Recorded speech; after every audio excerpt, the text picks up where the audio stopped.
apparently there is somebody on the YouTube. It says 3.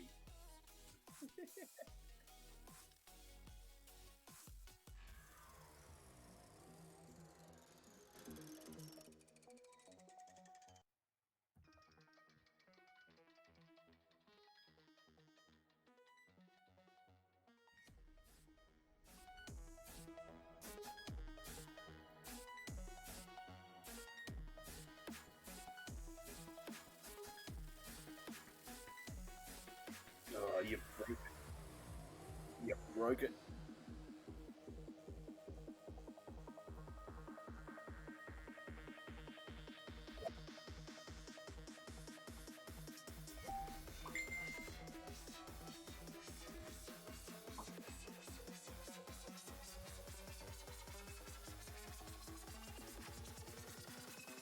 Hang on, I'm putting a message on the YouTube chat. Yes. So if there is anyone there, I'm just saying hello. It's about as exciting as it gets.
I'm waiting for the lag.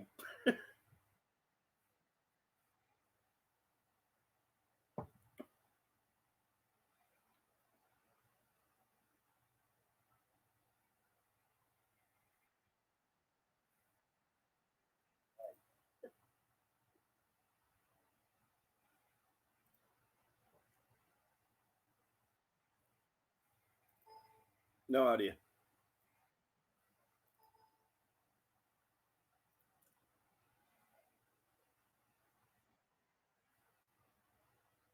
No, I'm not getting anything. No idea.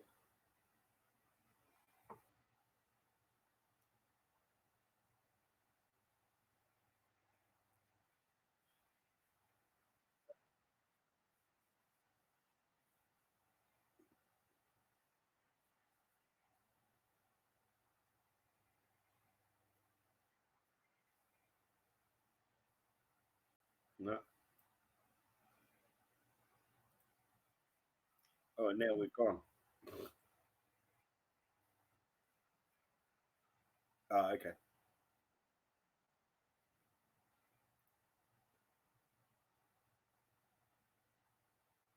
How much of a delay have you got on that?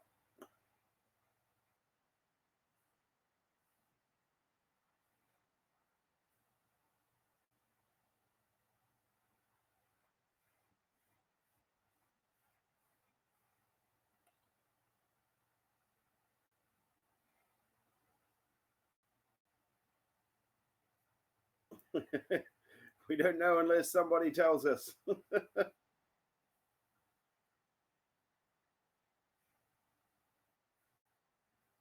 Ah,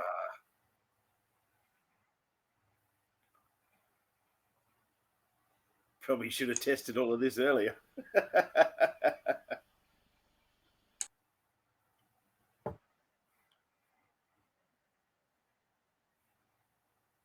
Oh, okay.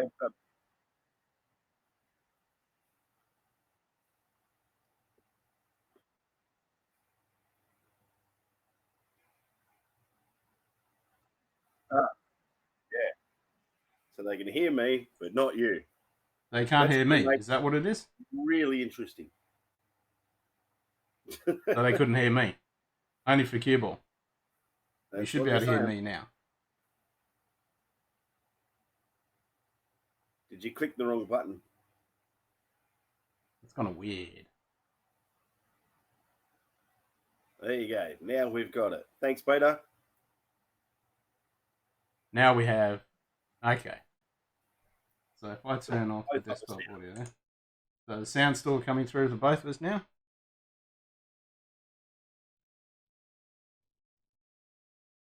Yes, got you both now. Cool. Well, welcome everybody. We'll start that again. Yeah, cheers, Peter. Yeah, now that we've got all our technical glitches sorted, I did see that one SMWS ambassador, he was having issues. He was doing the stream earlier. There's been a few streams today, like early this morning. I think it was 4 o'clock. Aquavitae, Scotch for Dummies, and no, Scotch Chess Dummies, sorry. And I watched so many streams, like it's been great. Everyone's been doing streams.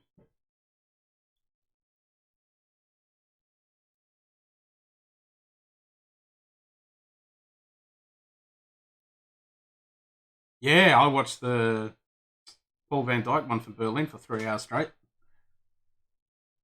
That was epic.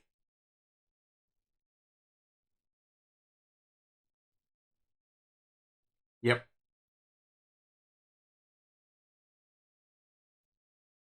Yeah, well, that's what Paul Van Dyke was doing. And he's doing one this Sunday as well.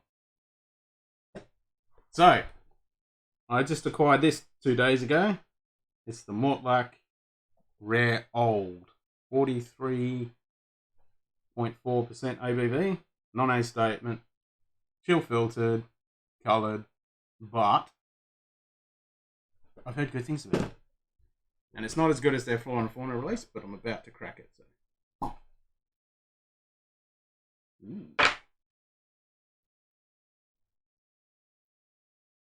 Because everyone says it's not. Everyone. Yeah, well, that's it. Well, Aquavitae did say that their releases haven't been as good, unless they've been some bottle releases. Lost Cue Ball. Well, I want to see if it's any good first. It was a very small pool, wasn't it? So we lost cue ball, supposedly. How about now? This is ridiculous. Lost his sound again. What the hell? Right. I'm going to turn everything on in OBS. All the sound is going to be on. Okay, So sound check. 1, 2, 3. 1, 2, 3. Yeah, we can hear each other. Yeah, there's no problem Back there. again. All right. But It looks obviously, like these lovely people want to hear me too. Yeah, gotta hear both of us. So it looks like I need to have both my camera on, even though you can hear me through the camera, and I need to have my desktop audio on. What was that? What was that, Carly? Something about Facebook. You can hear us on Facebook, but it wasn't coming through on YouTube. Oh, we're live on Facebook as well now, are we? Yeah, we're on Facebook. Yeah, Paul says he can hear us. G'day, Paul. How you going, mate? Yeah, we're on the Facebook channel page. Okay. Well, better open that one up as well then.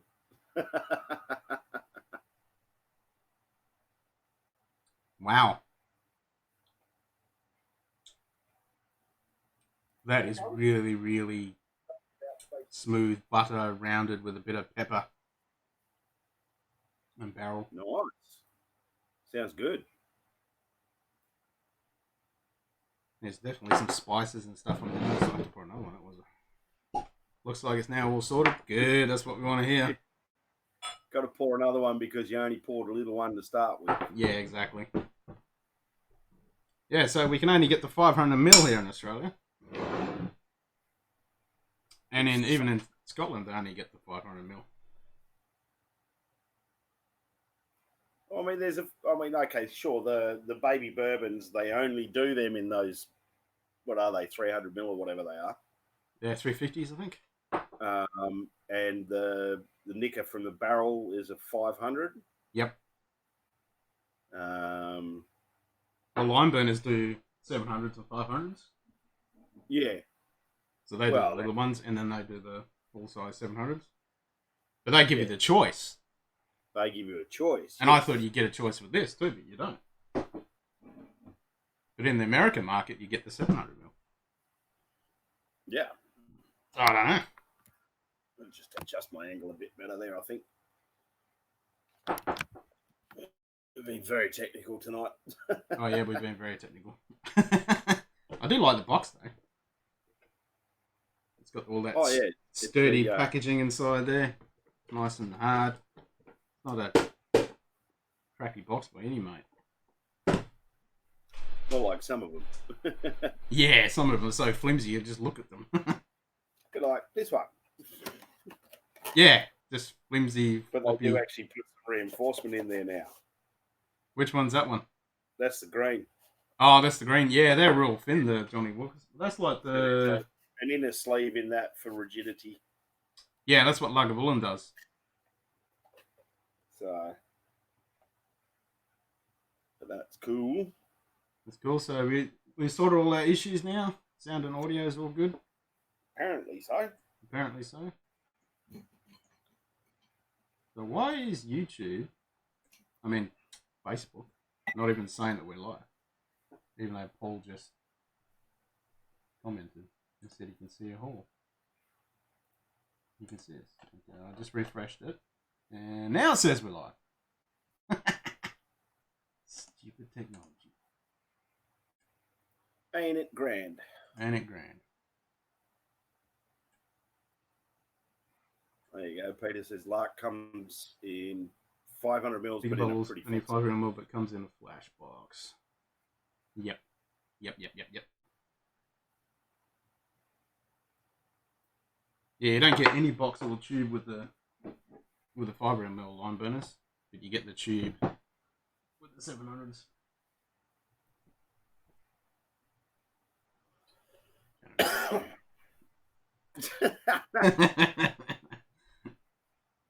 Lime burners represent.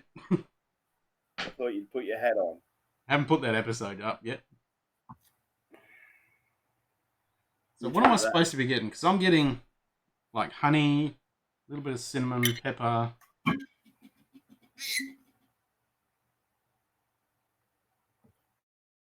Something else in there as well. And I'm starting with my Oban Little Bay. Little Bay? Nice. I haven't had the Little Bay. Yeah, I had a little bit of that last time. And yes, there was a little bit of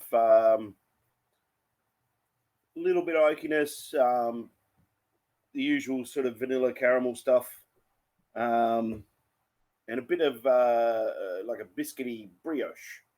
Oh, okay. Yep. On the finish. How much peat's But on just that one? If there's any in there, I can't bloody taste it. Very subtle. Yeah. I'm not noticing any peat on it at all.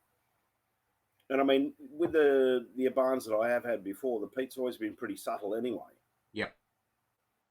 Not 14-year-old distillers. That's peat, but just good soft peat, and that distillers edition that they do. There's with that one in particular, I always get a little bit of salt on the back of the palate in the finish, and it's just magic. And yeah, I found out with that part of the reasons why some of their whiskies have that is when they do some of those small batches and stuff, they actually put the barrels out on the cliff edge.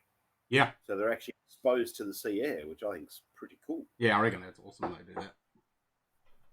I actually get a bit of alcohol towards the end of the front palate on that, which is kind of strange. Okay. It's only 43%. But yeah, same with this. This one's 43. Yeah, but so when you first do it, it's like real smooth, rounded honey, butterscotch type. And it's like a little bit of alcohol, and then you get some of the pepper and wood notes. But it's kind of odd that you don't get the alcohol up front. It's the other way around. Interesting concept, though. It is different.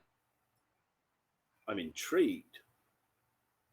Same. That's why I'm just going to add a bit of water to it and see what happens. What am I supposed to be getting? Let's have a look. Opulent taste. So a bright amber colour introduces fruity notes of ripe plum, red berry, and peach, backed by a complex nutty dryness. Yep. Then a toffee-rich sweetness. Definitely getting that. I'm getting that first. Becoming savoury with hints of light spice oak. Yep. On the rich, subtle palate, tangy, dense red fruit sweetness to become rich toffee, muscally backed. Oh, muscally backed. They've been working out. Muscally backed by a savoury complexity, the smooth, sweet finish has an amazing late twist of peppery spice. Yep. So I'm getting most of all that, but I'm getting the smoothness first, not beforehand, not afterwards. Actually, I don't think it's something I've mentioned, but now that you're sort of talking about it, I'm thinking of. Can't think which particular one it is, but there's another one that I've had, and again, it's the same. It's only about 42, 43, and that you don't really get the alcohol on the nose and on the front. It's in the finish. Yeah, that's strange, isn't it? This didn't come on the finish. It was towards like the first mouthful is real round and like not the mouthful, but as you swallow it, it's real round, smooth, buttery, fruity, and suddenly you just get this little rise of alcohol, and then it comes down to spices and wood. It's kind of weird. It's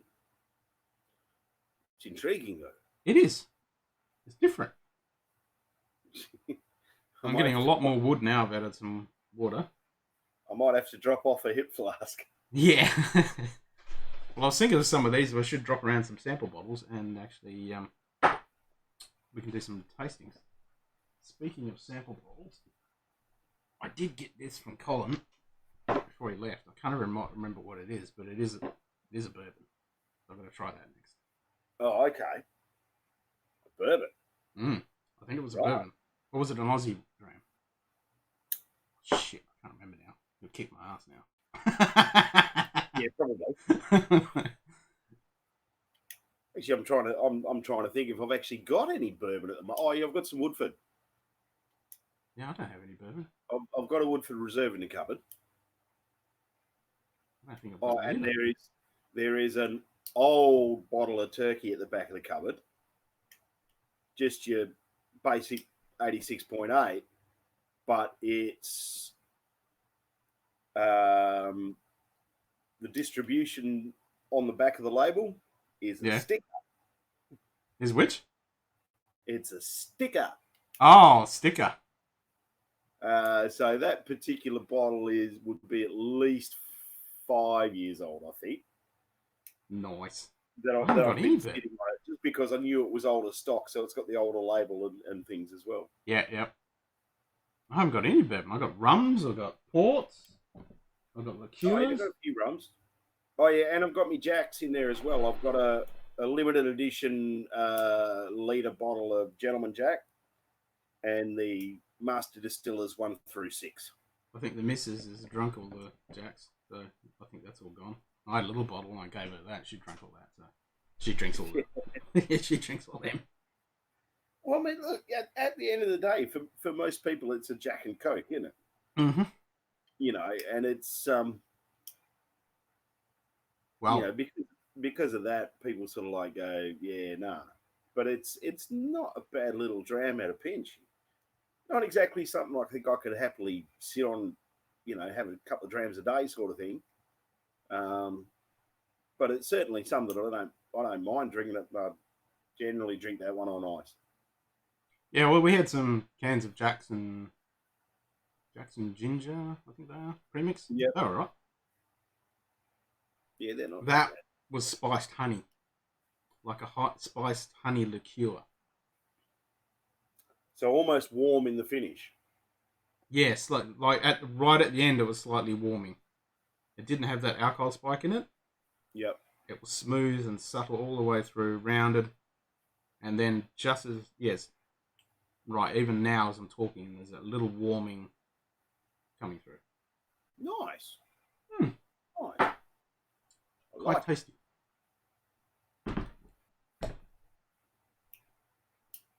So we still got anybody watching? You still with us? Still there, Peter?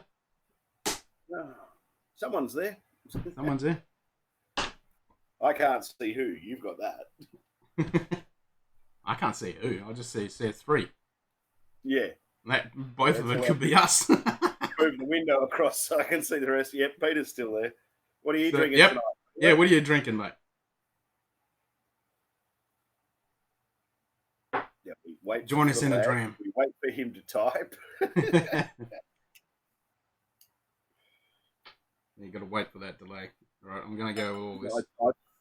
I think it's a longer delay than the other software we were using. Oh, Lager 16. Nice. Oh, good man.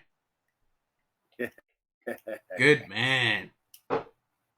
Yeah, as you would have seen in my episodes, you would have seen lots of Lagerwollens.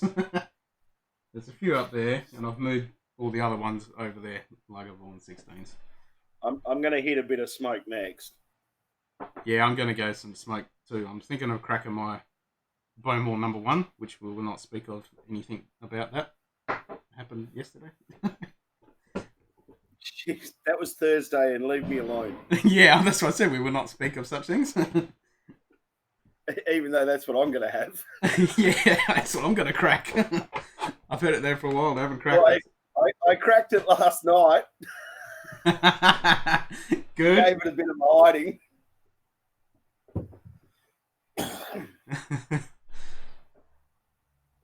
But, yeah. I dropped a bottle of Bowmore number 1 at work the other day. Yeah. It made me sad. Yep. So, mind you, the shop smelled fantastic. I was going to say, when you were telling me yesterday, I was like, did it smell freaking awesome even though you felt like shit? Yeah. It was worthy, well and truly. So Angel Share was given a good, to the Bowmore. Pour one out for one's homies. Yep, exactly. We shall celebrate the fallen by wounding another one. That's right. I'm thinking this is definitely it's bourbon. Oh, you got that one that Cole gave you now? Yep.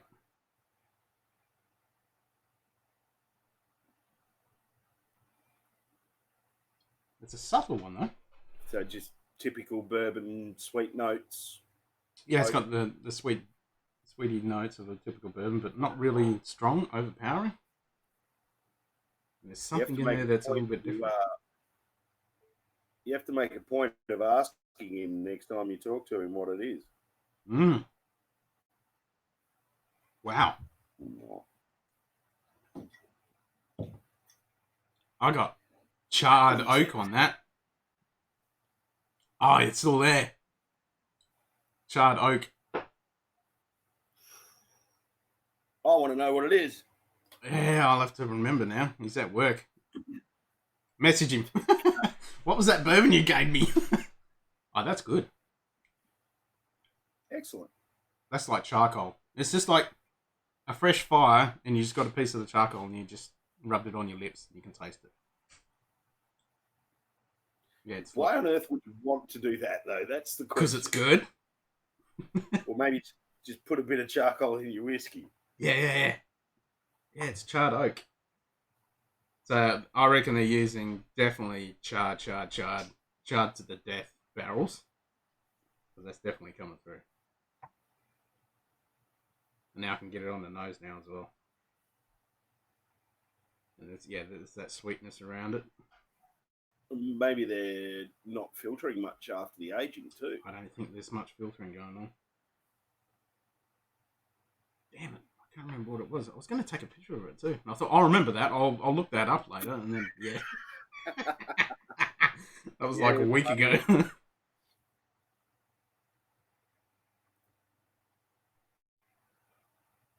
damn it. I'm like almost 16 now. Yeah, this is good.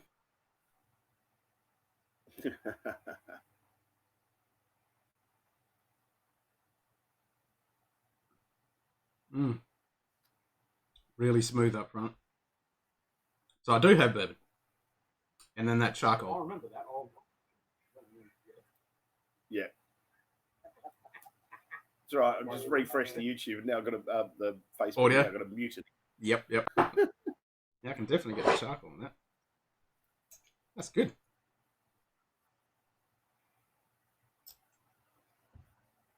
Charred it's wood. Still not helping me that you don't remember what it is. Nah, it was like a week ago. I cannot remember. Now.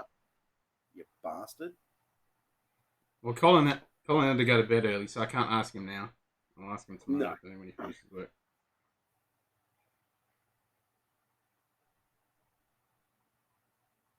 Oh, there's a little bit of sandalwood.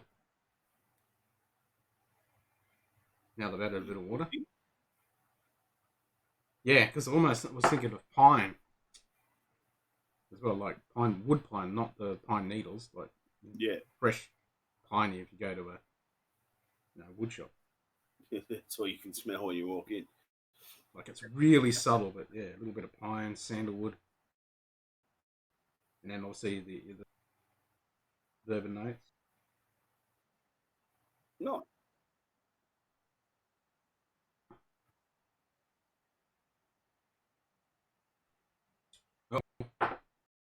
Spazzing out. I was going to say you're cutting in and out a bit. Yeah, there. why am I spazzing out?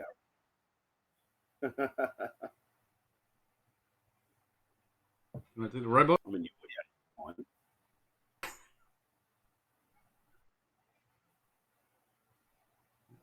I haven't touched anything. I have 100 meg down, 40 up. Unless everyone else around the neighborhood is sucking all the internet up. No, seems to be good now. Anyway, what I was going to say was, even before I added the water, this is not very viscous at all. It's kind of watery as soon as you put it on your tongue. Yep. It's very watery, but then all the flavour comes through. Light. Yeah, there's no heavy oils. Now they've added water. It's really watery on the first pellet. Oh, so it comes in nice and soft and then builds up. Better bloody tell me when you find out what it is. I want some more, so yeah. And that oak wood. Not bad.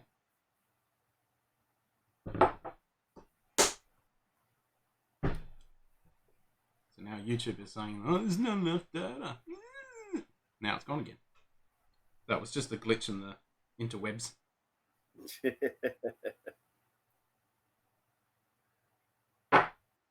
All right.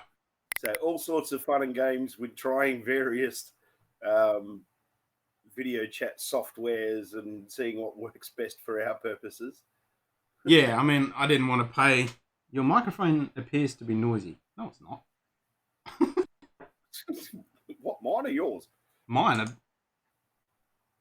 supposedly. I don't know why. Bizarre. There's nothing wrong with my microphone, thank you very much. Even though it is just coming from the web. Maybe it was because I did that. So I've got a webcam mounted up here. Because I can't run my... Oh, your overhead from when you were doing your Lego. Yeah, the overhead. Because trying to use it through the conference software, it won't pick up my good Rode microphone. I've got that mounted here now. So, good old technology. Alright, I'm going to have to... Where do I put my bone wall? How the bloody hell do I know? Oh, there it is.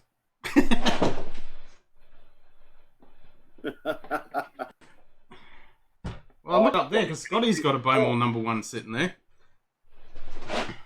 Oh, that's right. He left a zebra there, didn't he? No, it's not a zebra. That's an unopened one. The zebra is the Kavalan. Ah, that's right. I think I've even got a receipt. When did I buy this? I bought this. Where's the date? Oh shit, 30th 2018. 18 months ago, basically. But I did have another bone wall that I finished. You're suffering from a shortage, you know. No, and I had another bone wall I told myself to finish, and that's dead. So this one gets to be open now. Well, that's fair enough. Yeah. Ooh. Apparently, it's 23 degrees right now. What's the humidity?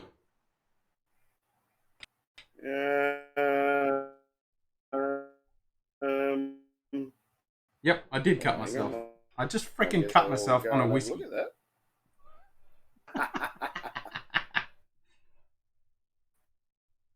On this foil. Whiskey wound. Whiskey wound. It wasn't me that dropped the bottle.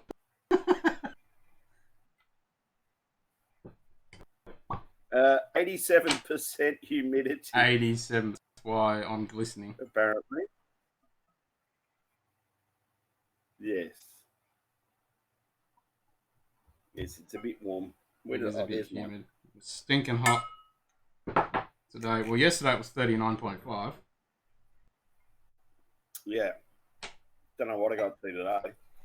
Today it was 37, I think. Get some whiskey in the wound. Feels good. I don't think the ABV is high enough. It's only 40%, so it's not going to kill any. It's not going to kill the Not going to kill anything. It's a good paper cut, though. Oh, yeah, those foil cuts are mongrels. It's similar to when I used to work at the cinema with film. That's stinging. That's stinging good. Film cuts are the worst than paper cuts. Oh, yeah. So, okay, so we're both on the Bowmore number 1 now. Yep. I'll let it open up a little bit because that's a neck ball. Well, my finger... Mine's not. Yeah. Well, my thumb quite happily stings away. Never really taken to Bowmore, not even really engaging for me. Yeah, I think they're a good subtle... If you want something slightly peaty, subtle, not, right into your good Ardbegs and Lagavulins, I think they're a good one to warm up on. Into your good stuff. That 15 is really good, though. Yeah, the 15. If you had the 15, Peter, that's a good one. So the 15, which used to be called the... Used to be called the darkest. The darkest, yeah. Now it's just 15. And I, by sheer coincidence, happened to have the box sitting here. I think I've put the bottle in the bin. Yeah, you killed it.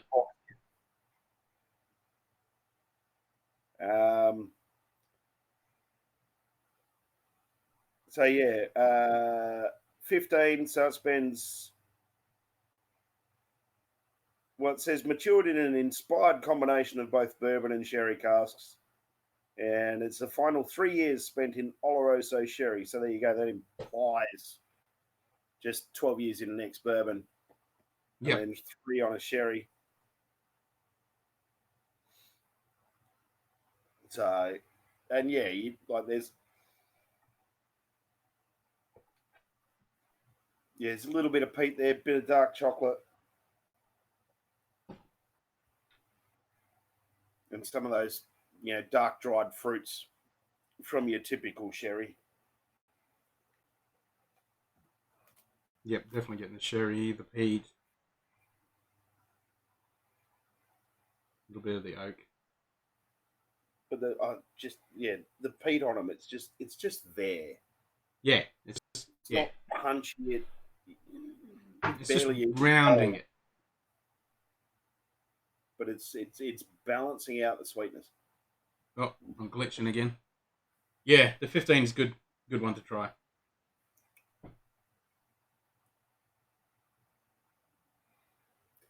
But that first sip, you really get the peat and the warmth. Even though it's not that strong, there is that warming factor. Yeah, a little. And then the fruit starts to come through on the finish. Yep. Yeah, I'm getting all those sweet fruits. A little bit of peat. Oh, there's some embossing on there too. Yeah, there's a bit of texture in the box. Yeah, a little bit of texture. A bit of texture. And it's the the seal that's embossed on there. So Beaumont was one of the big ones. They produce a ton of bloody liquid. Mm. Consult the Bible. What's Beaumont? Because Beaumont's one of the biggest. I know that much. Okay, on the box it says that they have the oldest Scotch maturation warehouse. Yeah, I know they have one of the. There's a couple of things that they're the best at. Which is why this is the number one. And 30% floor maltings. So they're only one of the whiskey distillers that actually still do floor maltings. 30% of maltings require being produced in-house. 2 million litres. That's not a huge capacity output. 2 million? Compared to some of the others. You look at something else. Well, you consider some of the others doing 15, 18 million. Yeah, but like Brookletty, 1.5 million. I mean, yeah, it's not that much. Really, is it? So in the grand scheme of things, it's not huge, but it's still a decent output. Yeah. There's generally, apart from some of the more age, like the higher age stuff, availability is really not a big issue with it. No. So they're obviously just releasing it out nicely, getting a good. Hey, Scotty. I had a nap. Good. I was going to say, you should have a nap. Look, there's a 27-year-old, there's an 18-year-old, there's a 12-year-old, a 25-year-old. I thought there was a 25-year-old. Beaumont. Is that what? Broadcasting video? Yeah. Okay, you just turned it off. Oh, did I? Yeah. Oh, shit. It's all good. Hang on, what the fuck is going on? I can hear you, but I cannot see you, good sir. You just turned it off, but it's all good now. And now I can. Start camera? Stop camera? No, start. There we go. Huh? I got no fucking clue if this is working. It was working, but you turned your camera off. Then. Okay, there we go. Hey. There you go. You're back on again. Yeah. Hello. Okay. Pete's just said on the YouTube chat he's had the Beaumont number one, the Devil's Cask, and the 12, not the 15. What's the 12 like? Because I haven't had the 12. What do I need to do now? Oh, yeah. Have you had 12, Scotty? 12 what? Bowmore. No. I haven't. Hmm. Maybe that's one we have to get. Yeah. Oh, shit. That's the right. other thing too, just thinking about it, he's obviously tried 3 expressions from Bowmore, and it's still not really made an impact on him. It goes to show the personal nature of what we do. Oh, whiskey, yeah. Yeah.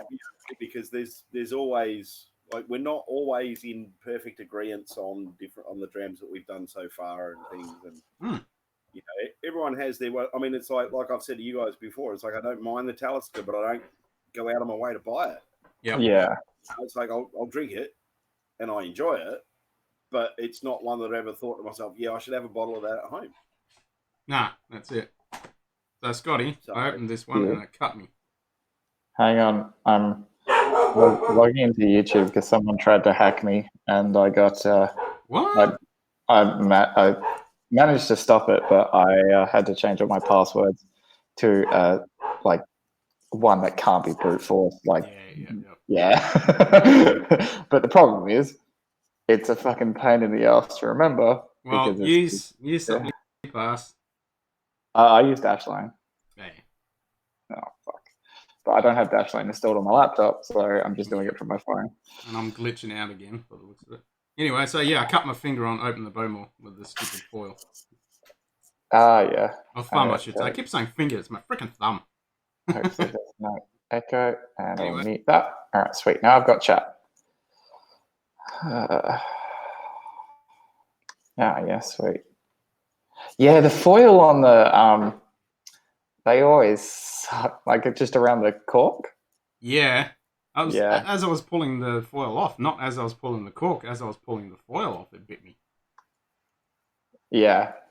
It's it tends to do that. Yeah. Ugh, my beard looks like shit. Ugh. Yes, because that's why we do these things, Scott, so we can check in on your beard. Yes. Beer check. Because I've just woken up, I don't actually have any whiskey near me, and I needed a beer first, so... That's fine, have a beer. I was tempted to crack a beer earlier. It's so freaking hot today. I stole one of my dad's cut and dries, and they taste like shit. Out of a can, too, yeah. They always taste like Yeah, shit well, better value. Yeah. I don't like that out of a can. I don't mind it, but I drink a lot of craft beer, so I reckon beer, a lot, well, cans, in my opinion, are probably the way of the future for beer because they're more recyclable. They're better for space because you can crush them down. And they're just mini kegs. No light gets in, so it doesn't affect the beer at all. Nah, I like bottles. Actually, you'd typical love old you'd love the customer interaction that I had the other day, Scotty. Yeah. This guy comes up to the counter with a 4-pack of Biggie Juice. I've heard this stuff is all right. Have you tried it? It's fucking good. Come on. Hang on. I think, did I turn that on? Yeah, I'm charging. Sweet. It's one of those ones that, like, whenever I've seen it on tap somewhere, it's just like, yoink, yeah, I'll have that. I've got it in Cannibals currently. Oh, have you? Yeah. Oh, $15, I think. $16. You got to get those kegs finished. Yeah. Yeah. Because, who knows when we're actually going to be able to sit. Yeah, God knows when the bars are going to open again. Hey, Peter, are you still on this? Oh, Slug 16. Nice. I know. He was drinking that, and I was like, I really, really want one now. So it's been 10 days since I ordered that special something that I'm not playing. And it should have been here by now. But because of everything that's going on, it's still sitting in a depot in Melbourne. It's not going to cross the border anytime soon. I should have got it delivered to work so that it would have got sent because it's going to a liquor store instead of my house. I'm fucking idiot. Yeah. But yeah, check the tracking today. Still in Melbourne. Well, I should get me my latest Whiskey Club, Australia Whiskey Club bottle next week. Oh, yeah. And I also signed up with the other whiskey club, what is it, something or other. And that bottle is going to be a Springbank 15. Oh, nice. Yeah. Oh, I need to find that. That's what I need to do. I need to find that Tasmanian Heart of Spirit or whatever. So I'm now in both of the whiskey clubs in Australia. So whiskey club at the beginning of the month, and the other one is end of the month. Towards the end of the month. Yeah, the boss actually tagged me in a comment on the whiskey club one that the one you've been in for a while. And he's like, "You've got to be a member of this, right?" I'm like, "No, I'm not," but Ken is. And next thing you know, the club has liked your comment. Yeah. Yep. Like, oh, that just made my day. Where is it? Oh, yeah, because you know how I was talking about that whiskey pack that I saw? Yeah. And it was literally just a push ad, but it looked kind of interesting. And I didn't end up clicking on it. And I've fucking lost it forever now. But I want to find it and find out about it. Because it's literally just a pack of, I think, like a couple, like 3 or 4 different Tasmanian distilleries. Yeah. Because none of them have cellar doors or anything. So they're doing it this way online. Ah, okay. So small distilleries then. Yeah. Yeah. So none of them have like not shops or. Even Lark. I can't find it. It was the problem was it was called the Spirit of Tasmania pack, and if you type in Spirit of Tasmania, you just get the cruise ship. Damn it! Why not actually do Spirit of Tasmania whiskey? I tried that. Cruise ship. You're right there, Ken. You're just having a moment. No, I'm having a moment. It's fine. His hands are above the desk. Yep. I always have a moment after I have a sip of Lagavulin 16 for the first time. Yeah. It's just so good. Especially if it's been like a good couple of weeks since you had some. Yeah, well the last time I had one actually would be about a week and a half, 2 weeks now. Yeah. It is through that moment of just it's just so good.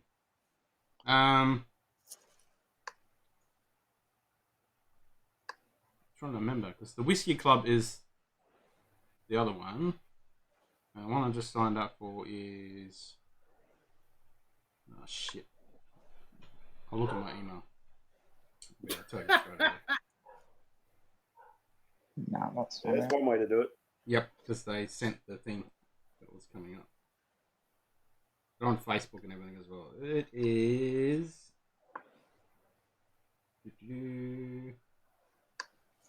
Maybe now all the other emails are coming in. Oh yeah.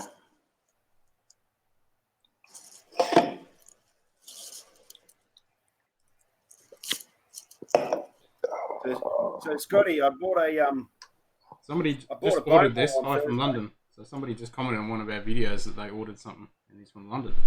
Yeah, nice. What was that, Cubo? I bought a Bowmore number 1 on Thursday. It's decent. Cracked it last night. Jesus Christ. Yeah, but you got to tell him the story. Well, I had to commemorate its brother. Yep. That sat in front of it on the shelf. Because as I was walking out the back door on Thursday night, I fucking dropped it. Yeah, fair enough. Yeah. But you know what? The shop smelled great. Yeah. You almost want someone to drop something like that in your shop rather than a $5 bottle of wine, which is what they inevitably do drop and break. I remember when Bossman dropped a bottle of the Uncle Val's peppered gin. Oh, the shop smelled so good for a while. And then not so much? Not so much. That was back when we had carpet, so it just kind of... That was a good 4 or 5 years ago. Yeah, it would have been. About 4. 3. So Whiskey Loot is the other group that actually does, but they only do little sample bottles. They give you like 4 or 5. Maybe that's what you were looking at, Scotty. Whiskey Loot. Oh, I'm literally just looking that up now. Yeah, so Whiskey Loot, they're a subscription-based thing. They give you... Kinda. It didn't quite look like that. It was like in a well-presented wooden box, and they were like the size of test tubes, and there was 4 of them in the pack. Oh, okay. Yeah. Interesting. Yeah, that's what caught my eye. And I was like, yeah, I should click on this. But obviously I was at work and shouldn't have been on my phone. So, Yeah. and I then it was I gone. love the concept of sample bottles in that, you can try something out that you maybe couldn't normally afford. Yeah. But the downside to it, of course, is if you discover something really amazing, you've only got a little bit. Yeah, but then you got to try and get the next bottle of it. Yeah, well, what the make that fuck? work easy. What? Spin to win free whiskey. I'd love to do that. Single but I don't malt whiskey club.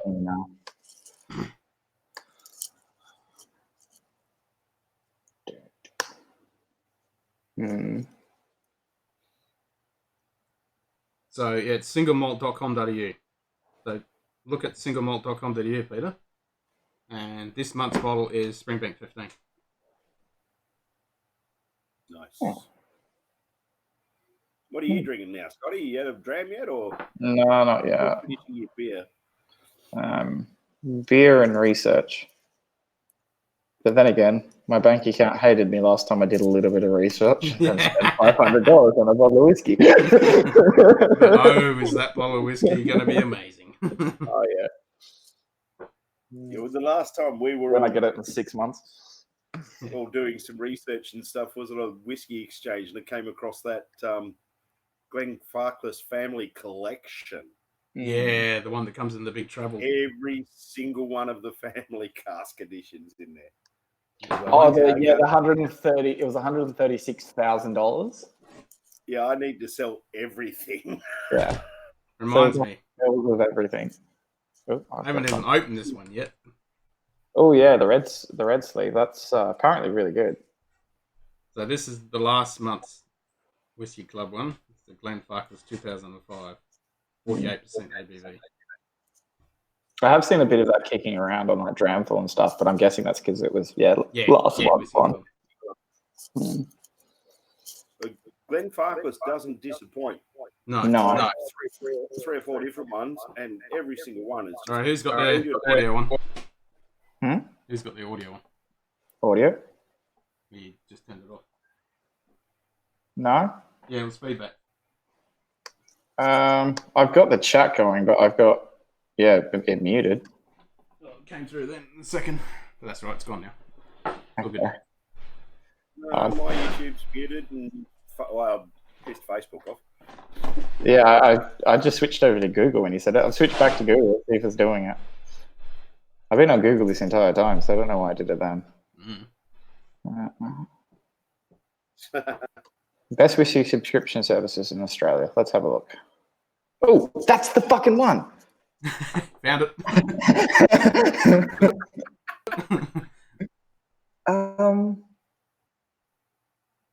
Okay, so this is literally just going through everything. A whiskey box, I think it was. Whiskey box. Oh, okay. Maybe.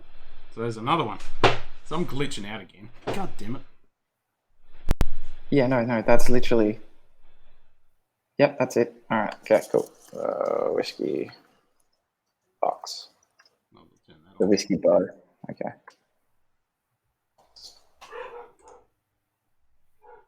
Dog's going off ahead. Did you find it, Peter? Singlemalt.com.au. It's a Pinterest shop? Nope.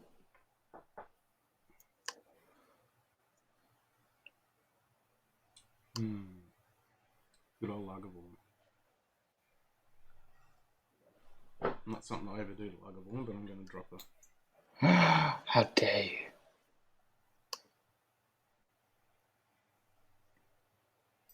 Just look at all that oil just sliding down the sides of the glass.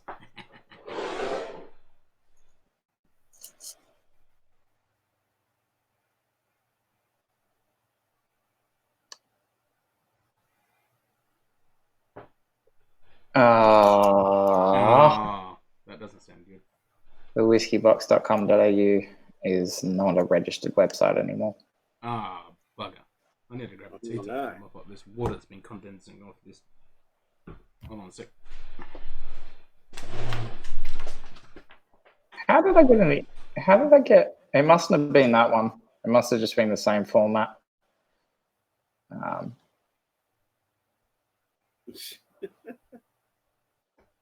Yeah.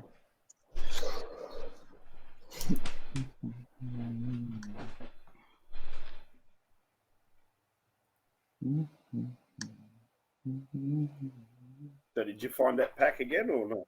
Nah.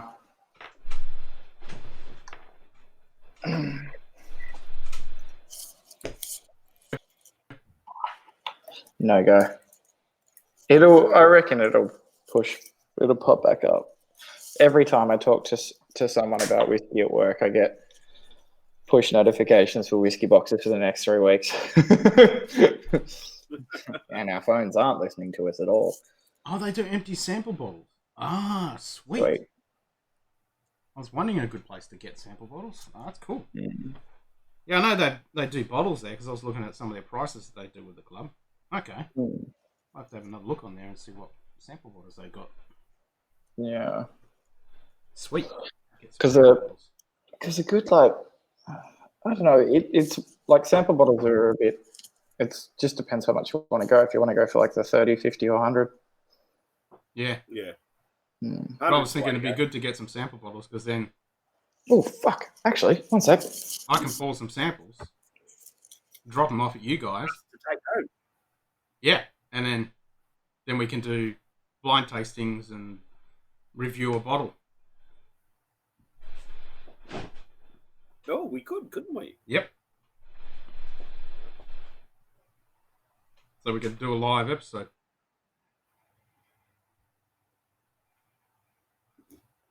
I'll look at relocating my All right. to a better location. Okay. So I just remembered I had a little pack, which is the Highland Park Valfather and a really nice cigar as well. And with everything that's been going on in the past week or so, I've kind of forgotten that I had it. Oh, that bag smells amazing because of the cigar. It's not sealed. Oh, yeah. No, it's not sealed. Hopefully that's not too dried out. It's going to be dry. It's been in there for a week now. Oh. I've been fairly distant because there was a death in my family. So sorry to hear that. Yeah. Condolences, mate. Yeah, thanks, guys. But I wonder how much light I have outside. I might have to take your laptop out and have a cigar. Yeah, have a cigar and some paired whiskey. Nice. So it's the Highland Park Valfather. Oh. Ooh. Yeah. I've been curious. Nice.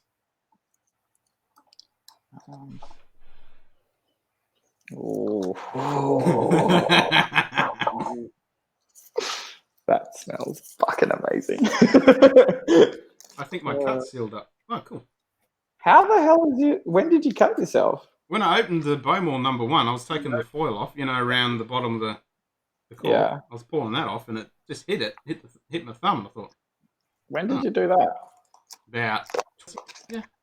How is it healed already? You're a superhuman. Jesus fuck. No, it hasn't healed. It's like, it was split, but now it has a split. Sealed. Yeah, so I just... Oh. My dog's just popped her head out. I've been wondering where she was for the last hour. Hello, Lily. You're wondering why I'm talking to nothing. Yeah. Yeah. I've gone crazy. All right, I'm gonna grab a glass, I suppose. Yep. I'm gonna finish Could my be an idea. Try and look civilized.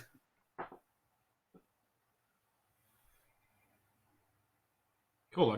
I'll get some sample bottles. Awesome. Because I could rinse all these out because you get the drinks by the dram. Yeah. And I got one of the calendar ones that's got like 24 drams in it. So I could use those. What size are they? They're only 50s though, aren't they? Yeah, they're only littles.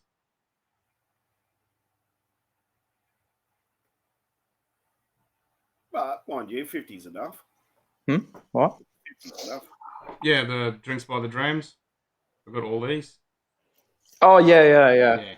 So from one of the, from a couple of the calendars. I think I've got like 1 or 2 whiskeys left in the shop. Just I've sold separately for those. I've got those region packs. Yeah. They're a bit expensive, though. Yeah, a little bit, yeah. My bad. I don't think I'll forget that I ordered those ones in for a while.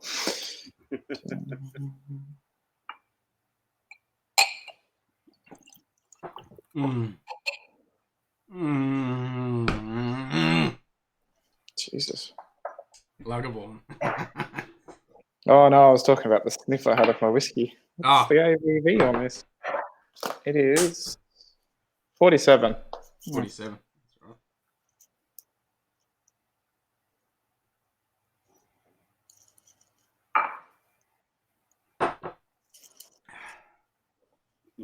So what are you getting straight up? Just Pete? So this is what the missus has done to the... Oh, Jesus. That's a new bottle, wasn't it? No. It was a new bottle there. Yeah. I don't think I'm getting peat from it. That was just alcohol. That was just alcohol. Well, that's your first dram for the night, so yeah, you're going to get hit. Hang on.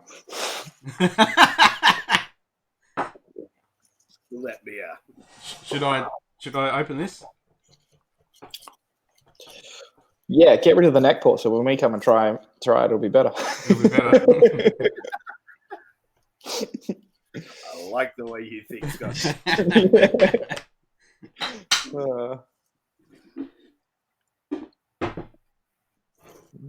Alrighty. If I can cut my finger on this one, eh? Nope, no cuts. I just love these foils.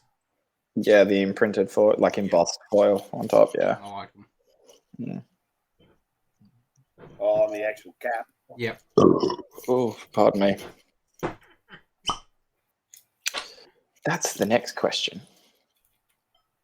Where the fuck did I put my cigar cutter? All right, hang on. I'm gonna be 10 minutes. I'm gonna get some lights for outside, my cutter, and I'm gonna park up with this cigar and a whiskey. It shouldn't be too dry because it's been bloody humid. Yeah, well, that's true. It's been like 1,000% humidity today, at least. And yesterday, and the day before, and the day before, even though it was 39 degrees though, so that's kind of a bit hot. I actually watched a little video the other night. It was obviously someone had recorded it, and this guy's actually rolling a cigar. Yeah. Like he's actually making them in front of them. On the thighs of the in a Ziploc bag in the bottom of your veggie crisper. I think they'll actually keep really well. Yep. I've heard that. I hadn't thought of. I've heard that for a makeshift humidor. Shove them in the bottom there. Yeah. How is that comfortable, dog? Oh, her head was like at an angle like that. Because I was scratching the bottom of her head and she was like gone all the way back. Right, I'm not going to sniff that there. I'm going to let that open. If I stop scratching her, this is what happens.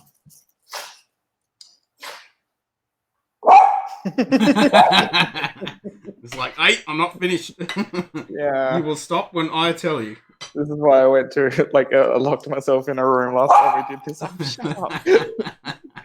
Well, that's right. Bella's been barking at things, so. Yeah. Yes, these aren't the most professional thing anyway. No. Nothing professional about this. It's just biting me. Actually, I sent a Snapchat out to my friends the other day. I was like, yeah, spending episodes. Oh, yeah, I sent a Snapchat out. The episodes look professional, but yeah, hell no. Oh, yeah, no. Not in these. I just realised you're wearing a Lime Burner shirt. Well, I'm not. I'm wearing Pirate Life. No, I'm wearing a Lime Burner shirt. Yeah. Well, Pirate Life did the partnership with Lime Burner, so. Yes, I did. Yep, it was all planned. Empty bottle up there, so yeah. There we go. What was that? I heard click, click, click. Click, click. Click, click, click. I heard okay, click, click, click. Click, click, click. Did I? I don't know what's going on. I don't know. All right. Anyway, I'm gonna get lights and stuff, and yeah, one sec. Okay. We'll see you in a bit.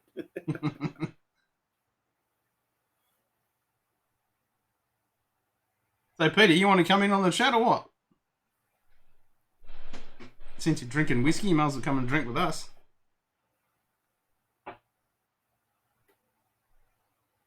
Okay, so Peter's saying there's that red tube that you're drinking there. I've not Mixed opened mine, reviews. and there's been getting some mixed reviews on Facebook. Generally, can't go wrong. Yeah, I mean, I've got the Glenfarclas 25-year-old, which is delicious. Yeah, which has got a sample bottle of the 40-year-old, which I haven't opened yet.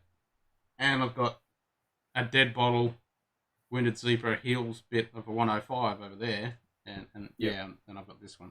I haven't seen too many reviews, but I've heard it's pretty good from what I've heard. Yeah, look, I know we've discussed it face to face before. A couple of years ago, I actually got the family cask edition from '97 for my son's 21st. So it was actually a 20-year-old because it was so it was distilled in '97 and barreled in 2017. Yeah. No. Something like that. Yeah. I'm not doing maths at this now. The downside is because they only do, or at that time, they were only doing one shipment into Australia per year. He's going down again. Elevator style. So You see me do the stairs when I walked past. Yeah, I saw that. I nearly broke my knees. So if you haven't opened yours, Peter, I've just opened this. I haven't had a sip. I've only had a little nose. So you need to come on. You want to come on? I'll send you the link, and we'll open it together. All right.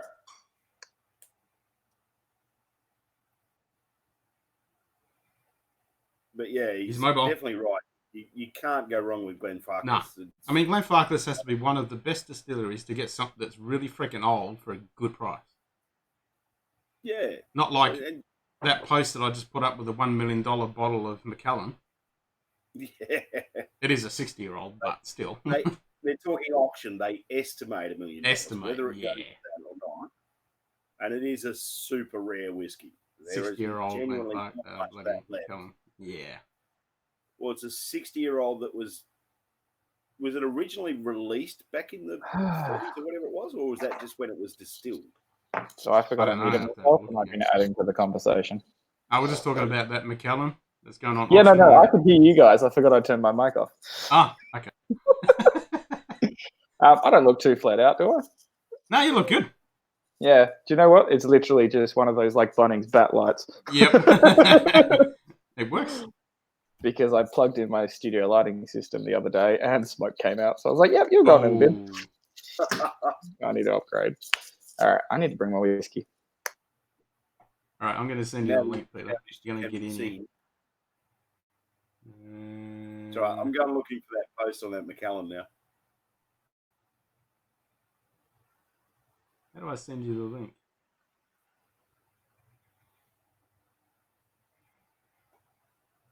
You can look for the post now. I'm just going to do it on my phone now. With it. Yeah, do it on the phone.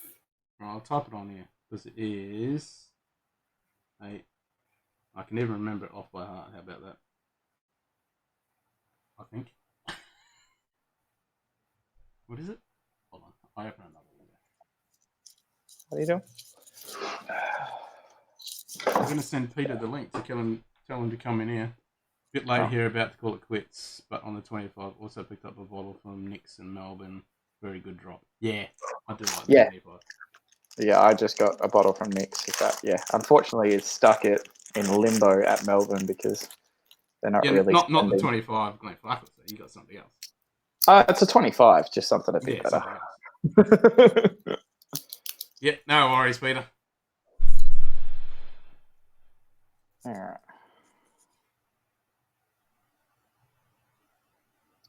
It does smell good though. Definitely getting that sherry,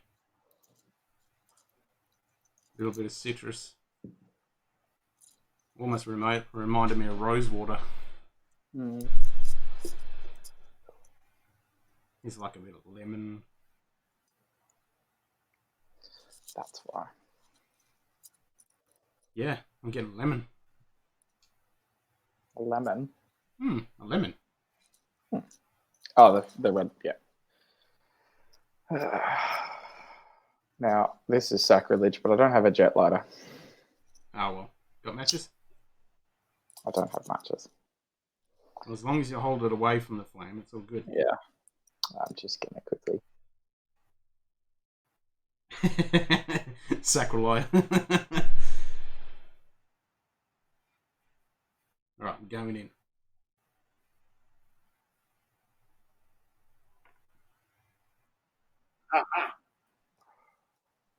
All right. You guys didn't need to see that. All right, I've found the Sotheby's page.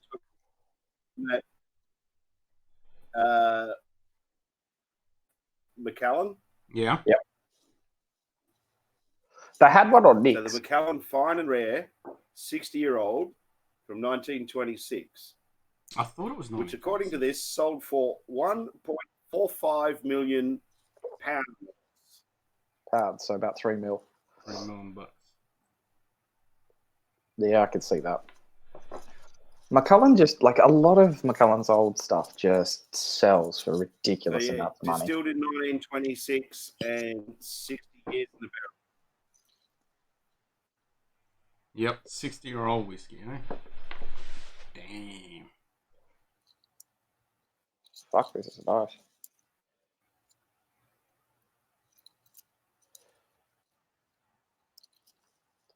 It's a good pick from a local cigar club. Good? Yeah. Well, you gotta get us on that. Yeah, I'll talk to the moderator and see if I can get you in here.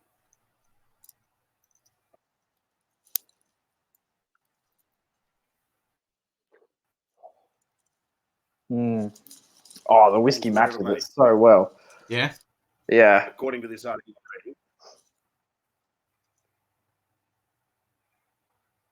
Yeah.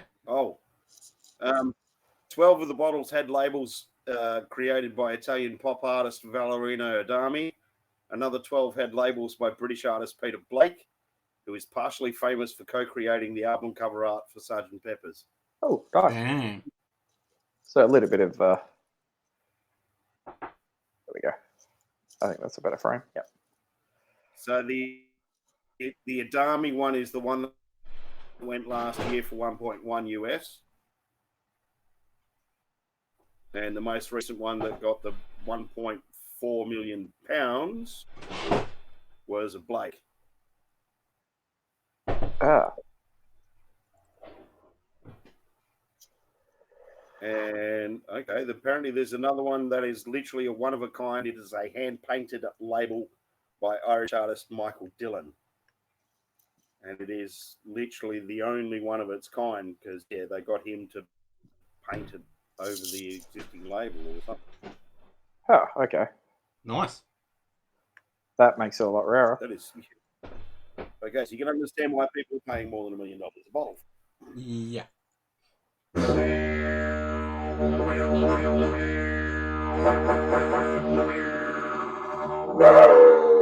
Hello, Brandon. Since we're Scotch down under, I had to do that. I'm on Nick's, so I thought you just started playing the intro. I was like, a bit late. Haven't you guys been going for half an hour? How long have we been going for? An hour and 15 minutes. Yeah. Well, someone asked me to play Dig a couple of nights ago when I was doing my Lego and Drams. Yeah. I saw this price highest to lowest. I don't know how I did it, but I literally was looking at Nick's via price highest to lowest on everything. It's a good way to do it. Mm-hmm.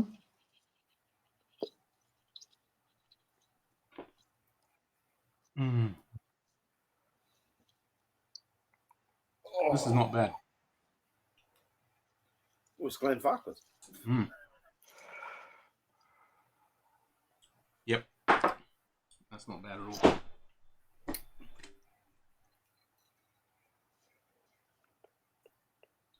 Smooth butterscotch. So the finishes, nose, tropical fruit combined with delicious aromas of vanilla, malt, and toffee, fresh and inviting.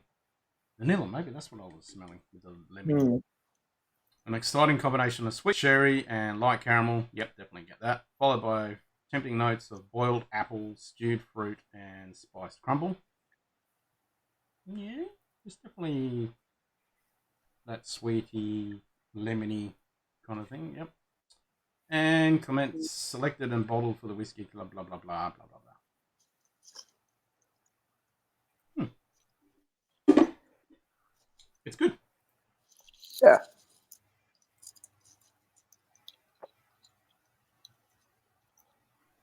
Nobody's on Facebook. Did anybody say anything on Dramful? They'd had one like. That's it. Hey? It had one like, because that's how I got to this. Okay. Yeah. So no one jumped in? Well, apparently someone is still watching us on YouTube. I don't know if it's still Peter, but someone's there. You still there, Peter? We got... I don't know. It says, well, it says four, and of course 3 of them is us. Yeah, it's probably us. So there's only one person watching. Because all the Americans and Europeans are sleeping. Yeah. Nah, the Americans will be awake. Well, they should be in here then. Yeah, it's 10 o'clock in the morning for them. Oh, well, for New York at least. Yeah, for the East Coast. They're basically 12 hours behind us. In the East Coast, yeah. Yeah. Yeah. So. I shouldn't be looking at Nick's right now. Jesus.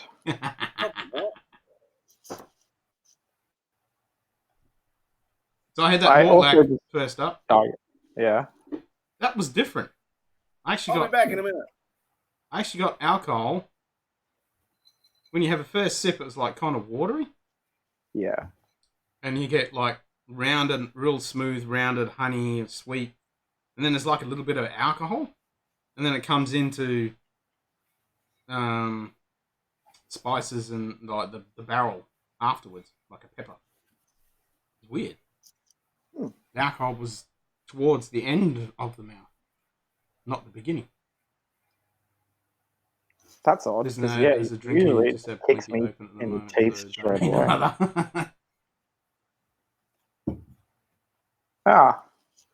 So that on Nick's that bottle of Carvalan that I have that's at your house, yeah, $2.40. I forgot how much I paid for it, so $2.40. And that's not as strong as the lime burners. No, it's under it. It's like it's like 62 or something. No, it's less than that. Have a look, isn't it? Yeah. They've got a lot of expressions.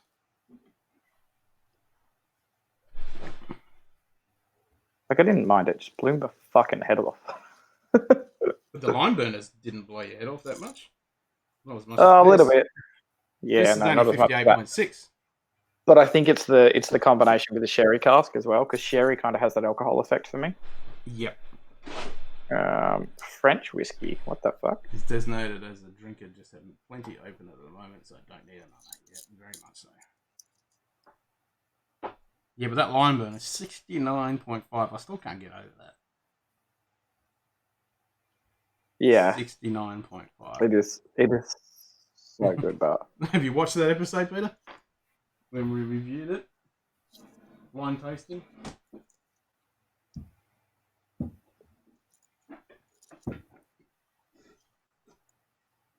So this was a gift from Cameron at Lime Burners. And we did a blind tasting with the boys. 69.5 ABV. Yeah. Freaking insane. Tasty. Very tasty. I'm going to have to have a top of that next. All right. So I've been to my cupboard. You been to your cupboard? Oh, yeah. Glen Moyne. I got a different... extremely rare 18. Well, mine's the extreme rare too. Which we did a bit of a number on at Christmas time. Yours isn't the rarest. Yeah, it is. Yours is. No, this is extremely rare. The one that you've got. Yeah.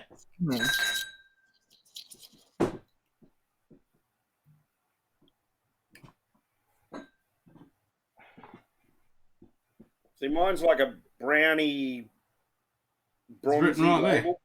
Extremely rare. Yours must You be got a that different from box. me, hey? Nah, Mine's in a that was a gold gift. box. Ah.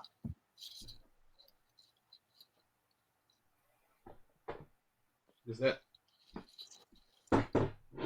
Says it on there as well. Extremely rare. Oh, yeah. Well, okay. But yeah, I'm just curious because it's a different box and stuff. Yeah, mine's a real fancy box. Yeah, I'll show you my webcam. Yeah, it says it right there. Extremely rare. Your Lego Top Cam. Yep.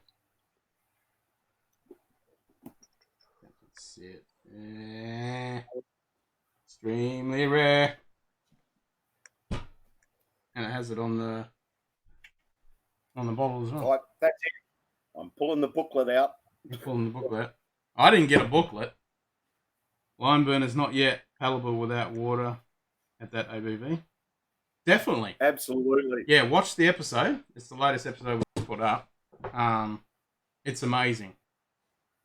Absolutely amazing. You would not pick it for 69.5. It's unbelievable the alcohol is not there. Like Yeah. You can tell it's a little bit, but you would expect it to be like 48 tops. I think my first sniff, I just went, whew, she's a bit boozy. Not 69.5. It just does not come across as that at all. Yeah. Yeah, I didn't get no pamphlet. It could just be different year. Yeah. I don't think it says Give me a anything minute. on I need a here. bit more light.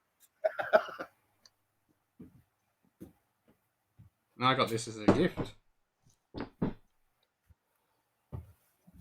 Which I was very, very grateful for.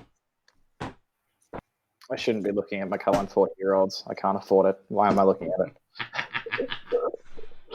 All right, 43% ABV. Yep.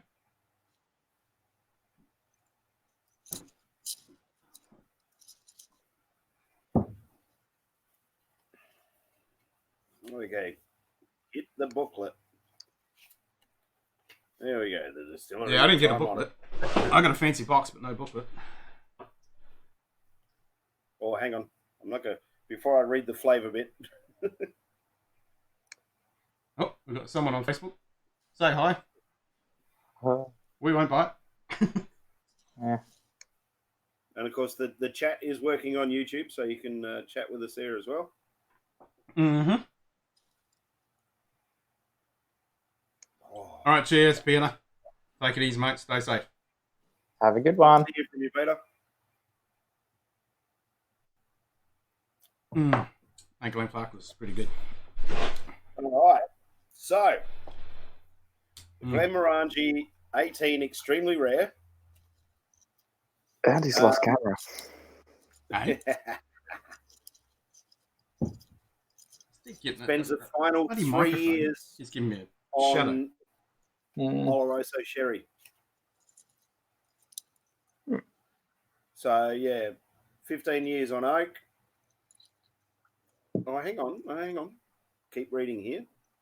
The original spirit is finessed for 18 years in oak, gilding the fruity floral delicacy. Can't disagree with that. Soft, luscious vanilla and coconut. Not really getting coconut myself, but vanilla for sure. Have you got some of the glass? But then this is it. During the final 36 months of maturation, a proportion of the whiskey is transferred from the bourbon oak into hand-selected Oloroso sherry and then married back together.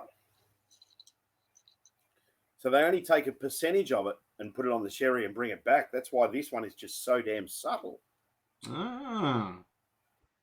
It's been a while since I've had a dram of that.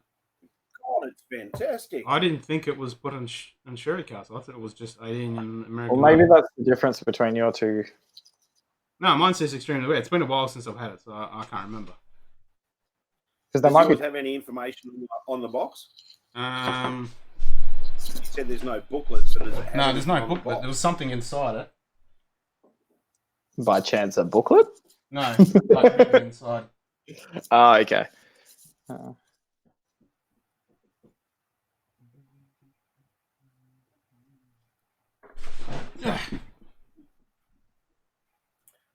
So yeah, the Uh, the fruits and that little bit of citrus that you get from a typical sherry is there, but it's beautifully laid back. actually, it does say here. So So that in the you north don't of see it coming Scotland, yep.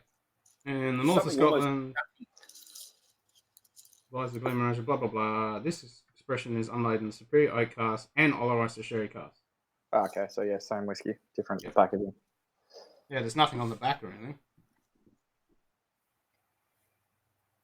see in mine. So it's got that on the inside there, and then there's a little booklet as well.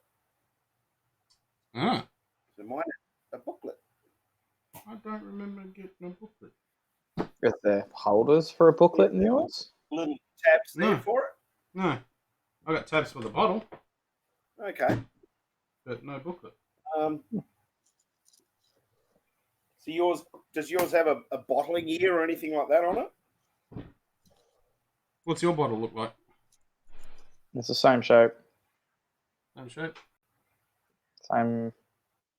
possibly same label. Looks pretty identical to me. Yeah, interesting. That's just different packaging. How long ago did you get yours? Probably 18 months now, I would say. Yeah, I've had mine a bit longer than that. Yeah. So mine possibly just an older packaging. Yeah, that's what I'm So I've thinking. had mine probably about 5 Trying years. to balance out the light. Hang on. I wonder if I do this. This is one of those ones I had tucked away in the bottom of the cupboard. I'll save it for a special occasion. And then I just brought it along to our Christmas whiskey meeting. Or that one we had at your place, Scotty. Oh, yeah. Yeah, I remember it. Yeah, Well, this is definitely a special occasion. The world's going to shit, so that's what a lot of people around the world are doing. Getting into their collections. Because when I was watching one of the whiskey YouTubers, I've been watching a few of them because there's been heaps of content, which is good. But they were saying, yeah, this is a good time for all the people that have been collecting all these whiskies over the years and been saying, yeah, I'll say that for a special occasion, say that over a special occasion. It never comes around, and now everyone's stuck at home with the world going to shit. This is a really good time to crack into those special occasions. This is the special occasion, yeah. Obviously, I haven't been able to have been around there for a little while with all the lockdown and things like that. But my wine guru, who also got me started on Scotch, he's well known within that circle of my friends for just randomly pulling out these amazing aged red wines and stuff that he's had. He's had them stacked away in an air-conditioned room. He's not shy from just grabbing a bottle. Yeah. Well, I mean, the thing is, like he admits that there was times where he'd just sit on it, whereas now he's more sort of like, as we all do as we get older, you get the realization you can't take it. No. There's no point. And, is it something you're going to regret not having tried? Well, that's it. As somebody said, you don't want to give it to someone else. You don't want to cark it and all your collection go to someone else and you've never tried it. Unless Ken's collection's in my name, then yes. No, there's a couple that I haven't opened yet. Actually, there's not many I haven't opened yet. I don't think there is any, actually. There's a particular Glenfarclas there. Oh, the 40-year-old. Yeah, you keep nagging about that one. Yeah, I haven't cracked that yet. I was going to do that on my 45th. I saw my last one of those this week. Did you? Yep. Someone decided to make a very good choice for their one bottle of spirits they're allowed to buy. Oh, good man. Yes. So I cracked them up more like earlier. Yeah, I did tell you that, didn't I? Yeah. How was it? Good? Decent? Yeah, it's different. Yeah, it is going to be different. And that ABV coming up in the middle of the palate was weird. Hmm. Oh yeah, that's what you're talking about. Yeah, Yeah, it's weird. I remember listening to that. Yeah, yep. I didn't quite sink in, but I listened. You listened. Yeah. You got a nose of this. It's a wounded zebra. You're gonna have to finish it off. I'm gonna have to finish it now. You're gonna have to finish it with me. Yeah, 6 months time. Shouldn't be that long. Oh, I'm gonna order some of those sample bottles. Yeah. And then fill up some sample bottles and then drop them around to you. And then we can do whiskey tastings and bottle reviews on the internet. Yes, well, if they're 30ml ones, I might be able to put my special project in it. Little ones. Yeah. Well, I got shitloads of these. Oh. I don't want to get some little ones. Yeah. How resealable are those? Because aren't they wax top? Yeah, these are wax, so if you screw them down, they're pretty Oh, yeah. pretty tight. But, put some sticky tape around it. Yeah, wax a bit of gaff around it, should be right. Yeah. Well, you could just remelt it. I put like half an ice cube in this orange, and I've just been letting it sit, so the temperatures come back down again from it. And it's really opened up that sort of floral, herbal side of it on the nose. And there's honey starting to come through as well. Nice. Yeah.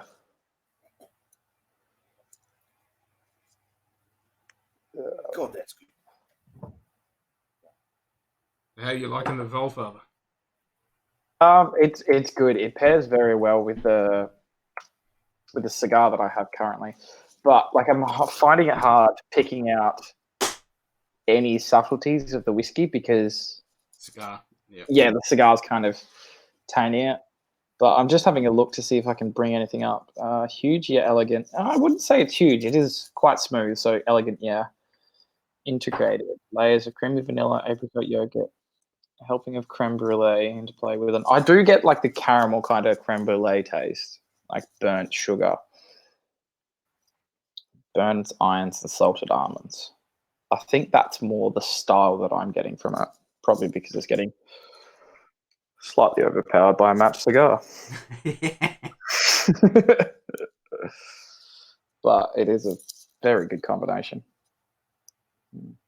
Well, this is certainly not the weather to be having the darkest winter, but that will never stop me. Yes, that is very... It was... I'm surprised at how warming it actually was. Yeah. Like, it genuinely hit you in the heart and just kind of warmed you up from there. And so the only critique I have about lime burners... Screw tops, yeah. Hey, but if it works, it works. If it works for them, works. Yeah. That's the only little nickel. You can't get the... Boom. Yeah.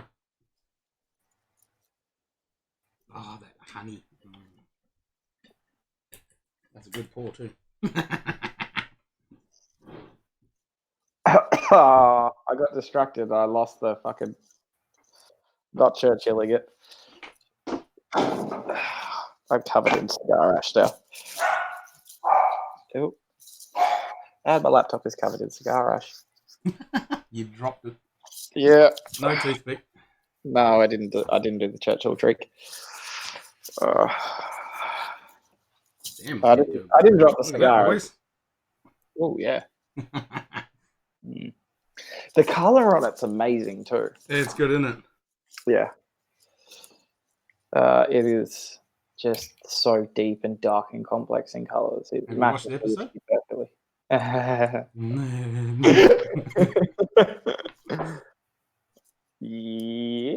No. How many episodes have you watched? I haven't caught up. I've had other things going on, unfortunately. So yeah. Did you get around to watching at least the beginning of the? Yeah. I watched your interview with Cam. Yeah. What'd you think? Interesting points. Very good camera work. Yeah, it's a decent start to it. It is, isn't it? Yeah. Yeah, I thought it turned out all right. So we just had 5 people viewing then, and then they disappeared, and we're back to 3. So it's probably just us. Yeah. And we had 1 person on the Facebook. And none.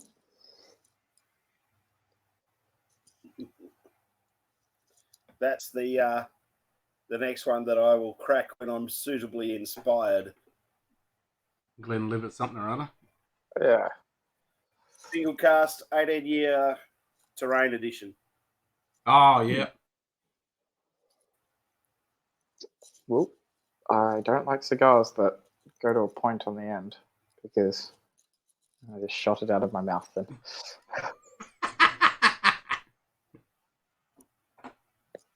What do they call it? I think that's a Juliet. The ones that do that. Yeah. The little ones. It is, yeah, short and stubby, but it's thick. She's thick. The little tip on it. Yeah, that's a Juliet. Yeah. Surround myself in bottles of whiskey. Yeah, you're slowly filling up the table. Yeah. Well, I've moved. It is a big table. Yeah, a bigger table.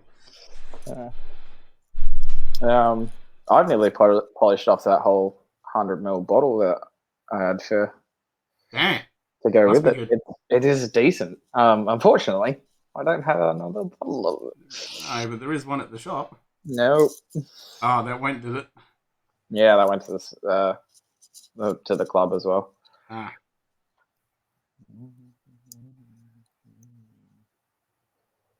Yeah, so I'll send a message out tomorrow, see if I can get you added. Yeah, hell yeah.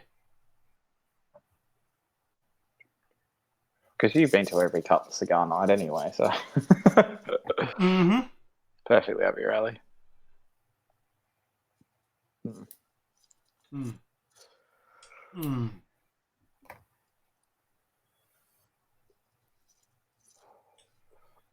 It's a little different, but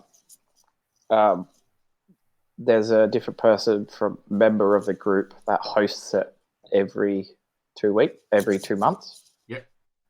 So, and you pay 2 weeks in advance. And that is a giant moth that just pissed off. You pay 2 weeks in advance so that the host can buy the cigars and the whiskey to pair it with. And then it's at the host's house. Yep. And each meeting is a different host. Yep. So it's a bit different to the way we do it with the whiskey, but...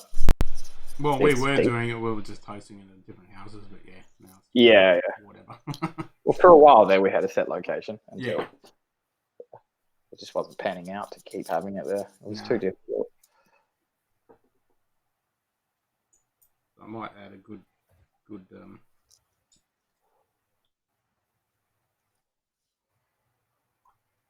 I must say, I definitely prefer the first third of the cigar to the third.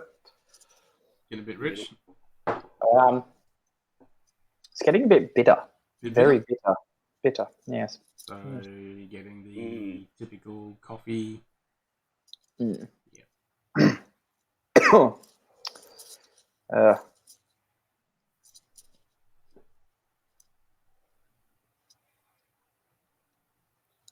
Well, I'm assuming that we're alone now. Is anyone watching this? YouTube. Yeah, is anyone watching this? Are we alone? YouTube says I think we're on our own.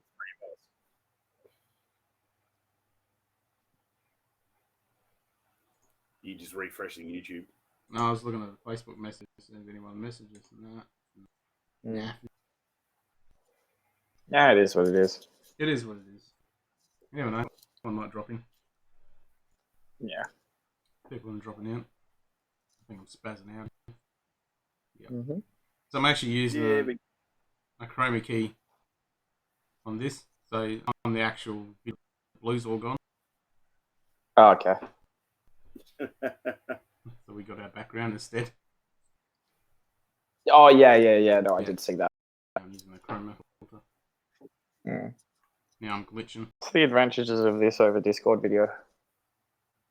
Tech types, because you just send them a link. Yeah, true. Yeah, and it is literally just click on it and it opens up. Yeah. It says, Yeah. Need to use your camera and microphone. Bang, done. Easy. Yeah. Now YouTube's chucking Super us back. easy. I think I might be like just on the border of my Wi-Fi because like both of you every now and then will just flick in and out of having video. I think it's me. I've been having Oh, trouble you all are. night. And last Yeah, night. you are.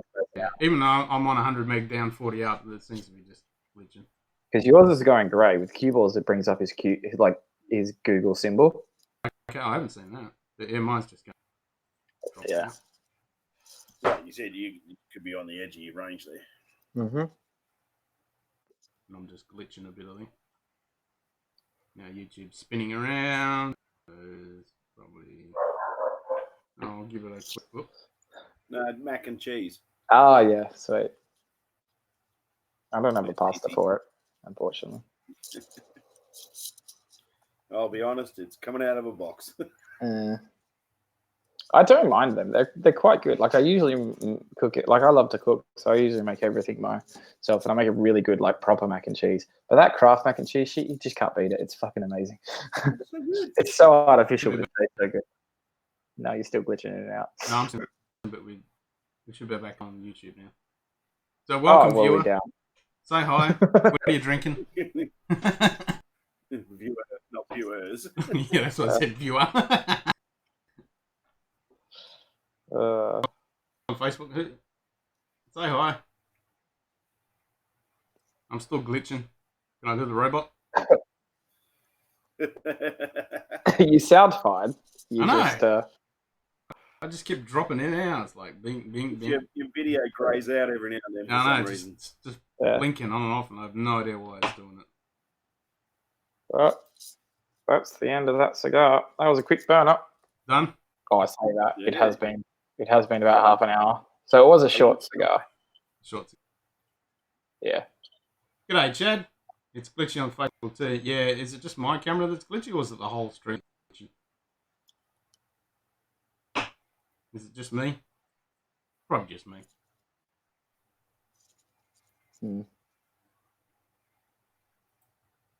It's really annoying.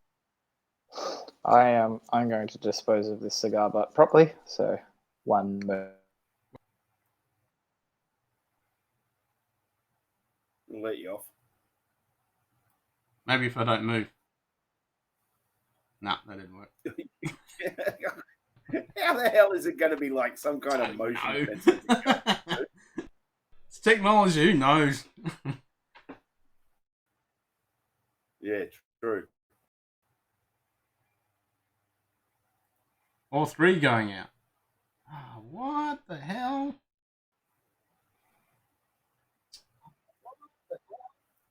At different times. Alrighty, I'm back. One of these days, we'll actually find a software program that just works flawlessly. Well, Discord worked, but it was just a pain in the ass getting everyone organized for it. The whole broadcast is dropping out. Maybe switch to Discord. Just start a call and see what happens. Switch Oh, to wait, Discord? if it's the whole broadcast. Yeah. Well, I've got Discord on here. Yeah, I've got this.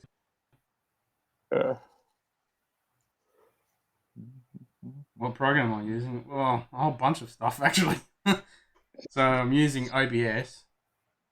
That's the main And then using 8x8, which is a free broadcasting software, which is pretty good. And I'm on 100 meg down, 40 up, so there's nothing connection my end. And then I'm using a Docker script stream to multiple. It might be the script that's failing. No, the script is fine. Well, the two new things from when we did this last is 8x8 and the script. No, because I've been streaming with my Lego and Drams, and it's been fine. Ah, so it might be 8x8. Yeah. So it could just be 8x8 that's a bit glitchy. Actually, it's settled down now. Ah, okay, cool. I was just about to start a call on Discord. All right, How is it? No, just glitched again. The broadcast dropped out. Maybe a Facebook. Facebook is shit. Yeah, because I don't think we're not having any problems on YouTube. YouTube on my end is saying that the stream is... Really? Yeah. Oh, hang on. My face just went super distorted. Yeah, the stream is... Oh. That sometimes does. Mm. It's Chad. That's not CCA Chad, is it? Yeah, it is. Is it? Hi, Yeah. I was thinking earlier today, it's like we should get him in here. Mm. Well, there might be. Whiskey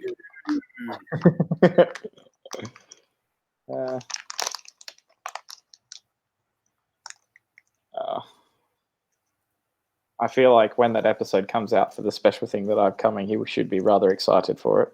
Yeah. Yeah. Mm. There we go. Now we've got an excellent connection on Facebook. All right, sweet. You're still Still spamming out. glitching. All right, should we jump in Discord then? Yeah, all right. All right. If you want to start that up, I'm just going to quickly drop out from here and do a couple of things. Yep. All right. So I'll go to studio mode, and then I'll turn. Are we going back to Discord? Are we? Yeah, it looks like we're going to Discord because this thing's glitching over. So I will just All right. put that off. Turn that off. Minute. Yeah, hold on. I've got to turn my camera on.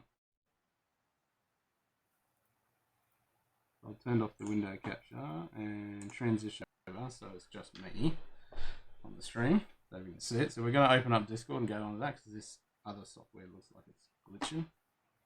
So we'll nuke that. It's been a pain in the ass. And we will go over to the Discord, which should have open. Got too many bottles of whiskey, can't see what I'm at. Do I have my Discord? Oh, there we go. Discord.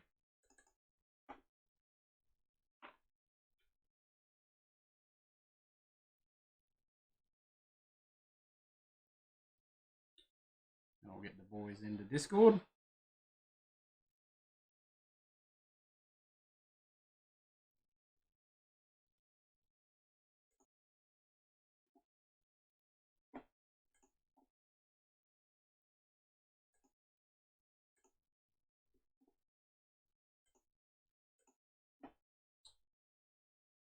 Mm-hmm.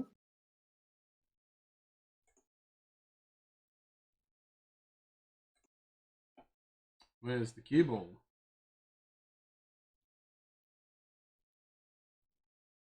Oh, turn the camera on. My light just.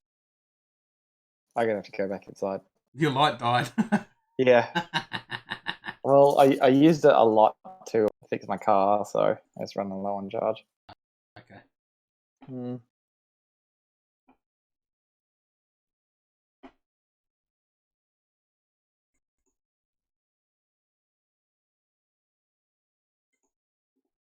Okay, so we've got the Discord going. Now I'll go back to OBS and flip my camera. Discord full.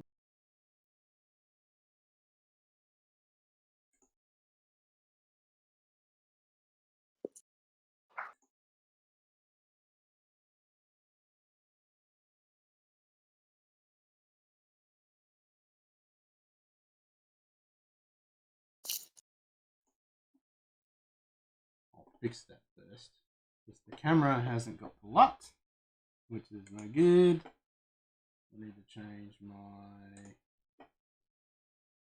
camera settings.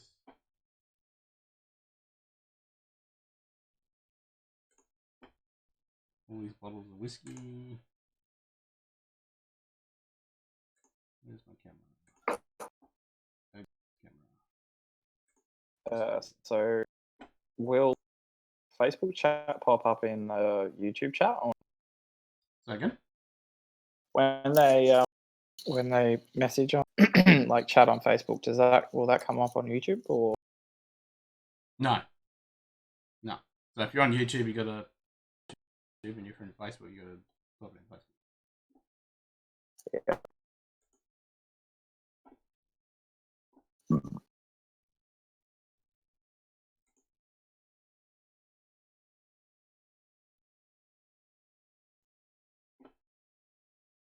All right. Now I'll bring my. I'd like to point out you're still spazzing out. What? it might be camera wise. It might be your. What are you using for your camera? I'm using Virtual Cam and OBS. I'm going to stop and start it. Yeah.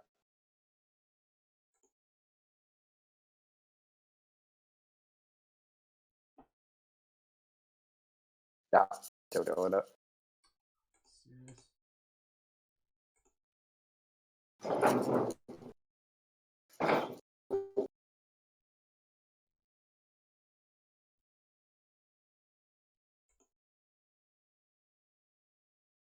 Is it doing it now?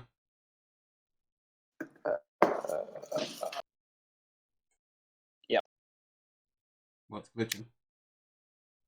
Yeah, quite badly. And you are about 7 pixels. On my end, it's not good. You're killing me. Okay, the 7 pixels is fine. You're not glitching out on YouTube. No, that's but you're camera. But when you are on Discord, but yeah, I'll just look at glitching. So obviously Discord is. I mean, OBS doing the problem. Okay, I'm gonna have to turn.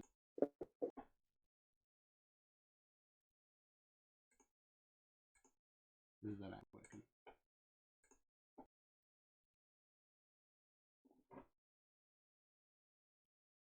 Good old technology. oh yeah. Alright, so I'm gonna have to change my camera. So I can still have the same camera. I'm just not gonna have a lot.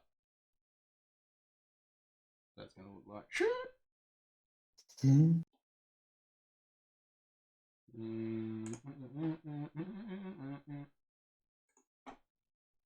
Alright.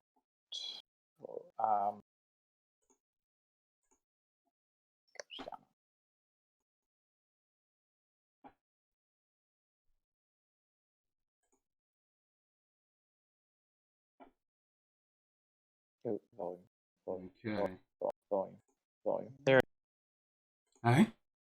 I had to. Now you're glitching. What am I? Yep.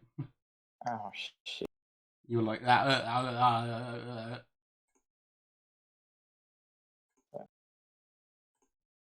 Well, was that coming?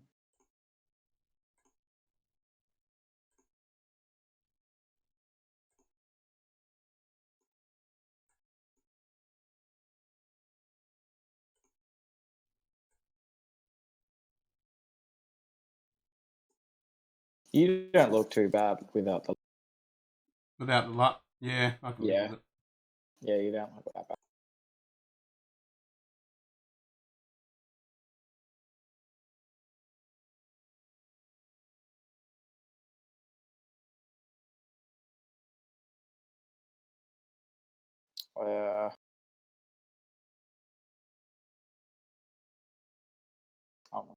I'll message Cubo.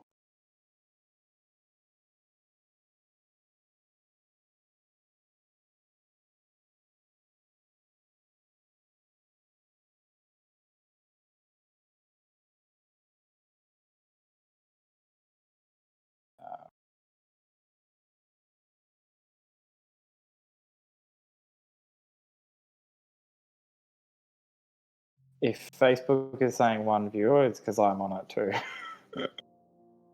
Okay, cool.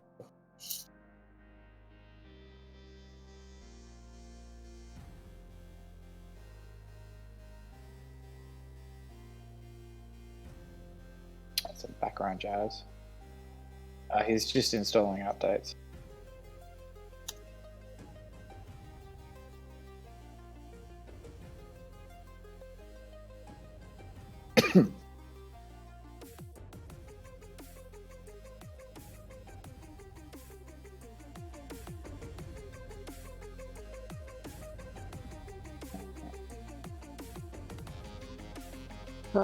Yeah, I'm lagging a little bit.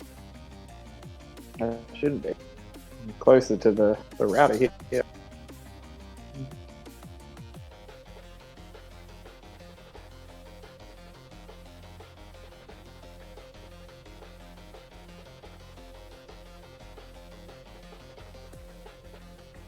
We've got three viewers on Facebook now.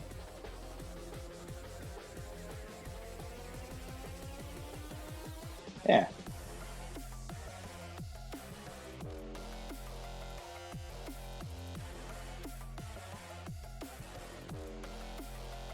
Oh. Hey, there we go. Hello, boys. Hey, how's it going, Hugo?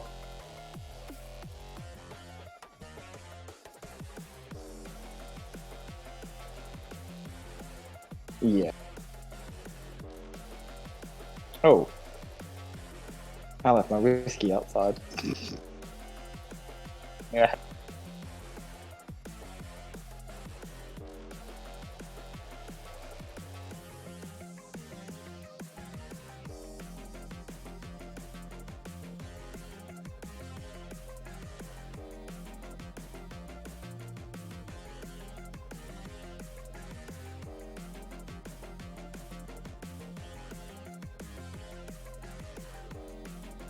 You've got tunes.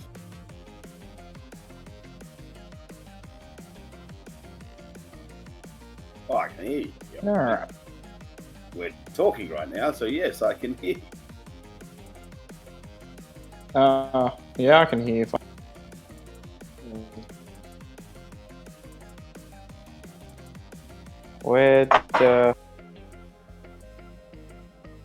Who said they can't hear you?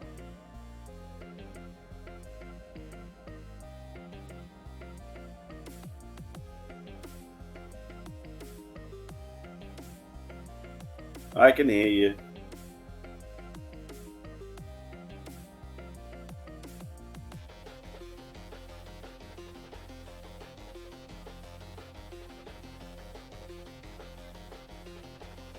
Who said that? Yeah, it's not at all.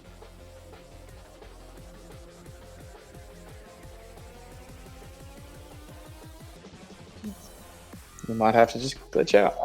Alright, the last of the Valfather. The last of my Valfather.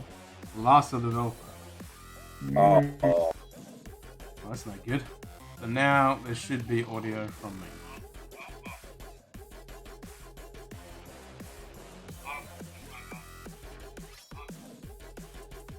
Yep, there's audio from me. Turn it up a smidge. Have we got music coming through?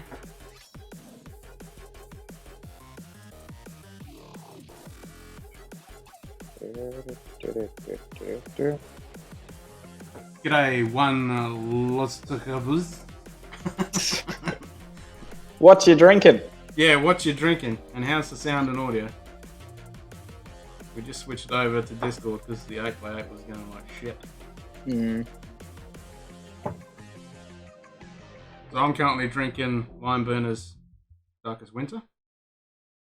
I'm drinking Volfather. Highland Park Valfather. and I'm on the Glenmorangie 18 Extremely. Extremely rare. Change to YouTube. G'day, Gaff. There we go. Yeah, it's better. Morning in the US. Whereabouts in the US? East or west? Yeah. I'm probably due for a coffee after this.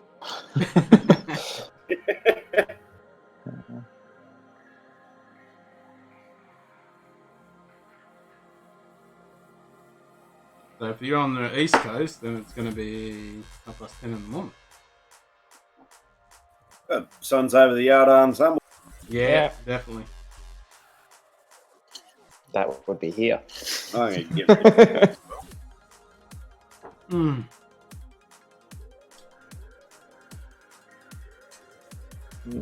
I just added a bit more water and now I'm really getting the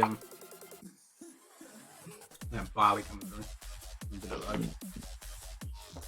That's really annoying. Lovely.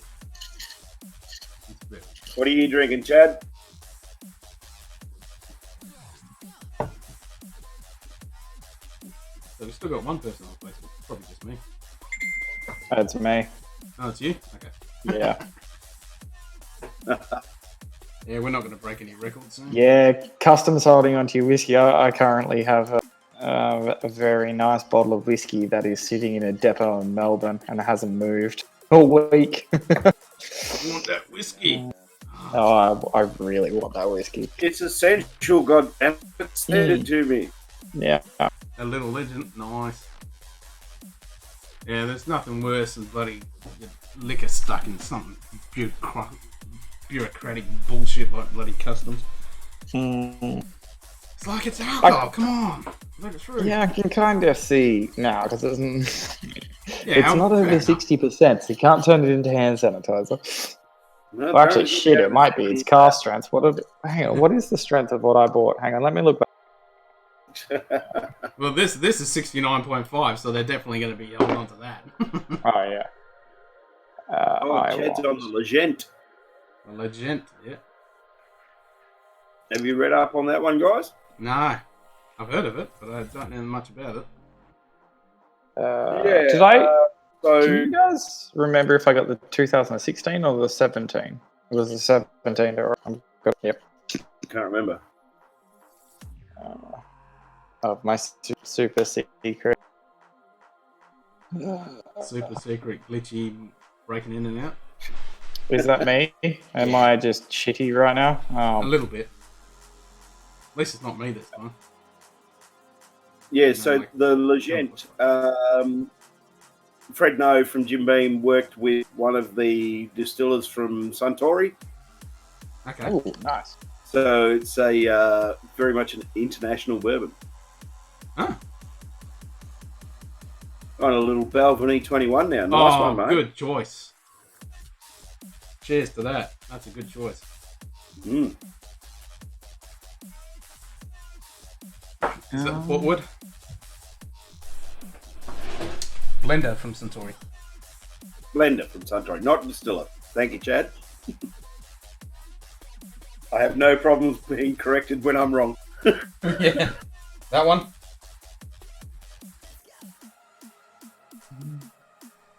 It's only 48.9.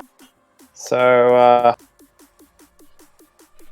I feel like now's a good time. Seeing as we've got Chad in the chat now, am I even fucking getting picked up because I'm breaking it? No, you're good now. Oh, okay. Seeing as we've got Chad in the chat now, I should probably release the information that I managed to get my hands on a bottle of the Lafroig 25 cask strengths from 2017. So that's going to be an episode coming up soon. And I can't wait for it to arrive once it gets released from that. Oh, yeah. Yeah, it's going to be a very good one.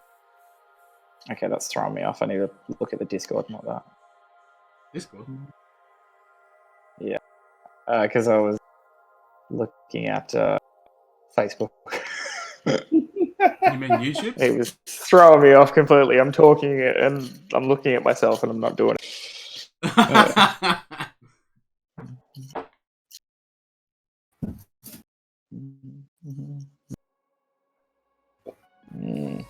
Yeah, so I can't wait for that to rock up. It was meant to be here yesterday, but it hasn't left Melbourne yet. Stuck in customs. Fucking coronavirus. Yep.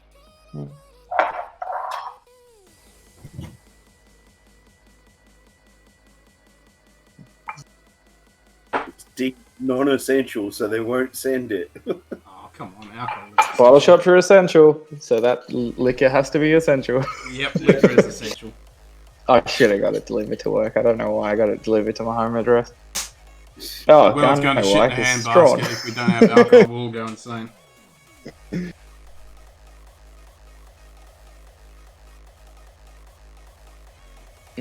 That is a good point. I haven't tried those, but we'll find out. Ken is the master of finding tropical fruits in a whiskey. I like tropical fruits. You and your pineapple.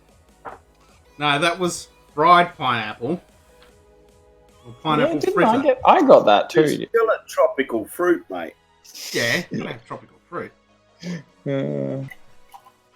Nothing wrong with the tropical. I like dark fruits too. I like all fruit. Fruit is good. Oh, yeah. I'm vaping mango. You're always vaping mango. Shit, yeah. Your favorite beer is mango? Your favourite No, it's not my sparkling favourite thing? beer. It's just a really good beer to have when it's stinking hot, and the missus Yeah. won't drink it, so that's why we get it. Otherwise, I'd be drinking Beck's or something. Ugh. You don't like Beck's? You just lost respect. Oh, come on. It's got to be the Bremen distilled Beck's, though, not the shit that's brewed in Singapore or Melbourne. Yeah. It's got to be the proper Beck's. A good sherry is a very good. Like, yeah, I would prefer a good sherry over dried fruits. Oh, but Well, I just had this, over dried fruits, I'm a fucking idiot. and that's a nice little bit of sherry. That line burner sherry, fuck me dead. So good. Yeah. I can't get past that. I genuinely can't get past It's that. good, isn't it's it? so good. Yeah. Yeah, it's definitely pretty damn good. That episode hasn't aired yet, has it? No. Nah.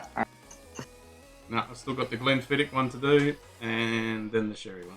So we've only got 2 in the can. Mm. And then we're going to have to get sample bottles to you guys so that we can do tastings. Yeah, well, I'm at work every day, so you know where to drop mine off to, and Q-Ball's probably at work most days as well, so... Yeah, or I just buy a bottle at each bottle shop, pour it into some sample bottles right there. I've got 100ml sample bottle. I have these sample bottles at my place. That's So it. these are 100ml. The one that you just emptied. Yes. Yeah, so you're a little glitchy now. You're doing the Yeah.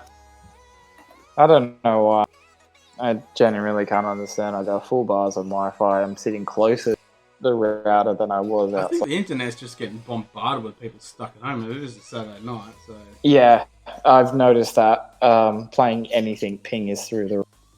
yeah. Like I did a speed test just earlier, and the ping was pretty slow, and I'm on 100 meg 40 up, and it's like Yeah. ping was like, See, that's what lets me down. As I was on 100 in my last place, but where I'm at now, I was only 20. So it's like, ouch. yeah, it's a massive downside. Only being able to download at 2 megabytes a second. Yay! Yay. Oh well. I'm at that moment of dilemma now. What to have next? I don't have any new Yeah, what whiskey to have next? Yep. because everything that I've only got like 5 bottles of whiskey with me here. So they're all the ones I was drinking last time and the time before. So that's why I cracked into the paired cigar and whiskey, because it's something new, something else. Yeah. I would definitely recommend the Valfather as well. But I feel like I'm biased because Highland Park is really It's up good there stuff. as one of my favourite. Yeah, it's my favourite distillery. Macallan, Lefroy, Highland Park, and Bowmore. I'd say my 4 favourite that I own. Talisker that I don't own, and Lagavulin because I finished the bottle. Oh yeah, sick. Oban. Back to that again. Back to the Oban. Yeah, I started on. Just a few more than 5, hey Chad? Yeah, I've got a little bit more than 5. I think I've got 1, 2. I've got 4 on the table. Here I go. I'll put 5 on the table. Well, my Bowmore's at your house, so I can't have any of that. No, yeah, here we go. I've got 5 on the table. And then The Glen one's gone. Alecky. Yeah. I've actually got 7 bottles within reach. Okay, I've got. I don't have. I've already had this Bowmore. I've had my Glenmorangie, and now I'm back to the Oban. The Altmore I'm not going to open yet, No. because we're actually going to do a live comparison with those as such. Yep. So when all the bullshit is over, we're going to sit down because Ken's got the 12 and I've got the 18. Well, I've already cracked mine, so I can give you some samples. We'll share the sample bottles around. Yeah. Yeah. Well, I suppose I can crack mine and we'll give Scotty the neck paw. You pricks. Oh, Jesus Christ, Chad. Are you sitting right in front of your cabinet like Ken is? Do you want to come He's got online? a throne of whiskey. You got to show that shit off. Do you want to come into the Discord and show that shit off? Your Glen Alec, is that the 12? This is the 12. I want the 15. And I want the 10-year-old cast strength too. Because if we do one on that, I can I might pick up that bottle I've got at the shop. I mean, I smashed through my 12-year-old so freaking quick, and I haven't opened this one because I know as soon as I freaking open it, it's going to disappear so damn quick. Yeah, that is a very good point. We know where to go if we run out of whiskey and it turns into an apocalypse. Let's go. Yeah, and you'll get a sword stabbed through your neck. No, not you, Chad's. Yeah, we got to get over there. Shh, orders will come from me. I know where there's a warehouse. Yeah, warehouse is what we want. Or 2, or 3. Or 3. Well, Liquid Mix is just across the road from ALM, so we can get everything we want in one hit. Yeah, and I think ALH is not far from there as well.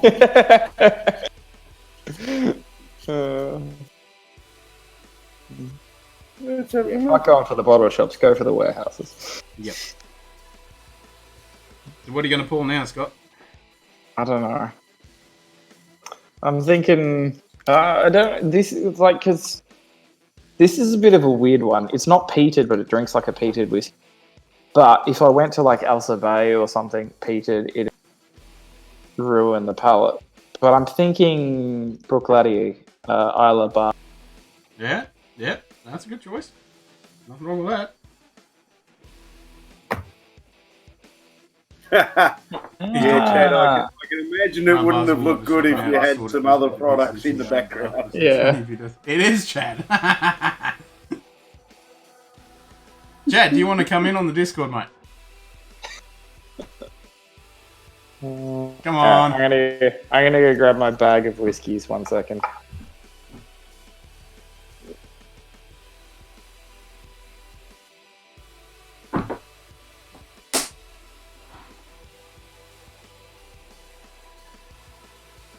Send me a message on Scotch Down Under on the Facebook.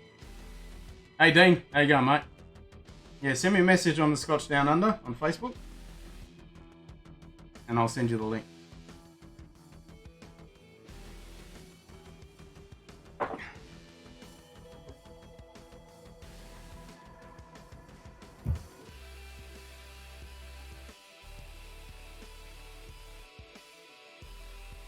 Yeah, it's pretty easy to set up, Chad.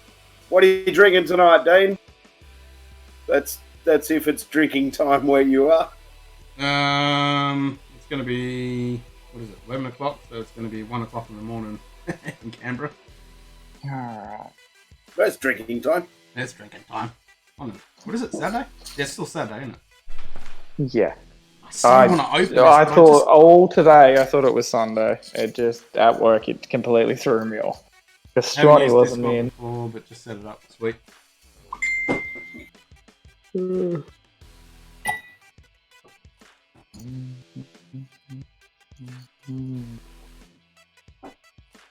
Yeah, so I think I'm gonna. I'm just looking at like my whiskey from the Bruichladdich collection. So obviously you can't see how much is in, but it's about the same amount as the Port Charlotte. But you can really tell which one I like. Like that's good, but I'm really feeling this. Like I'm vibing with the Isla currently, and it still fucks me up. I can't say it properly. Which one? Gin's good. On the gin. I love gin. And how are you drinking? With the whole thing of gin, like at all times have a bottle of vermouth and a bottle of Campari with me for Negronis. Oh, I know what I'm gonna have. I know what I'm having. Oh yes. Yeah, Have you cracked it yet? Well, that's one we need to do as a tester. The other. Yeah.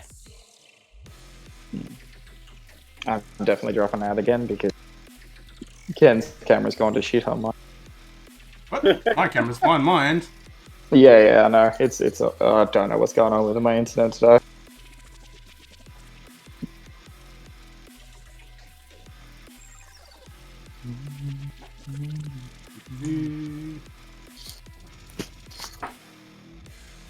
so in the Discord, when I send you the link, you need to go into the Virtual Drams channel and then click on the pin tab and then click on that. And you'll come in straight in. Yeah.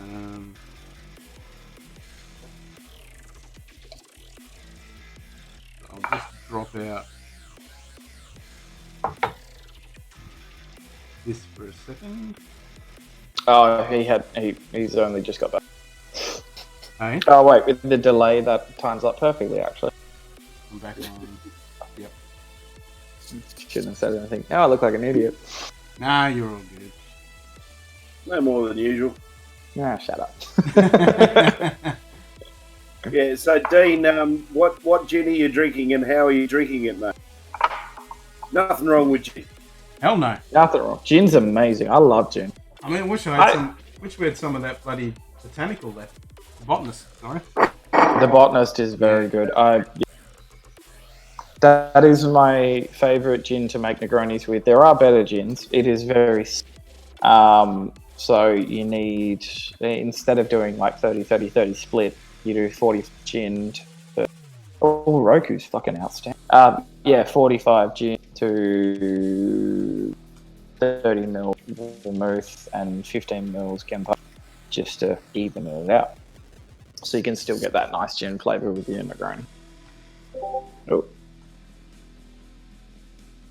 Just to even it out.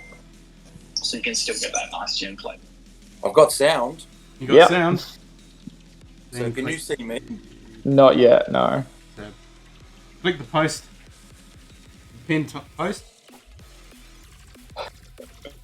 So I clicked on the link that you sent me in Messenger, and then that took me into the Virtua Drams? Discord app. Yep. Yeah, so when you're just sitting there up the top, there'll be a picture of a bell, like a thumbtack and two people. If you hit the thumb, it'll bring up a link. If you hit the link, it'll start broadcasting video. I'm on an iPad too. Does that look different? Hang on, let me have a look at it on my phone. Because I can see on one side it looks like you guys have been chatting with message, and the last one sent was up. Yeah, so in there, click the pinned icon and click that link. So you'll have to hit the three dots, and then there'll be pinned messages. Nope, that just took me somewhere random. So yeah. If you're in the chat, there'll be three. If you hit that, like up the very top, where it'll have like general chat and search icon and people. There'll be three dots and then pinned message. Maybe. Gordon's Gin and Tonic. Oh, I haven't had that one, dude. Nothing wrong with a good old Gordon's gin. Their pre-mixed pink gin and sodas are fucking outstanding. Premix is beautiful. Yeah, holy shit, I loved them.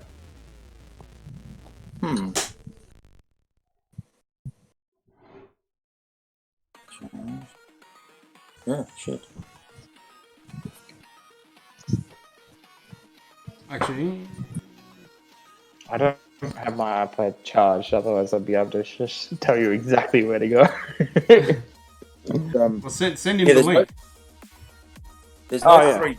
Hang on. I've got the... Hang on. What I'll do is I will copy and paste for you. So does that mean that on the YouTube channel, that blue square is me? Yeah, that's you. Right, So you look everyone can hear me fantastic. talk, they just can't see me. Which is probably not a bad thing. Don't need everyone seeing my bar. Oh, come on. Control-C. Control-V. There we go. Click that link I just posted in general. Let's do that one.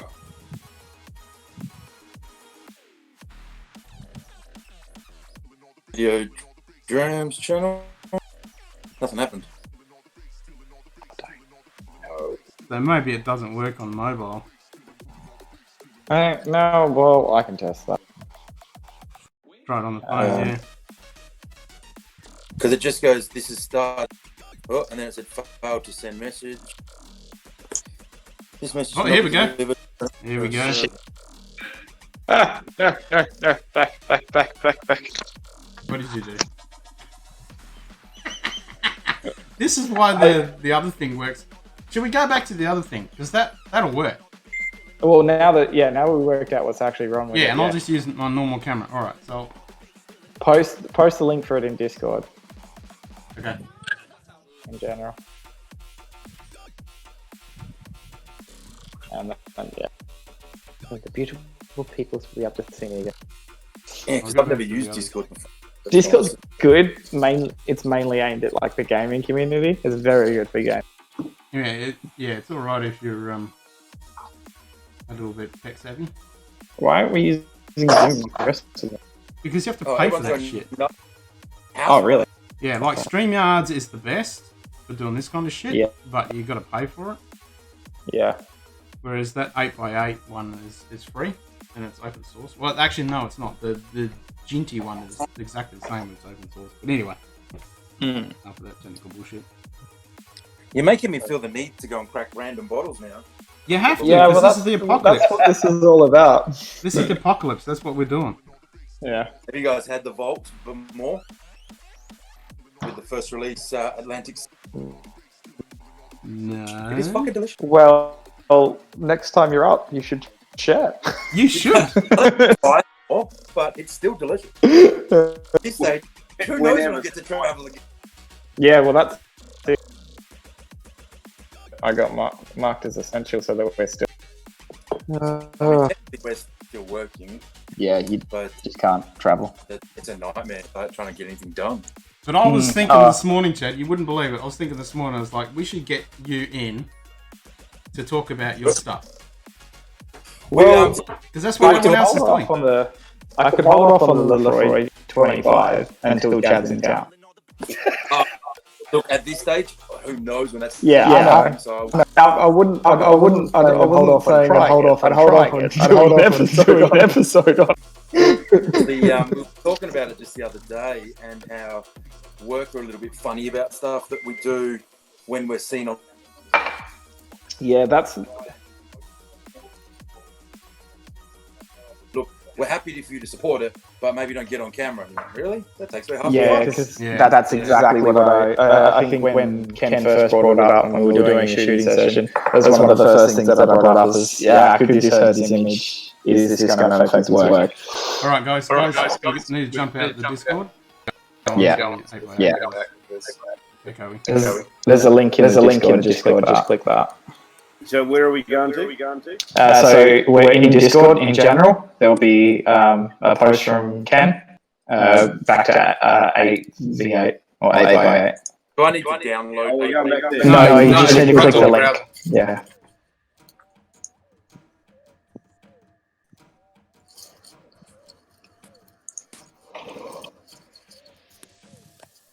Right, I'm going to jump out of there. Yeah. For 8x8? Oh no, just the link should just open up in a browser. Yep.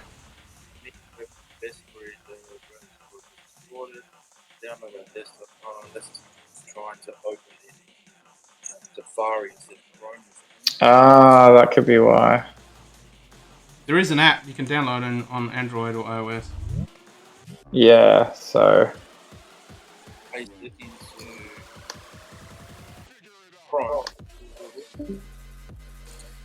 Well, yeah, well, that if it works in Chrome, if not, yeah, you might have to download the app. Unfortunately, this is a shit show. Oh no! Like the first time we did this, we ran it through Discord. It was perfectly fine. There was no like problems and stuff. No, that we couldn't get people in. And then we tried a few other stuff and just couldn't get anyone to actually, the video system didn't work at all, and we had to do everything through private calls, and it was just a pain in the ass.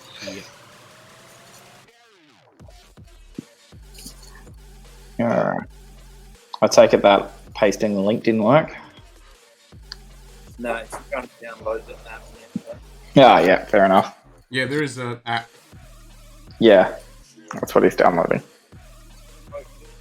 Alright, we should be back up on Dean. You still with us, mate? Oh, and I'm back. Yeah. I'm just spinning back and forth in my super... I can't go all the way around. I nearly tried to then. Headphones. Shit. Yeah, so does mine, but that... Okay, I'm just going to quickly mute Because it sounds like there's someone at my front door, and it's 11 o'clock at night. What? Yeah, I'll be back.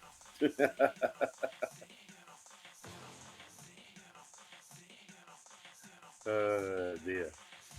All right, so now we just need Chad to click on the 8 and 8 link. Yeah, well, he's got to download the app because he's on an iPad. Mine's just opened in Chrome. Yeah, but you're on a laptop. True. True. Let's not get technical about this. Don't get fancy now.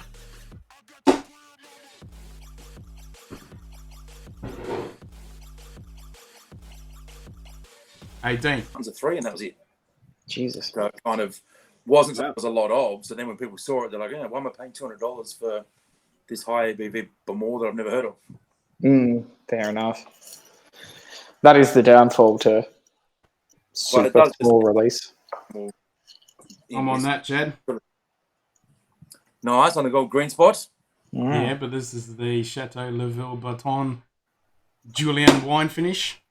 I have no idea how hard that was to get. As soon as I saw it, I went, give me that. Yeah, he's also got a very, very nice bottle of yellow spot that I bought him. Oh, that was the port one. The port cask, that's solid. That was so that one there was only 215 made, but that was delicious. Oh, you didn't see earlier. You probably haven't seen the episode, but we just did the blind tasting of that. Oh, that's the darkest winter. That's Darkest winter. Yeah. That's the 69.5%. Nice. It's tasty. And there's the port one. Beautiful. Yeah. 69.5%. American oak. And the feel is like a 50%. Yep. Yeah, it just, I don't get it how they do that. Sherry cask. Ken's got everything. And I love how we all got different color hues to our screen as well. well, my camera would actually be properly with a proper LUT on it, except that it keeps glitching out. So I'm going to try and turn it on again and see if it actually works. I'd have proper lighting, but To it. Like when you're holding up the bottles, I can make it out, but it looks like I've got bad vision and I can't quite read it. Yeah, I'm going to turn it on again and try it. Well, I can actually turn on my overhead camera. I'd have better lighting, but There you go. Now you can see it properly. Oh yeah, on that. Oh, I hate you, Chad. Oh Jesus! What was that? The Hibiki 17. Oh, you bastard! Behind me. So you were talking about some good gins before. Yeah. Get a chance to try. Sip Smith, yeah. Ooh, what's that? The VJOP. BTOP? No, I haven't had that. So you've got your classic Sip Smith, the green Yeah. one. Yeah. The VJOP. So it's basically like Navy strength. Very okay. proof. So you're talking the 57.7. I love a Navy strength gin. Right in your front face. And then they've got the Earl Grey one, so the London Cup. Yeah. And then you've also got the delicious slow as well. Ah, sweet. Yeah, I've tried the original and the London Cup. Coming to your house. Hey? What was that? When we go to do our visit to Lineburners, we're stopping at your house on the way through. Uninvited, just a ransack. That's why you don't generally show people these things. I live in Midland. Literally, the whiskey I have around me currently is the Brook Laddie collection. Yeah, how's that? Elsa Bay. So now the camera's Lefroy working Select. Hopefully it doesn't glitch. My It bar doesn't is look a like mess it. at the moment, but let's see. What do I do? So, My dog's set up again. Within I really range, should check it out. I've got So the like Almore that. AC, got my green label, got my number one, got my Barn Little Bay, my Glenmoran G18. Hold on, Glenford I'll put you on full screen so everyone can see that.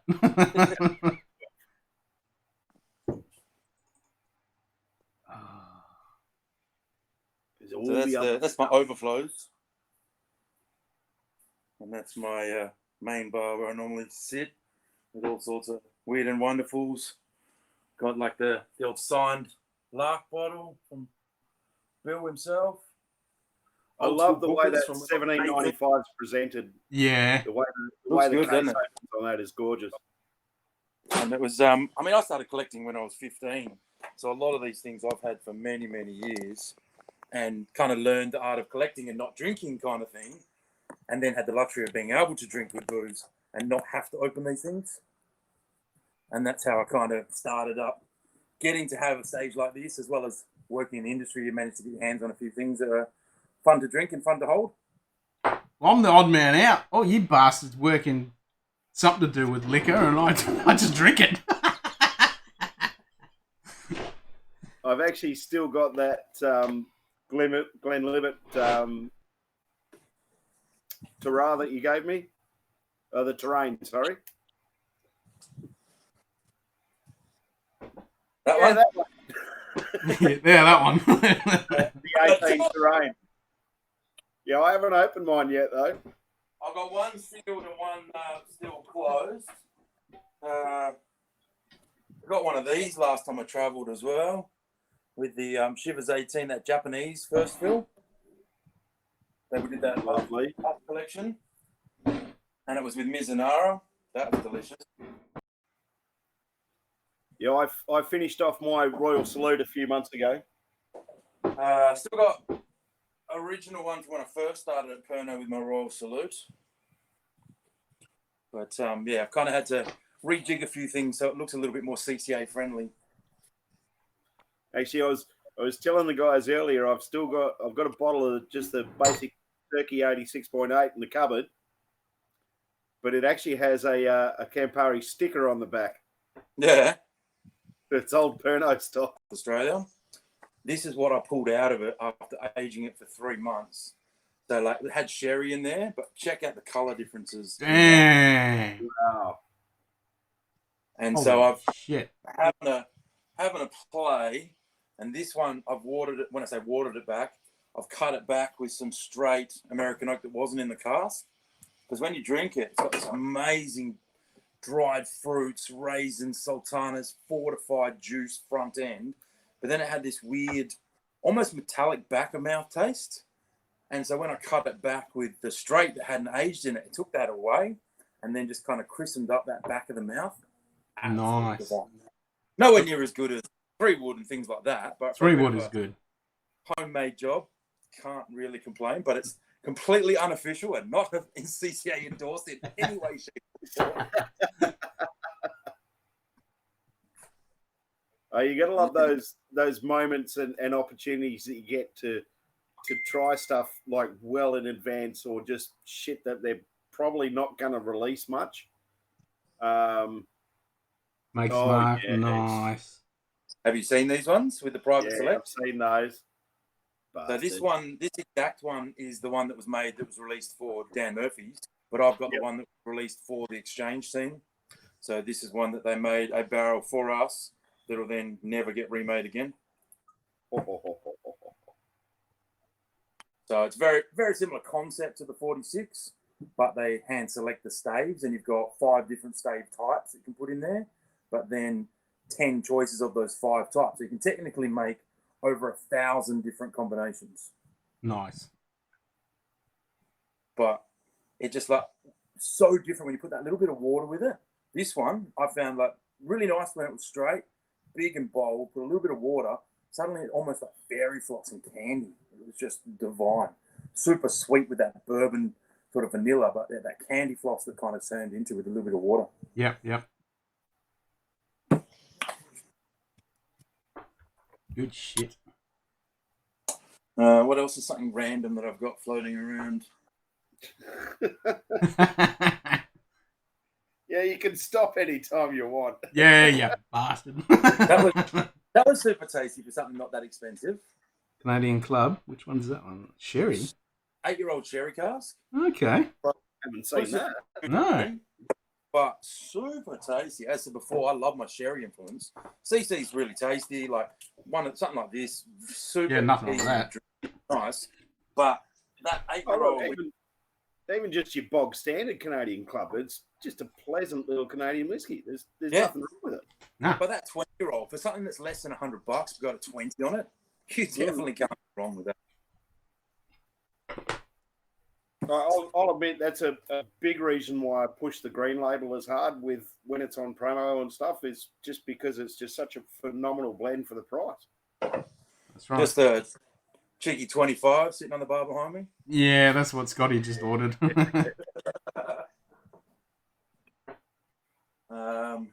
That was quite interesting.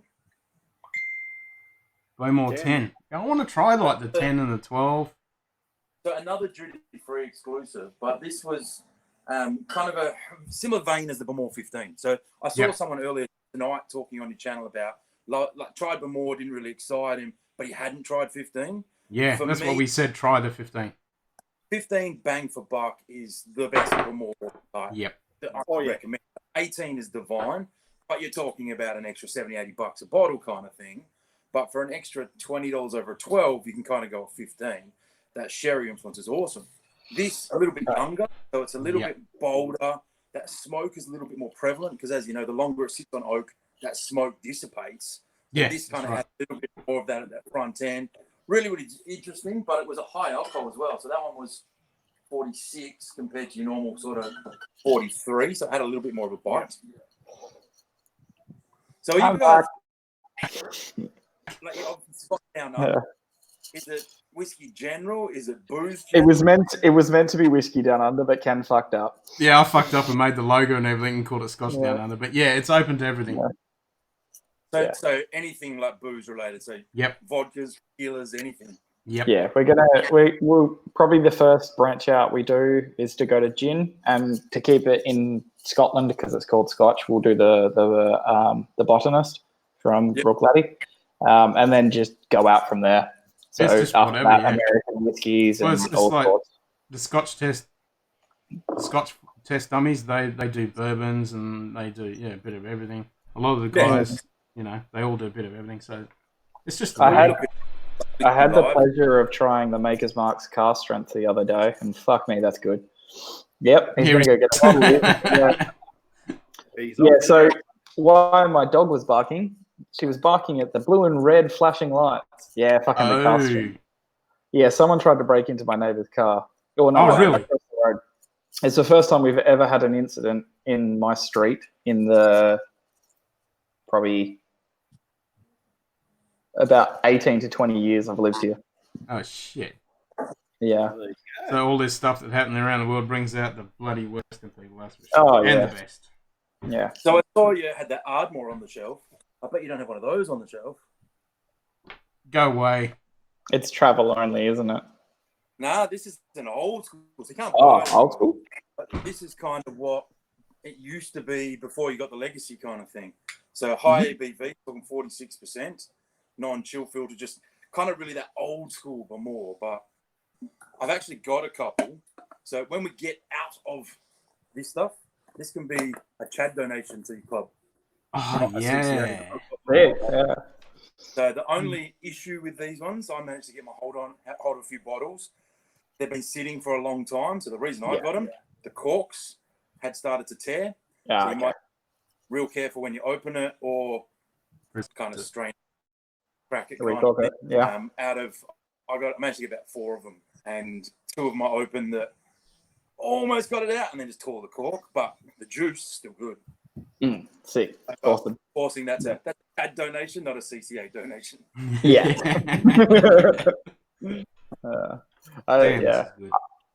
I'm genuinely surprised with the lime burners donation, just because like how small of a channel we are, like literally just starting out. And we pump out good content with like decent production value, but still it's like we're tiny, and they just willingly gave us a $300. Well, I was surprised. Because I was going down there, and I just messaged them and I said, I'm going to be down here, and if I did an episode, ability to do an interview, and she was like, well, I talked to the head distiller, and I'm going to talk to Chad there, and boom. Hooked it up, and then he gave us that. And an open invite for all of us to go down and shoot more episodes there. Stay there. Yeah, it's gonna be awesome. It's That the select few that ruined it for everybody. So the amount of times that people have done things on these kind of forums and then got on their high horses and started being abusive or rude, that then go, well, why would we want to risk that? That you might not like it and you give us a bad rap. Now, it's an expectation that they're buying your silence to anything negative, but there's ways and means to do things as well. Yeah. And it's also like, I mean, you also notice I'm not wearing anything branded just in case that I'm officially here as Chad.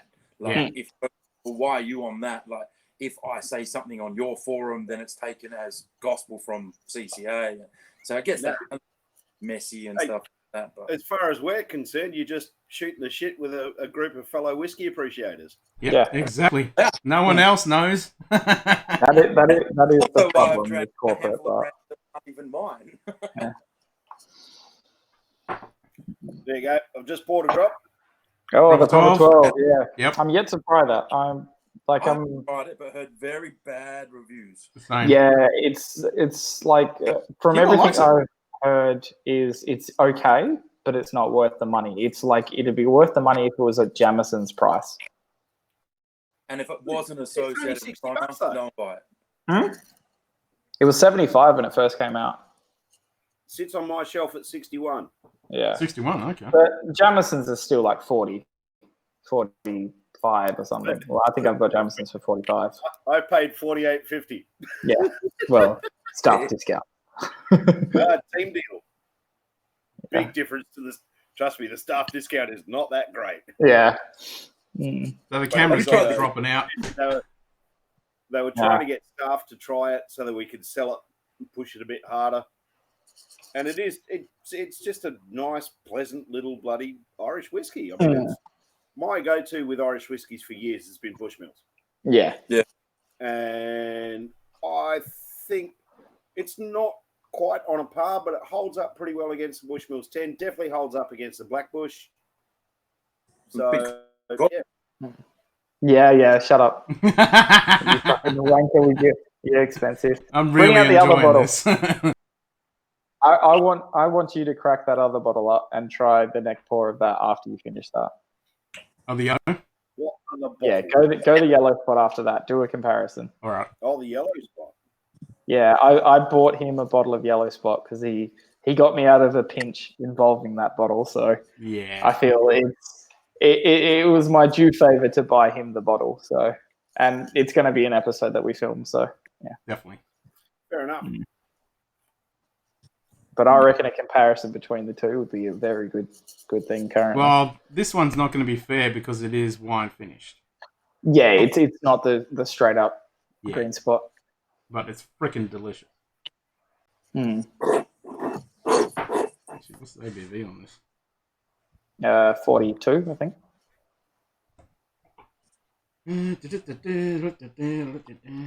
46. Oh, shit. That was a bit off. I don't remember actually adding water to this. I haven't added water or anything. I haven't added water tonight, but I mean before when I had it. With everything that's been going on in the last week, I'm just drinking.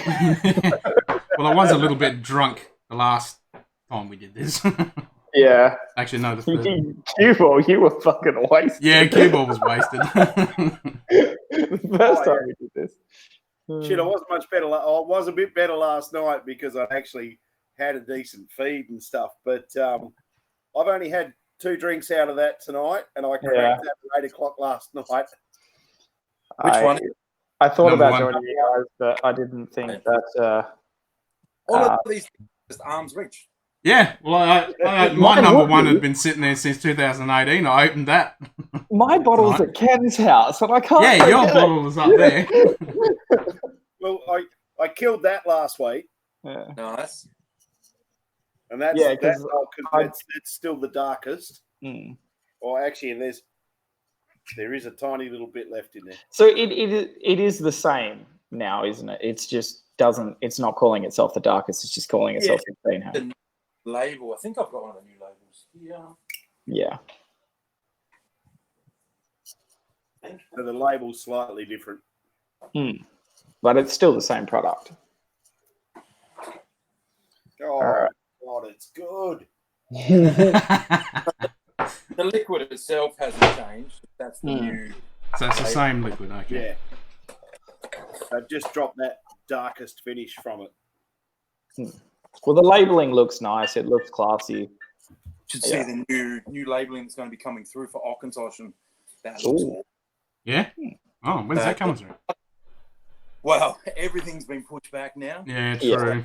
It was meant to kind of be June, but I've seen a couple of emails come through recently. There's a lot of stuff that, even new releases this year that have been bumped, that are not coming out at all this year. They're coming next year. So it's kind of a watch this space. So even things like we were releasing a full-strength bottle of Soshu. That was something that we were bringing out this year that now it's just been, that'll be 2021, just because with all the uncertainties and things like that. Yeah, fuck knows when this is going to end. Yeah. Nobody knows. That's we finally got some stock on the fucking Toki this morning. Nice. Good booze, that. Yeah, the Toki's pretty good. We've been open for a month, basically, and only just got it. Yeah. Can't talk about it and not show it. Yeah. So the Toki, that's a blend of the Hakushu, the Yamazaki, and the Cheetah, right? Yeah. Unofficially, it's kind of a entry-level Hibiki kind of thing. So exactly. Yeah, because the Hibiki is just the Hakushu and the Yamazaki, isn't it? Yeah, because I think it's about, I think it's 60, 70 bucks. So you can pick it up for should be 65. 60, 65. You hopefully this year might start to promote it as low as $55 because it allows us to promote that House of Suntory. When you see them promoted at 55, the other two can go down, but we can't get Toki down there. Yeah, that's all good. Karen put in a lot of work to make sure we had it all line price. So yeah. That's got some heat in it. It really does. All right, it's time for Pete. Going back to Pete. Yep. I've already done the Lagavulin 16. But I could go an Optimal. Have a smoky cokey. I'm going to go to Lefroy. I'm going to go to I could go to Law. Yeah, you could go to Law, you bastard. Because you've got the bottle there. And you've got our bottle there. Yeah, I've got two bottles. I just got to select. But yeah. I've got the PX one I haven't even opened. Yeah. I got one of them too. Yeah, I'm going to have cask. Quarter cask and triple wood are normal. Yeah, I've got the triple wood in the shop. Triple wood's fucking tasty. Yeah, actually, I need to finish my triple wood because I want to kill the app so I can get a 10 back in there. The quarter cask sits on our shelf at 72. Yeah. It's got that huge sort of woody sort of nose and flavour. It just, like as I said, smells like you're walking through Bunnings with that fresh cut wood sort of thing. Sick. I'm definitely going to have to get a bottle of that. It is, like I started out and I preferred Lagavulin for my peated and stuff. And then just through my palate developing, I've switched more to my go-to peated. Yeah. Is Lefroy. But my everyday drinker is Bowmore number 1. Yeah. But I don't fucking have it with me. It's right there. So, I mean, being that you're number 1, what do you think of like an Ardmore? Ardmore, I like. Yeah. But it's more in the I need to be in a mood for it. Yeah. Whereas I can pick up a bottle of like Lefroy Select or like the 10 or the Bowmore number 1 and just have a dram of it no matter what I'm feeling. I only just opened my Ardmore since that whiskey tasting, and I fucking love it. Yeah, no, Ardmore's good. I very much like it. But it's my ex-housemate drank my entire bottle and I only had a dram of it. The piece of shit still owes me money for it. Same distillery and the same juice that they used to make tea. Oh, sweet. Mate, which? I missed that. So, originally, when they made this, it was all going into making teachers and going and making all these blends. Okay. So basically, just making juice to supply to all these distilleries for blends. Yep. And then they kind of went, well, we're making some really good juice here. Why don't we release something? And then they released Ardmore. And they kind of colloquially joke there because they make a peated and a non-peated. Yep. This is, it's late at night now. I can't remember. I think it's 80-20, 80% peated, 20% non-peated. Don't quote me. But they originally... That one's all blurry. I can't The read it. Mortlack. Oh, yeah, cool. You got the Same special thing. release. This was only into blends until I brought out the Flora of Fauna release. Yep. And then, so they released that out there and said, we're making good juice. Let's release it on our own. And then they colloquially joke there at the distillery that because of the two liquids, you've got Ardmore, which is the peated, and then you've got S, which is the non-peated. Yeah, okay. So that's how they got the name. Yeah. So, I mean, I'm not sure that's how they necessarily arrived at it, but you can't buy Ard less. That's just a little joke at the distillery kind of thing. But it's all about that Highland style being different. They're using that different peat. So it almost has that burnt toffee kind of honey notes and things like that coming through. Whereas when you talk about Bamore, it's very much that salty finish, that brine, lime kind of notes.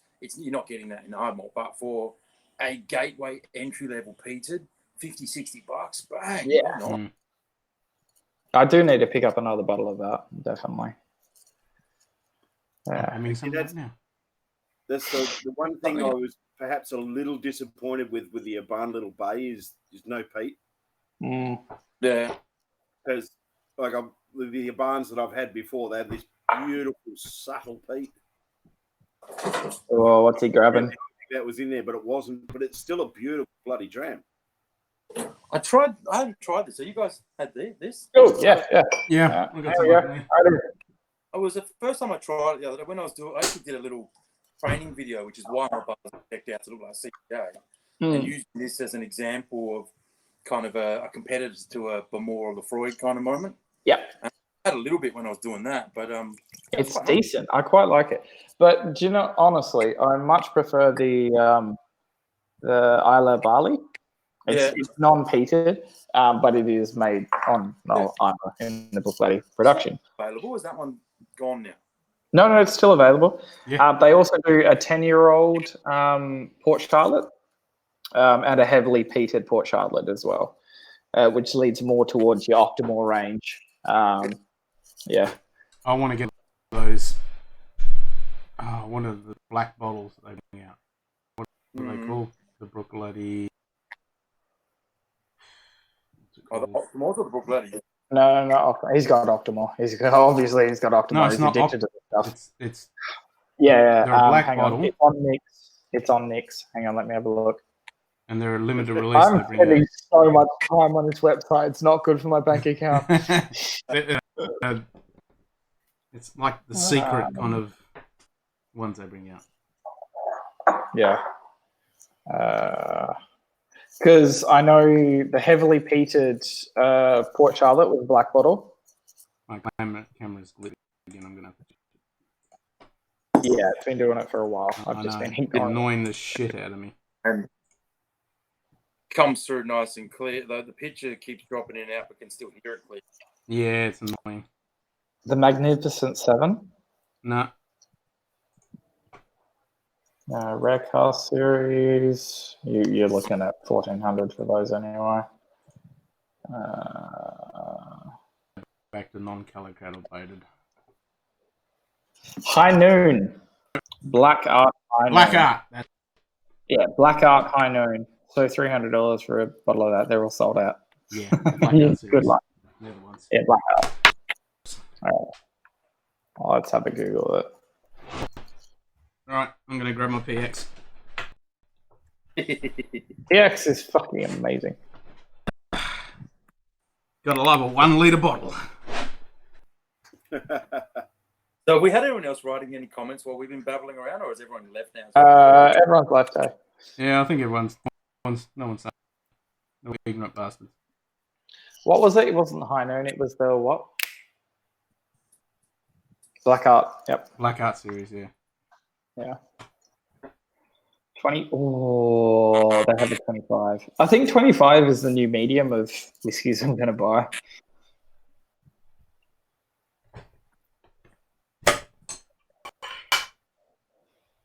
Master of Malts have it. Black Art 7.1. Bottom. No. I can't remember if I actually put that. Oh, I have. I might have enough points to get a pen or a shirt or some shit. Oh shit! Yeah. Already bloody sold out. of things that you don't need, but you still have. Yeah.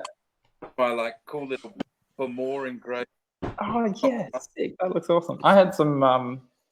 And then you've got the water pourer as well.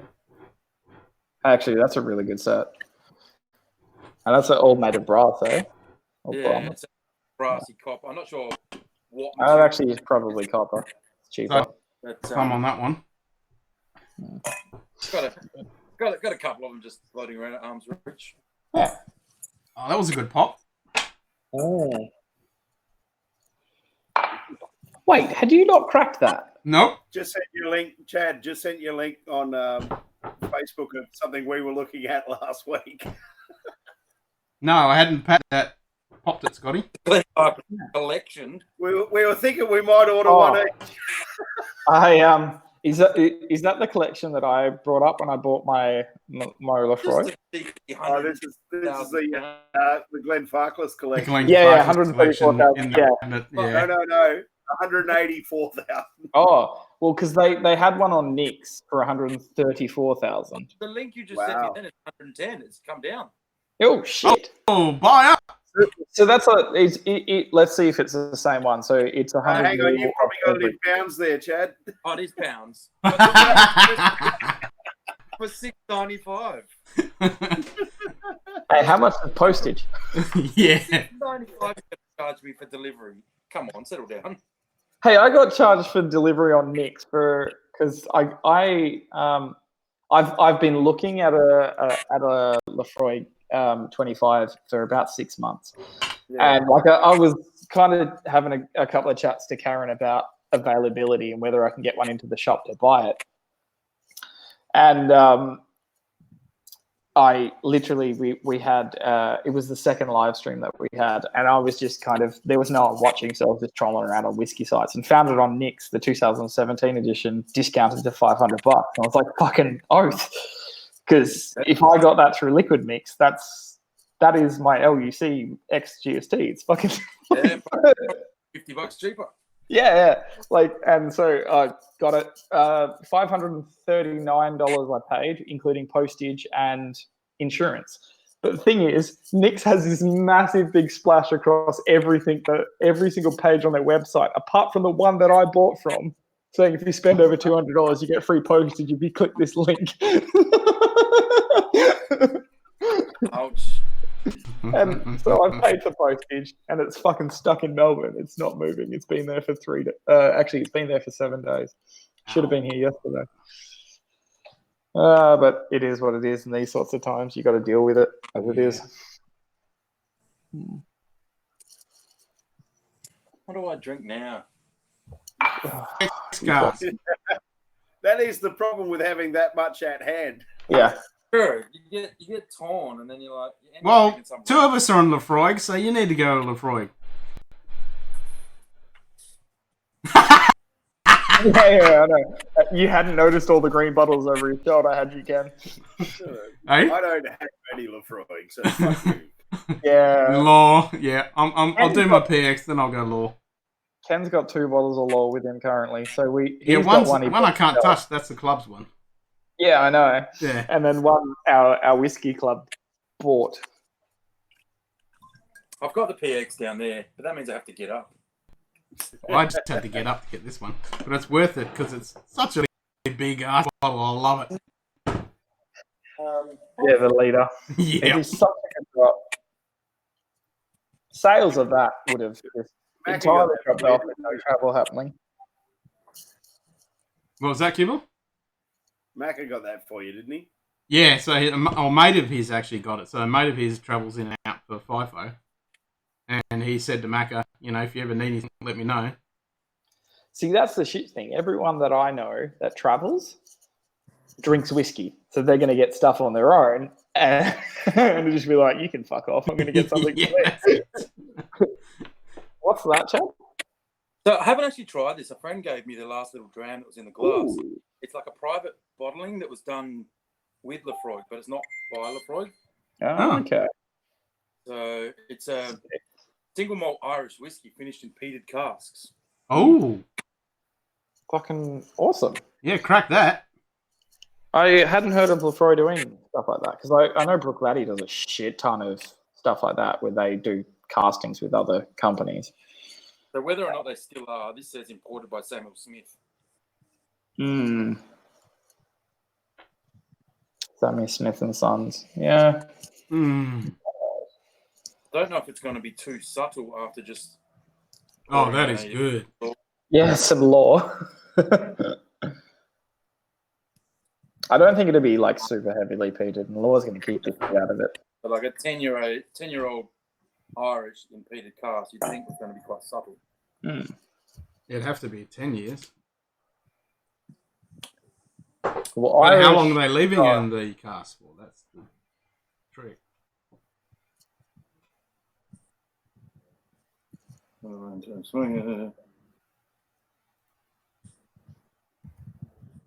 The 10 years in American oak.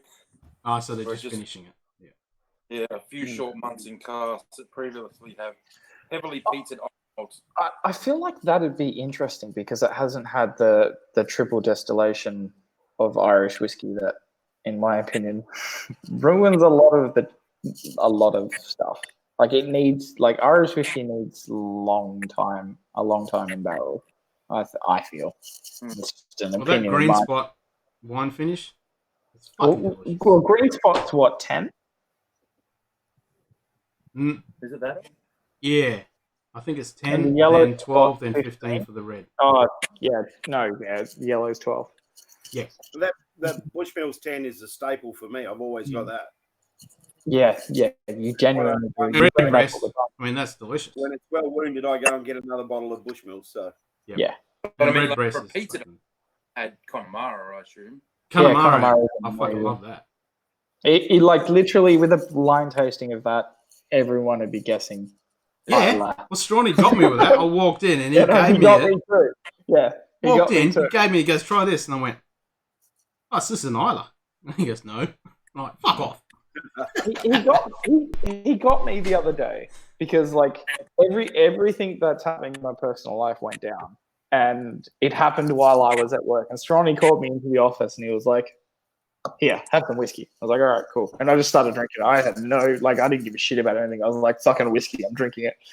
And I was like, after a couple of sips, I was like, "There's a bit of peat to this. A little bit of peat to this." There's a fucking lot of peat to this. He's like, "Yeah, it's Octomore." I was like, "Okay, cool."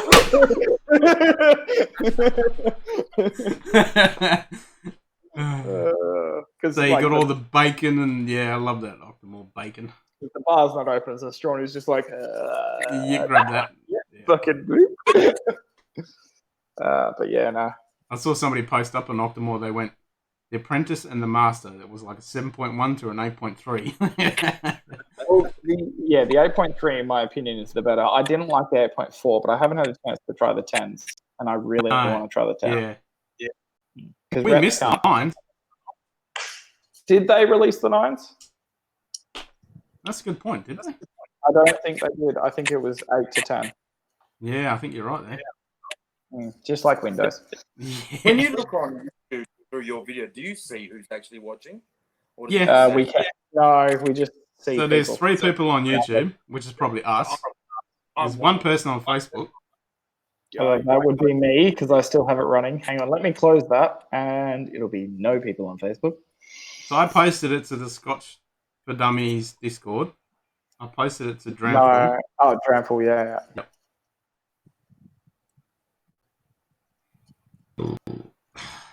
Nice whiskey bit. You double posted it to Dramful, by the way. Did I? Yeah. No, I posted it once and deleted it because it didn't work, and then I reposted it. So that'd be why. Yeah. No, I deleted it. Yeah, because I wasn't sure if I wanted to join or not. I wasn't sure if I wanted to drink. I didn't nag yet because I wasn't sure. I didn't know how it was gonna go down. Well, everyone already knows. To fill you in, chat, I had a death in the family yesterday. So. Oh, sorry, mate. Yeah, no, it's all good. But I'm dealing, and she went out comfortably, and my nan passed away. But it was the best possible circumstances that we could. Yes, to Nan. Yep. Scotty's Nan. Yeah. Unfortunately, I couldn't go down and go see her in the hospital in Perth because they wouldn't let me in. But I'm on the short list for the funeral, so that's good. Yep. I tend to look at the bright side of life. Yeah, she had a good run. Yeah, she did.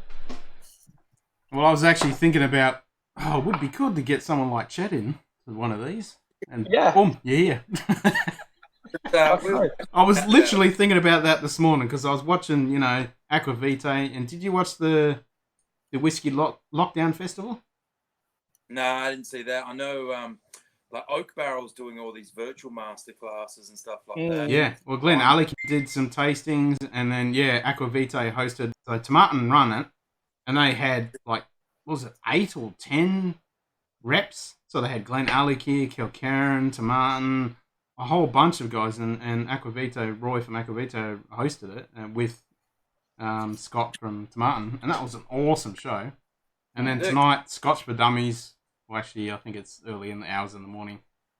Scotch Test Dummies, they're doing one with Delmore, and they're raising funds for the American Nurses Association. So, yeah, there's so many cool things going on. Everyone's in lockdown. Follow the Facebook page, Change Australia. So that's basically what our premium spirits team is called. Yep. All brand ambassadors every night for the last couple of weeks. Each one of them does a little sort of between 15 and 30-minute kind of video, either around cocktails, around a master class, around just one spirit they love, something a bit of fun, all this kind of stuff. So each one of them does something different. And it's been really cool with a bit of information, but a bit of lighthearted fun. Yeah. But also, it's what people need. Yeah, totally. Like, it is weird times for everyone. No one knows what the fuck's going on. These are the sorts of things that take people's minds off the horrors that are happening in the world. Exactly. And, everyone's, like with the whiskey industry, it's all in shutdown. So, Yeah, they're all making hand sanitizer. And it's fucking great that they are. Yeah. Yeah. And shout out to wine burners. Yeah. We got some of the hand sanitizer from Illegal Tender the other day. Yeah. Oh, sweet. Yep. And because they've used the lemon myrtle and stuff that they use in their spiced rum. It would smell amazing. Yeah. All right, I'm gonna pop out for 5 minutes and have a cigarette. Roger that. I saw that Copperhead were doing some. They're doing some as well, locally here. Yeah, so Copperhead's another distillery up here. They're in Chapman Valley, so they're about half an hour northeast. Yep. I know Whippersnapper did it. Yeah, they're doing it. Oh, wrong hole. Done it. Yeah, I've got it. When we do our line burners trip, we try and line up something with Whippersnapper either on the way down or on the way back. So drop it there. Jesus Christ, mute your fucking mic when you do that. I did. But it still came through on the 8x8. Went down the wrong hole. Damn. Need more whiskey. Nice green bottle to go with the green spot. No, this is PX gas. Well, it was just taking the piss out of your green bottle, to be honest. Hey, the missus gave me those. Tupperware. I haven't. I think that's one thing I haven't got. Oh, no, there should be something in the fridge. I was going to say, I don't have any water with me. So it gets dangerous. You just sitting here. Yeah, that's why I grabbed the green Tupperware bottle with water, and that was full, so it's now done. My Stein. Yeah, you got a Stein full. Yeah, well, I fill it with ice, and of course it melts as I'm sitting here. So it means I've got water to rinse my glass, and I've got a little bit of ice to add if I want. Mm-hmm. Yep. That made my eyes water, coughing the lungs up like that. Not Corona.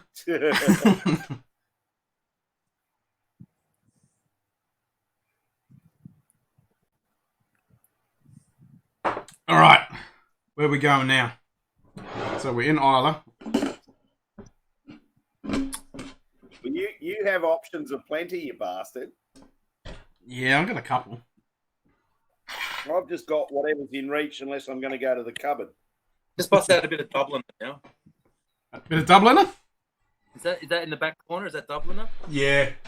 I should actually drink this because I've only had about that much of this and the missus has been smashing it. Yeah. She doesn't drink whiskey, but she loves this. She'll kick your ass if you drink all of that, mate. She's got to buy the next bottle. I bought some of that hand sanitizer from Lime Burners and got their honey liqueur. That's good. Not cheap, but it's super tasty. Yeah, no, I had some of that honey liqueur a couple of years ago when I was down there and tasted it, and I was like, oh, this is really good. Oh, you can't beat Dublin. Well, you can. You get Ratu. True. Or, I don't mind this one either. Glava, yeah. Yep, good old Glava. That Ratu spice. I'm not going to touch this because this is a tradition. Every Anzac Day I have this in my hip flask, and I'm going to be doing this at my front yard in my full suit. I'm going to have that in my hip flask. Nice. What's the story behind that? Ex-army. And that, like, what's the Glava story? Well, we always get ready to march at, and we form up about some stupid hour, 5:30 in the morning. We always get down there, just before 5, and the bar's not open, so we all take hip flasks. So there was one of us that had Openero, one of us had American honey, and I had the Glava, and then, there'd be a few of the guys who were like, oh, I know you've got the American honey, I'll have some of that. I know you've got the Openero, I'll have some of that. You've got the Glava, I'll have some of that. Nice. Yep. Glava is fantastic, though. It's such a beautiful little liqueur. I love it. It's good stuff. Fuck yeah. I think that was the first whiskey liqueur I ever tried. I think I'm with you on that. I think that's the first one I've tried too. Would be a Glava. I think Lock and Aura was the first one I tried, which I've got floating around somewhere. It's sad when you've got so many bottles you can't find things. I think that's actually a good thing because then you find stuff that you forgot about and you're like, oh! Well, like when I started collecting, though, I didn't necessarily collect because it was good booze. I collected because it was something cool. Yeah. So, like, I don't know if you remember.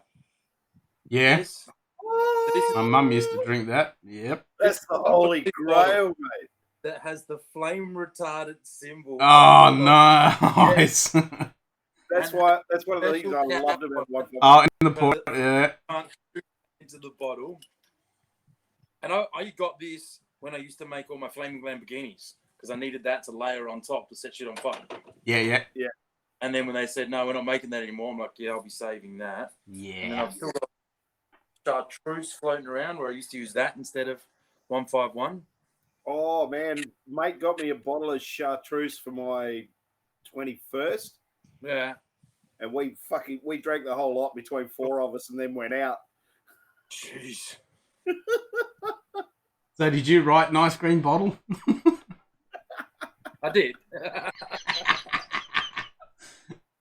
Cheeky bugger. You've got the YouTube app, haven't you? Yeah, he's got the YouTube app. YouTube as well. Is anyone watching us? Yeah, is anyone on watching us? Come on. Well, it says that there's 3 people in the chat group. Oh, just dropped down and went to 2. Oh, so someone left. Yeah. Have you seen this one? That's probably That's a you, Swirl. So this is a new tequila, like super premium. Absolutely delicious. There's 3. You've got the Blanco, Año, and Reposado. But retail between 110 and 150 for these. It's not too bad. Absolutely delicious. I like really tequila. I haven't really been focused on it yet. It's probably one of the things for once we get back to some sort of normality in this world, then start to talk about it. Yeah. Like I can't remember exactly what it was, but one of the cigar nights, Luke poured us a tequila. Yeah. And initially it was like on the nose, I'm like, okay, that's not Scotch, but it's definitely American, but it's not bourbon. And Scotty was the one who actually figured it out. Yeah. And it was just like, I would never have actually picked it as a fucking tequila. Yep. Good tequilas, you can just sit there and just drink like you would a Scotch. Yeah, we had that tequila tasting night, and it was amazing. It was really good tequilas. That pineapple flavored one, what's the name of that? That was so good. Yeah. Yeah. But I mean, Australians are still in that mentality of you get your lemon and salt and smash tequilas and cheap. Yeah. Yeah. And it's going to take time for that education. Yeah, but that's the same with whiskey. Yeah. Most people just think, you mix it with Coke. Or Scotch and Coke, yeah. Well, I looked at the numbers on tequila a few years ago, and they were basically saying that, like, worldwide, as far as bars are concerned, at least, the volume of tequila that's actually poured as just a straight shot, not as a dram, is like less than 10%, apparently. Yeah. Okay. So on the hot, well, the majority of it, because I think it's nearly 50% cocktails, Yep. Yeah. and the rest is actually like as a dram. Yep. So it just goes to show that as far as the overall population goes, people are well aware of how good tequila can be. And that will also be influenced by the fact that large proportion of the volume of tequila comes from areas that respect and understand tequila. So Yeah, like, as much Totally. as Australians might drink tequila in shots, it would be this much volume in the grand scheme of things. Yep. And you've got to give respect to anyone that decides that they're going to actually make tequila, because from planting to bottling, Yeah, that's a long process. 8 years. Yep. Yeah. 8 years. And you can't grow those plants anywhere else in the world without permission. I watched a documentary years back about a place in Australia was actually getting permission to make their own, and the rigmarole they had to go through it, and the rigmarole they got to go through as they're growing it. It's pretty full on. Yeah, and it's like the huge in that world. But if it's got a critter in the bottom, it's not tequila, it's mezcal, because you're not actually mezcal's good. To put a critter in. Yeah, yeah. Well, like, yeah, who's getting getting FaceTime? that would be Cuba. Yeah, pretty cool. Like mezcal, What are you up to? it Or can be should I made say from about any you right now? agave, whereas tequila has to be made from farmed blue agave. I said, Yep. You can. What are you up to? It takes 10 years to grow the 8. harvestable rate. 8. Yeah, you can severely fuck it up. Yeah. There is a massive delay between live. Right. Yeah. Oh, it's huge. and- But that's normal with streaming. Yeah. Minimum's 10 seconds. Yeah. Like, I'd go as far as to say 2030, wouldn't it? Yeah, it's looking Facebook about. is usually pretty low. Like, I've got low latency on YouTube. It should only be about 20, 18. Today, Facebook was higher than YouTube. YouTube was about 10 seconds. Facebook was about 30. Yeah, no, Facebook has been really bad lately. Fair enough. And you're bored and you thought you'd ring me. Well, drink whiskey and come online. Fair enough. So what's everyone drinking? You still on the PX? No? Oh, you're on Dubliner. Yep. What are you on, chap? No. No, seriously, I'm He's thinking about something to drink. because Has he got an empty glass? we can't actually get together. Oh, that's not good. Well, I've got 2 glasses on the go. Yes. Oh, Yeah, good man. fair enough. I was actually thinking about my next one to have a bit of this. Oh, monkey shoulder. Yeah. I like it. I need to get a bottle of that.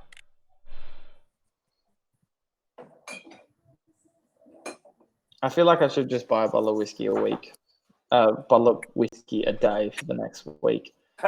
Whiskey And a then day. just, Ooh, that's going to get expensive. Nah. But Ooh, you only live wow. once. So Oh, this is one of the rums out of the rum called Fiji.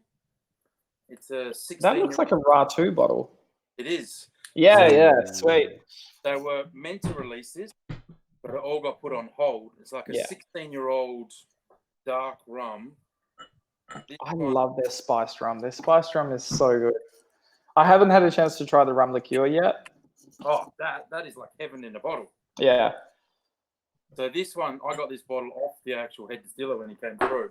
Oh, It sick. was meant to get released into Australia, but this was a mock-up bottle, so it's not even a proper label or anything. And it just kind of made its way to my bar. But it's a 16-year-old. Wow.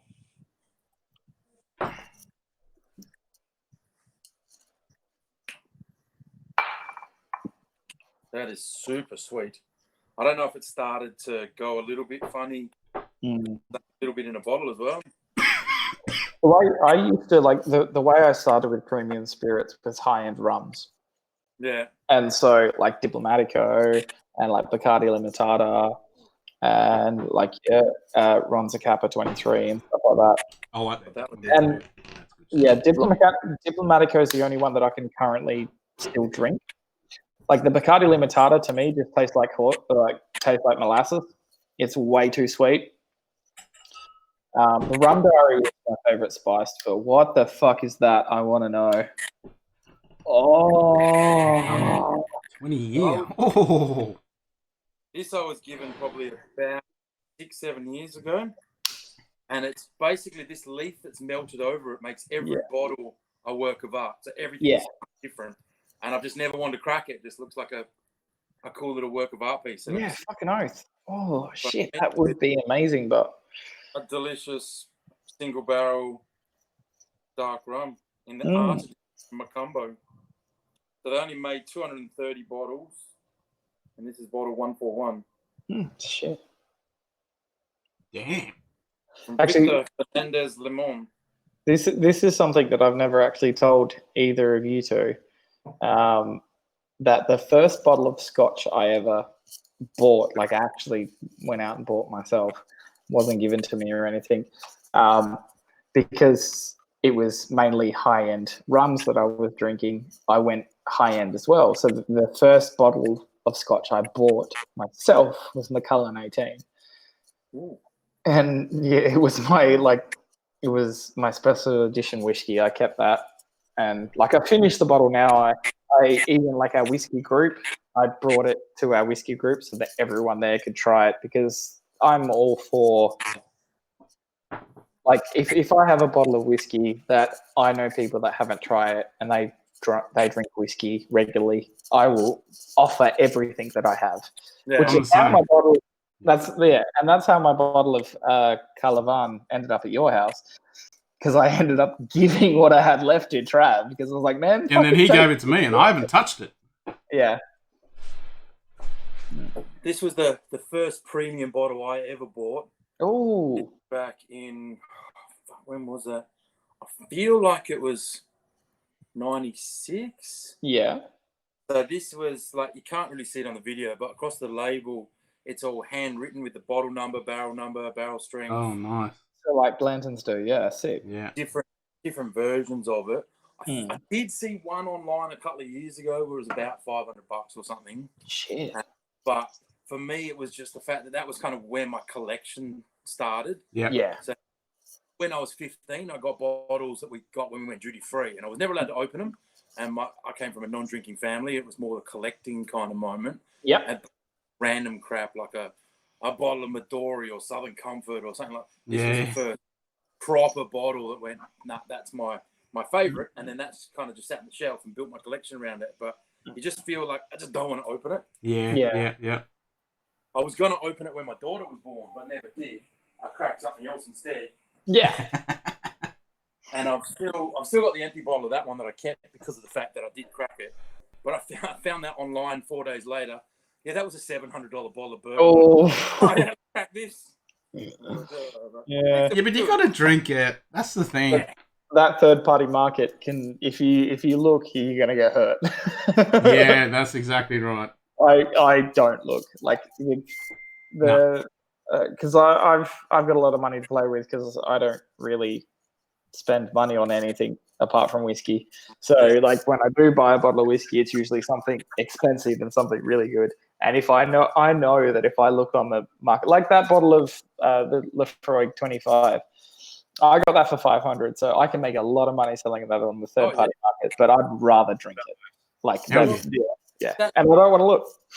I could sell that tomorrow for $1,000, but once it's gone, it's gone. I no longer have that in my collection. Yeah, I was going to open it and drink it, but then I was lucky enough to go to a mate's bar in in New South Wales, and he had all this stuff in there that we tried, the 12s and the 17s. So I didn't feel the need to go and crack it, and now it's just one of those nice things to have. Yeah, so, I mean, I've got the Game of Thrones collection that I was just, because I love my whiskey, I love my Game of Thrones, but why not? Yeah, I had the opportunity to buy the complete collection minus the one that didn't come to Australia. I passed on it because in Australia. I've seen it everywhere. Like I can get that. It's not the Cardu. It's the. Get it wrong. The Tyrrell. Yeah. Yep. Hey guys, just Yeah. before she runs out of data, Carolyn's watching on Facebook. So hi, Carolyn. Hi, Caroline. She was She'll just get that giving me back in about shit 10 because I was on the phone. Cilantro, Caroline. Yeah. I have a little bit of whiskey left. Yeah. Cilantro. Yeah, cilantro. But yeah, no, it's. I passed on it because like I knew there was a lot of money to make in a third party, but I didn't think there was enough change in the original whiskies that were being offered. Like because they're all they were a specific release just for this. Yeah. But I feel as though they weren't taken away as much as you can't get pretty much the same flavor profile from buying bulk standard for a quarter of the price. So I passed on it. But I know I have a friend that did buy the entire collection. She spent $800 on it, and within a day it was worth $2,000. And her husband cracked 2 bottles, so it's worth nothing. I can never be one of those people that buy whiskey for an Do you investment. still have the originals of these ones in stock? And I was like, no. Nope. There's a few places you'd be able to pick them up. But I've got 2 left in stock, but they're not any of the. Have you still got a bottle of that? No. We had that one sitting around for a while until you picked it up. The Lagavulin sit around for a lot longer than I thought it would because that's the one I really wanted to try, the 11-year.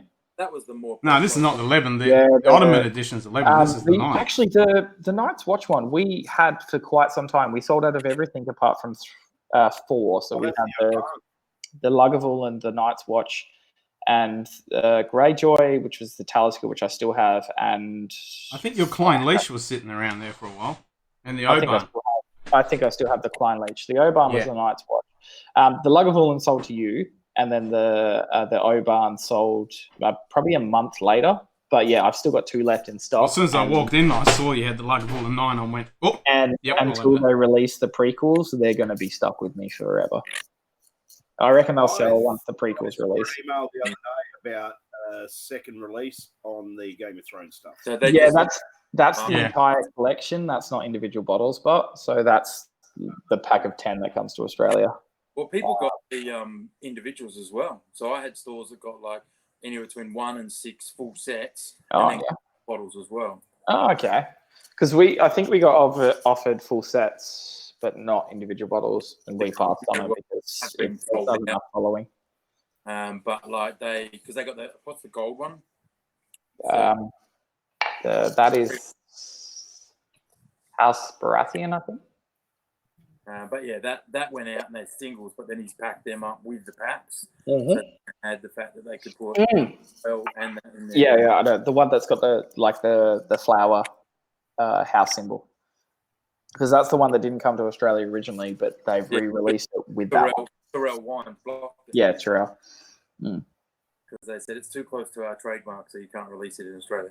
Yeah. That's what it was. So what happened that now it's suddenly all right because they blocked that, same as when they were playing all the games with that little puppy. Yeah, that was a massive lawsuit when it was going through. It was released twice. Yeah, Was it? So I got the original, but I've got the second release. It was the original sells for ridiculous amounts of money. Oh, people 29 2000. A friend of mine actually had a full carton of the original Duff up in the top of his bloody cupboard. Went away for a week, and his fucking housemate had some mates over, and they got drunk and stoned and fucking put it in the fridge and drank it. Oh shit! And that's when a full carton was selling for about fucking $600. Yeah, that's nuts. They're worth thousands now. The original release. That's what I'm terrified about when my boy gets into that age when he's around with his mates, and I'm not here. Yeah, don't worry. Me and Cube will polish off your collection before then. Okay, good. I've got a bottle in the bar from Shivers when I worked at Pernod that I could make a personalised label. So I made a label for my daughter when she was born. So it's got her full name and her birthday on it. So I've told her 18 there that I'll give her when she turns 18. Yeah. So whenever she comes in here or talks to her, she's like, Daddy's got a bottle in his bar that's mine. It's got my name on it. And you're like, probably stop telling people that my How old is she? she's not 9 yet. She turns 9 in June. Okay, yeah, Yeah. definitely. Stop telling people that. No. Well, I'm hanging out to my boys' age as well, and I'll bring him down here and say, "Okay, son, sit down here and have some drams with Dad." Have you got a bottle from his year, his birth year? Oh, that's a good point. Yeah, I got the yeah, I got the definitely. Farkless family cask for Ethan for his 25th. Yeah, I remember that story. Yeah, Distilled in '97. It's a 20-year-old, so yeah, bottled in 2017. Gave it to him 2018. because when Beautiful dram. after I bought that bottle of Lagavulin, and then you went down the rabbit hole of finding a whiskey from your birth year, Yeah. I did the same thing, and 91's a good year for whiskey. Okay. There's a lot. So I should probably get one now and hold it to my 40th. Definitely. Yeah, well, the one I'm looking at, what was it? I can't remember. I think it was a Glenfarclas. Might have been, no, it wasn't a Glenfarclas. It was something that had big 1975 on it. I was like, yeah, I gotta get that. I feel like it was a Dalmore or something. No, it wasn't a Dalmore. Because the Glenfarclas family cast was way too expensive. Yeah, it wasn't a Glenfarclas. It was something else. Yeah, the family cask. It was a Klein Leash. I think it was a Klein Leash. Decent whiskey too. It was on Whiskey Exchange. Oh, don't tell me Chad's going to find something that's got 975 on it and I'll fucking want to step Other than 91. I wouldn't surprise me if he's got one. Oh, 91, you can say. Right. So is anyone watching this or what? I don't think so. No, I don't think so. Oh. Well, Maybe it is what it is. Either They're way. missing out. We're having a fat time. And it's genuinely, this is the one not to miss. Yeah, this is the one not to miss. Exactly. You're all missing out. Like, just what's in shot, I hate him. I know. Let's just do a full screen of that, eh? Yeah. Yeah. All the Ratus. Pretty much, literally everything that is, every all the Knob Creek, all the Freud's, all the Akintoshans. Oh, damn. Literally tastes like rum balls. See, my Lefroy has got a white label. That's not fair. It's not. It is what it is. Either. He's off somewhere. He's just going to walk something. Either that or he's going for a slash. No, I think he's looking for a bottle. Well, that's what I did earlier. I went and did what I needed to do and then grabbed the Glenmorangie and the Proper 12 on the way back. Oh, we got one person on the Facebook. Hey. Is that Carolyn still watching this?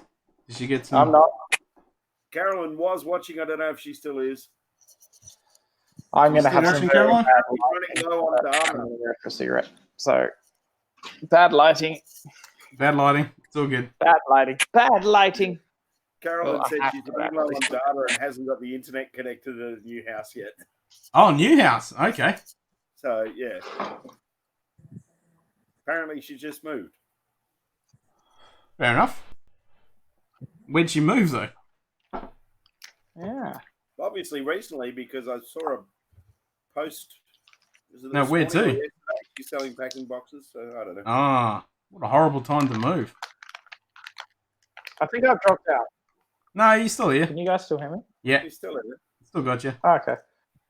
Because I can't load the YouTube stream. Cueball's video has dropped out, and so has Chad's. Well, it's all good on here. So I'm seeing on OBS. You're on the edge of your Wi-Fi. Yeah, back to that spot. Yeah, I need to have a cigarette. No, you're all good on OBS. It's all coming up fine. Your connection is showing as poor on 8x8. But it's still coming across fine. Yeah. Yep. All right. There's no chat happening, so I'm going to bid YouTube. Well, there's two people. Oh, there was one, now there's two. All right. Oh, let's get those numbers. Let's get those numbers up. Then I'll just quickly log in. No, share it to all your friends and shit. That's what I might do. Actually, I might just share it and basically say, "Hey, we're still going." Yeah, we're still going. Right, share the Facebook one or the YouTube? You reckon? Yeah, I'll put it on YouTube. Yeah, YouTube's always better. Facebook's shit. Yeah, YouTube. Facebook shit. Yep. Sorry, Zuckerberg. Yeah. Sorry, Zuckerberg.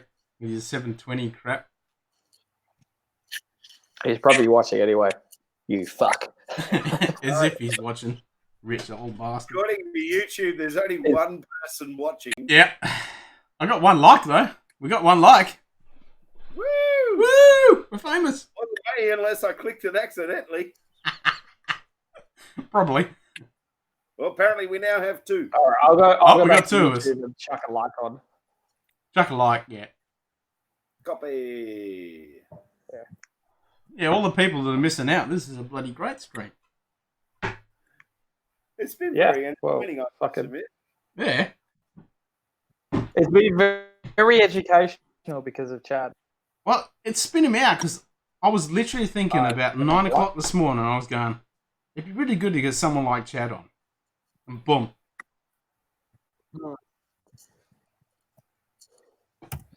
Yeah, you brought that up at every recording as well, so that doesn't count. No, I haven't. I haven't. So. So what are you boys still drinking? Lagavulin Select. No, not Lagavulin. You're on Select? LaCroix Select. I was going to say Lagavulin Select, but I don't recall that release. It's super rare. It cost me 70,000. Dram? You on the Bushmills? Yeah. I've got my green label. Oh, Green Label. Good. Oh, Good for yeah. that. I'm on Monkey Shoulder. I Monkey love Shoulder my is a green good label. dram. Really Oh, Chad's back. Wait, Wait. I'm probably going to have to sign off do. soon. Let's face it, you No, got you to don't. admit the green label is a solid dram. No, you don't have to sign off. You only live once. Oh, I've got to go sort out Easter Bunny. Ah. Oh, yeah. That is tomorrow. Pagan I've got my Fun hot grog Sun ice Festival gone on wrong. The Bully Festival gone wrong. Used to eat chocolate Yep. Just eat chocolate. and have small children run around the garden looking for Easter eggs. Yeah. I was watching Lead Baby, the guy in England that did the sausage thing and the video, the song that he won. He had a mate who was in quarantine over his back fence. So he decided to get a Nerf gun, load it up with Kinder Surprises and shoot over the fence. Sick. Awesome. Oh, that's brilliant. That reminds me when I was a kid that my mates used to make spud guns out of Oh, the yeah. Yeah. from PVC pipes and go firing them off and stuff. And yeah, highly dangerous, but at the time we thought it was very, very funny. I wonder if you could do that with whiskey bottles. Yeah, no, because they would cause a lot of damage. No. If you padded it up properly, and you used the velocity, you could shoot whiskey bottles around. Just like fire little ones. Oh, you could Yeah. definitely fire little ones. You'd have to get Yeah, the tricky bit is finding little ones of really good whiskey. Yeah, and you're like, whoop, catch my whiskey. But then again, if someone was firing out 50 mils of Jim Beam White and you were getting it for free, you're not going to complain either. Yeah, definitely not. I probably still would. If it was White Walker, I might throw it back. I didn't mind it, but the only What- time what I drank Walker? White Walker, the only time I drank White Walker was when I was very drunk. I did literally chucked it in my freezer, and I'd like have a couple of my good whiskeys, and then some friends would roll around, so I'd have some beers and have a few other things, have a couple of cocktails, and I'm like fucking pretty drunk, and I'm like, fuck it, let's get into some whiskey. White Walker-ish. Yeah, if you're totally maggoted, it wouldn't be a problem because you're not going to taste it. It has to be freaking cold though. Yeah, no, It has straight to out come of the in freezer, otherwise it's it's decent. like shit. Well, not decent. It's okay. Does read the winter is coming on the bottle? You happy? Yeah. Yeah. Yeah. If you can can't read read that, that on it's the bottle, drinkable. put it back in the freezer for a bit. Yeah. I mean, if you've got to do that to a whiskey, it's just not worthy. No, it had no flavour whatsoever, but still. I actually haven't opened mine. I did buy one just for the collectible nature as such, and it was just something different. But yeah, I'm yet to open it. I got given one from Steph, so that's the only reason I really had one. I don't have one. I haven't been gifted one, and I don't want one. Have you tried the Song of Fire and Ice? I haven't yet, but I've got them in shop, and From what I've read, I don't want to. Yeah, I've heard that's pretty ordinary. I wanted to get one just for the collector because it looked cool, but then I'm like, I can't justify a $60, $70 bottle just because it looks cool and it's not collection, and so I never bothered. Yep. Yeah, exactly. And like, we've got it and we haven't sold a single fucking bottle. It's like, yeah. Does that mean they're going on clearance, Scotty? Fuck no. Yeah. $20. You can have one for your price. It's all right. I'm gonna have to have one of these. I was thinking about what I want to have. I don't have any in my shop. I have random things in my bar like chunks of peat. Oh, you bastard! Amazing. That's so cool. I want some peat. Peat from where? Yeah, where from? I've got like a little jar of peat that I actually took from Lark in Tasmania. Oh, sick! Nice. Well, when we go down to Lime Burners at the Prongerups distillery, they've got all the peat drying in the back of the distillery. We'll bring a bucket back. Oh, fuck! That's awesome, Chad. Yeah, that's wicked. Barrel head. I haven't got it in my garage, but I've got a little jar of smoked grain. Oh. So we took it out of their kiln. We put it in a little bottle. So then, like when I do my shows, I can say, okay, this is what peat does. Smell the grains. This is what it does to the grains. And that's so cool. Just something, a little bit of a cool sort of factor that you can just pass around and people experience when you do shows. Yeah, fucking oath. And that's what it's all about as well, is getting that customer interaction and getting people involved and wanting to be there. Because like there's so many places that do whiskey shows, and it's like when you were with us at Cutler and you did the Whiskies of the World little bit, like what made it was everything that you said about it. Like, yeah, we're all sitting down trying 6 different whiskies. Cool. We've all done this before. And it could have just been us. Yep, cool. We'll drink all the whiskeys. That's fucking it. But like, it was the stories that you told about each whiskey that made it worth it to come. Made it the ticket price. Like that's what stories that you can go and just jump online and Google. Yeah, things that someone's told someone who's told someone who told me.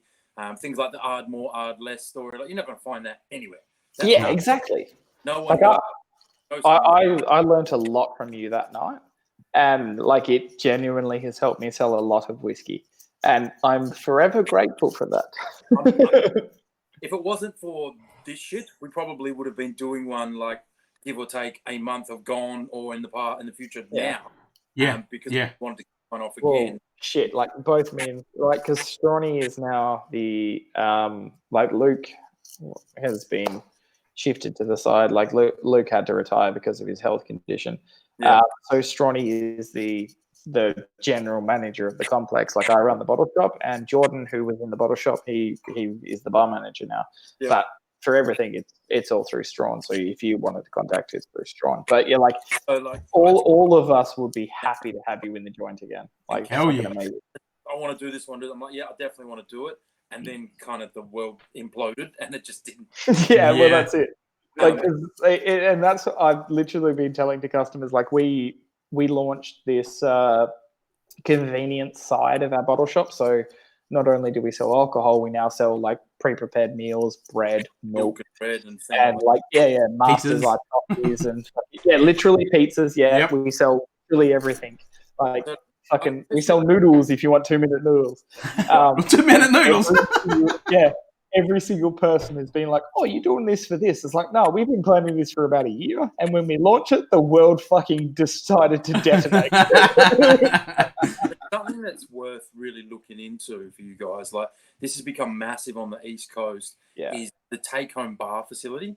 So they're all take-home cocktails, take-home whiskey flights, take-home Boilermakers. We're currently doing it with beer because we've got the cannibal set up. So we've got 1 litre cans. So we always had a keg attached to taps in store that we'd pour off and can off because we've got a canning machine into 1 litre cans. And since like the bar can't be open, we've got 12 taps that we need to clear. So we've just been doing it for everything. And so that's kind of like our inlet into that, and we will get to that in the broader stream. But yeah, like that's definitely a path we will be taking. Because what they're doing on the East Coast are things like, you know, the little Tetra packs that you get for like your kids and stuff like that. Those or little cans, little jars, all these kind of things that doing the cocktail moments. And I'm currently working, and if this gets off the ground, it could be something worth mentioning now as well. Looking at doing virtual masterclasses. Oh yeah. The challenge at the moment is getting hold of these vessels that makes it affordable that we can do, because I can't go and buy 100 little bottles, package it all up, and then go, here you go, and give it to you. Then how do we transfer that cost and things like that? I'm looking at a third party that will produce it for us, and then I say to you, okay, send your money to company A. They will ship you across 20 kits. Then what we do, we sell that kit for, sake of this conversation, we'll make it very broad, but for $100. But for $100, your punter gets Ardmore, and they get whiskies in 15, 20 ml little samples. And then on Thursday the 7th at 6 p.m, sign on to Cutler's Facebook page, and then you give me the login, and sitting in front of my bar kind of scenario, bang, I do a live feed on your Facebook. That's awesome. That is definitely something that you should reach out to Strawny and propose, because most likely he will say yes. And that is a huge thing to be doing right now, during the lockdown. Yeah, it is perfect for now. Yeah, this is the perfect time to launch that. The thing I'm working through right now is, as I said, those vessels.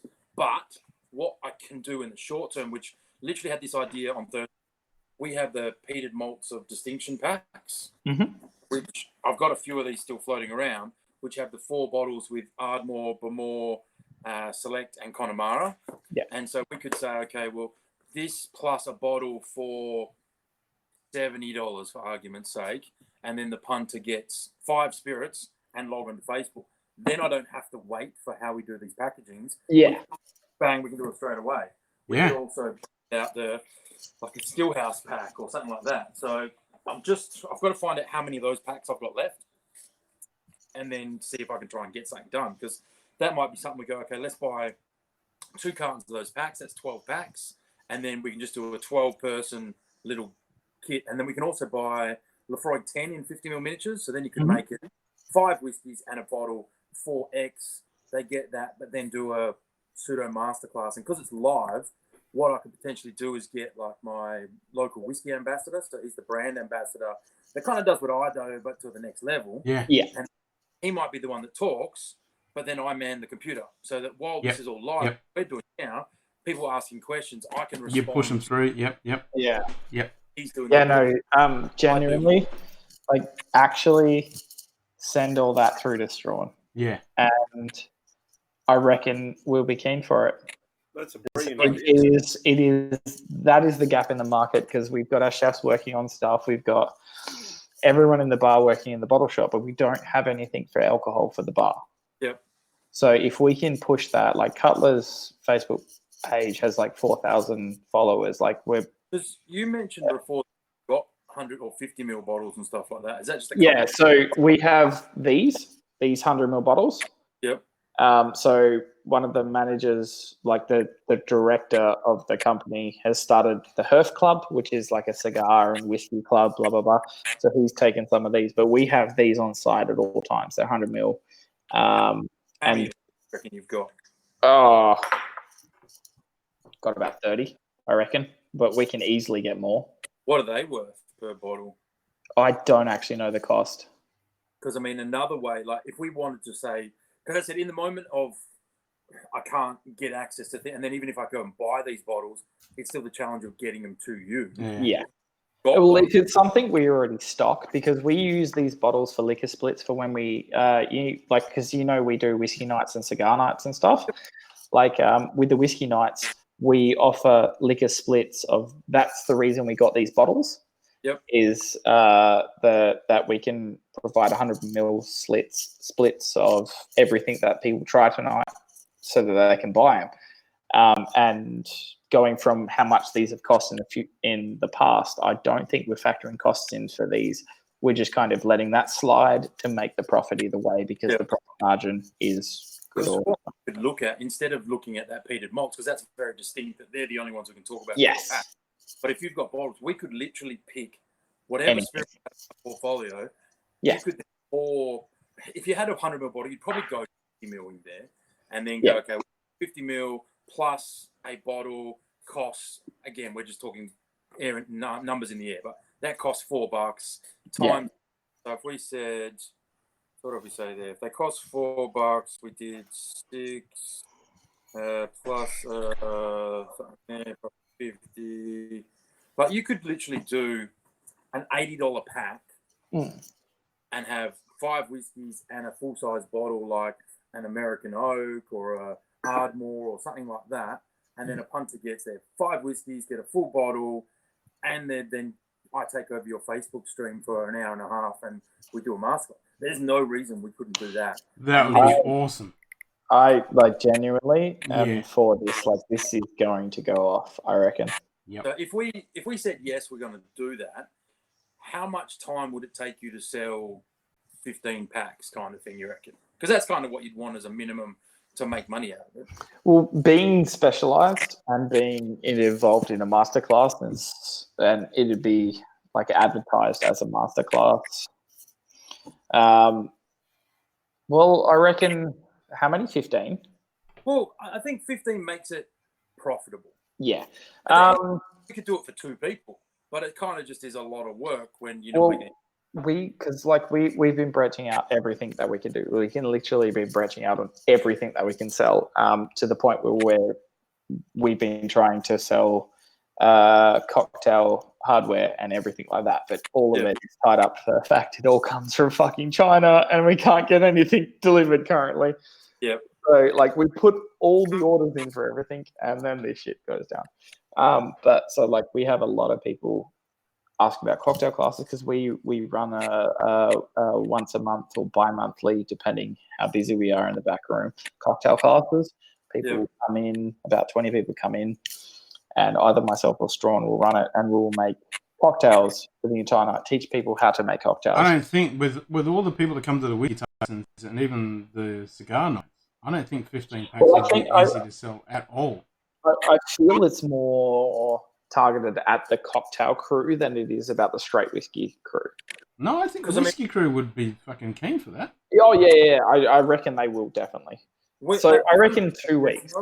There's no number on it. We could do 5 people. We could do 100 people. Yeah, that's right. But if you only I reckon for 15, it's not a good number, just as an approximation, 2 weeks. Yeah. So, I mean, in theory, I could have that conversation with Strawny on Tuesday, and I could have it up and running in 2 weeks. There'll be 0 problems with doing that. But I mean, we could do things like I mentioned before about the special edition version that was made of this just for the exchange team. I'm sitting on that right now. Yeah. We order that out of Coke. They retail $150. You can't buy, this was the Dan Murphy's one, but the one I'm talking about, you cannot buy it anywhere. I feel like that's going to be the kicker that makes the sale. If it's something they cannot get normally, that is going to drive sales ridiculously.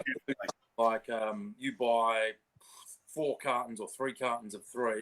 One bottle gets split into the sample packs, and the rest is available to buy. And you go, we only have 6, 7, 8 bottles, whatever it is. Once that's gone, it's gone, kind of thing. Yeah. Then bust out like the Legend, which is something that's kind of new and exciting still, because it's that Japanese bourbon. Then we pick whatever else. So we could do a Scotch, we could do a whiskey. I think for something like this, that Whiskies of the World, like we talked about, is perfect. Yeah. It's a little bit of It's a little bit of everything, and that's what, like, cocktails in themselves, in my mind, is literally bit of this, bit of that, fucking everything. You put it all in, and it'll work. Whiskey of the World for the initial one will work, and if you keep running it from otherwise, then you can do your specialized stuff. I reckon that's what's going to work the best. Like, we'd have to crunch all the numbers out and stuff. Yeah, like that. fucking oath. Like, this isn't something to do lightly, but yeah. But I mean, I think it it has is potential. kind of easy to do as well. We could even kick off like give stuff that they can make a cocktail before we start. So we go, okay, something like a sour might be a bit hard, but like a simple just a highball. Yeah, no, highball, old fashioned, and so that they can come into the show with a drink already made, with the toki, fucking oath. Yep. Yeah. This is straight highball, straight up. That gets you in. But I think this is the perfect time because everyone's in lockdown. Yeah. You've got a market sitting there waiting for something like that. Yeah, and I mean, like, not being rude when I say this, but like, if we weren't all locked down, I probably wouldn't be having these conversations right now. No, that's true. Yeah. And this is what's bringing out a lot of stuff. Like a lot of the whiskey distillers and a lot of the ambassadors and stuff are actually doing stuff exactly like this because of the lockdown. Yeah. And this can throw all the way through. This kind of brings me back to the original thought that I had when the lockdown started happening. My initial thought was, I'm going to see if I can hit up Chad for some PX to see if he wants to sell it in my shop.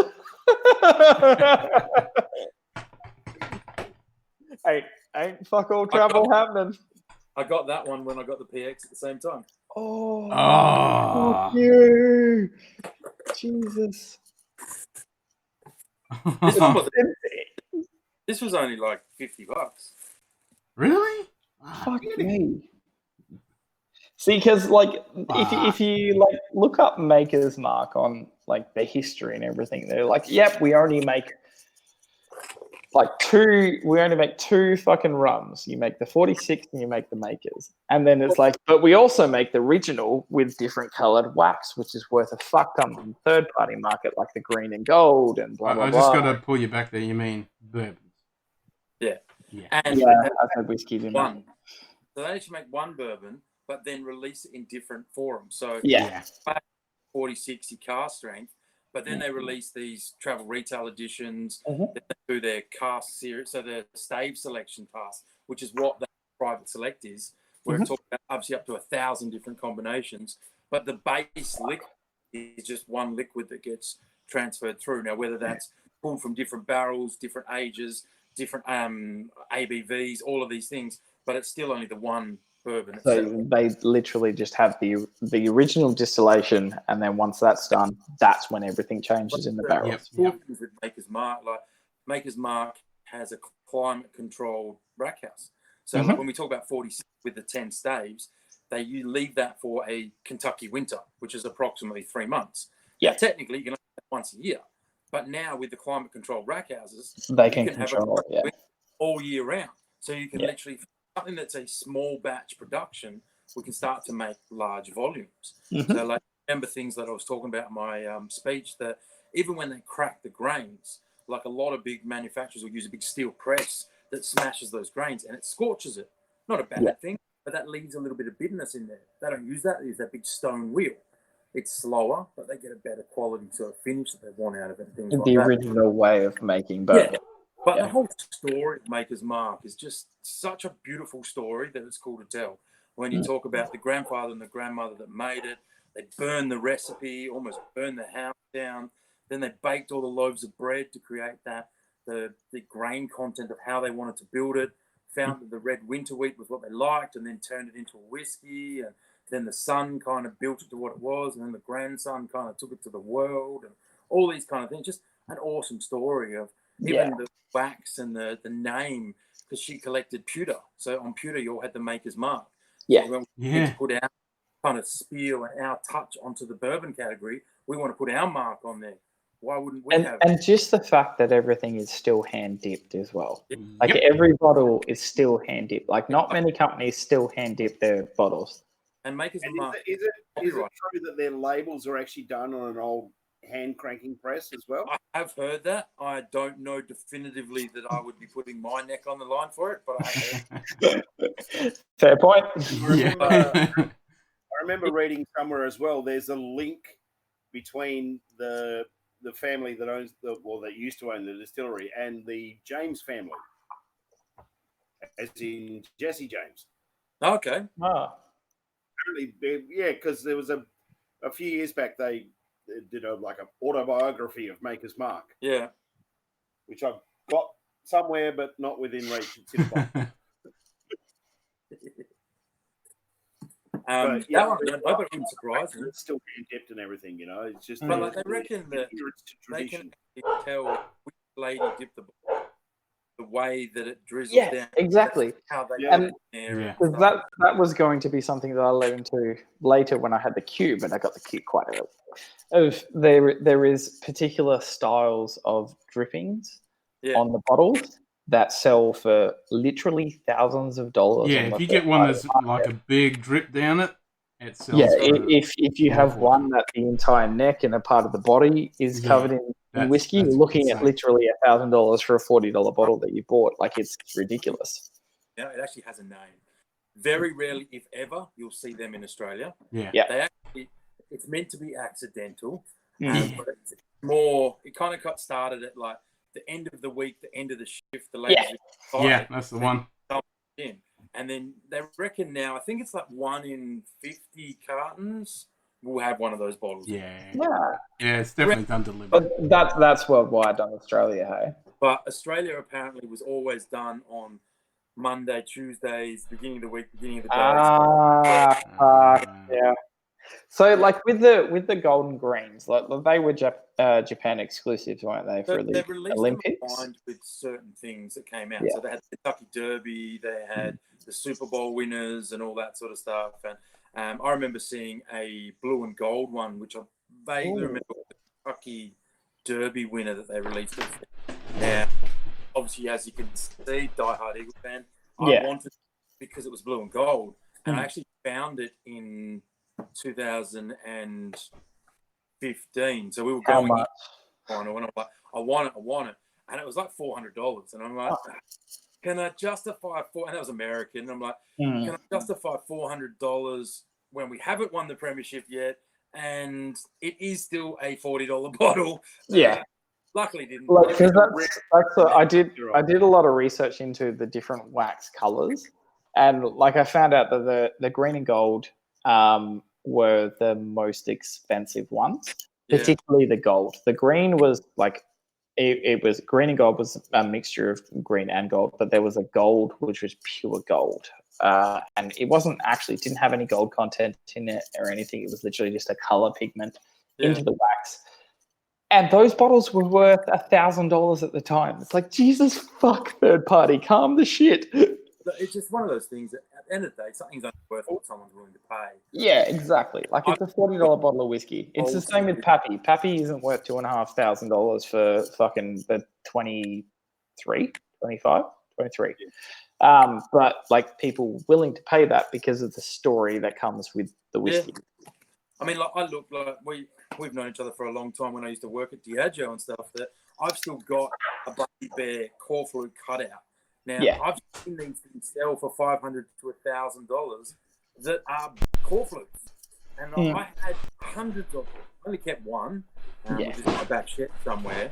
But you just see people go nuts for that kind of stuff. I mean, exactly. Like, merch people go nuts for. Like, it's ridiculous. I remember someone telling me when I went to Bundy, goes, you do realise you could get a dog turd, stick a Bundy sticker on it, and someone will offer you $20 for it. Yeah, that's true.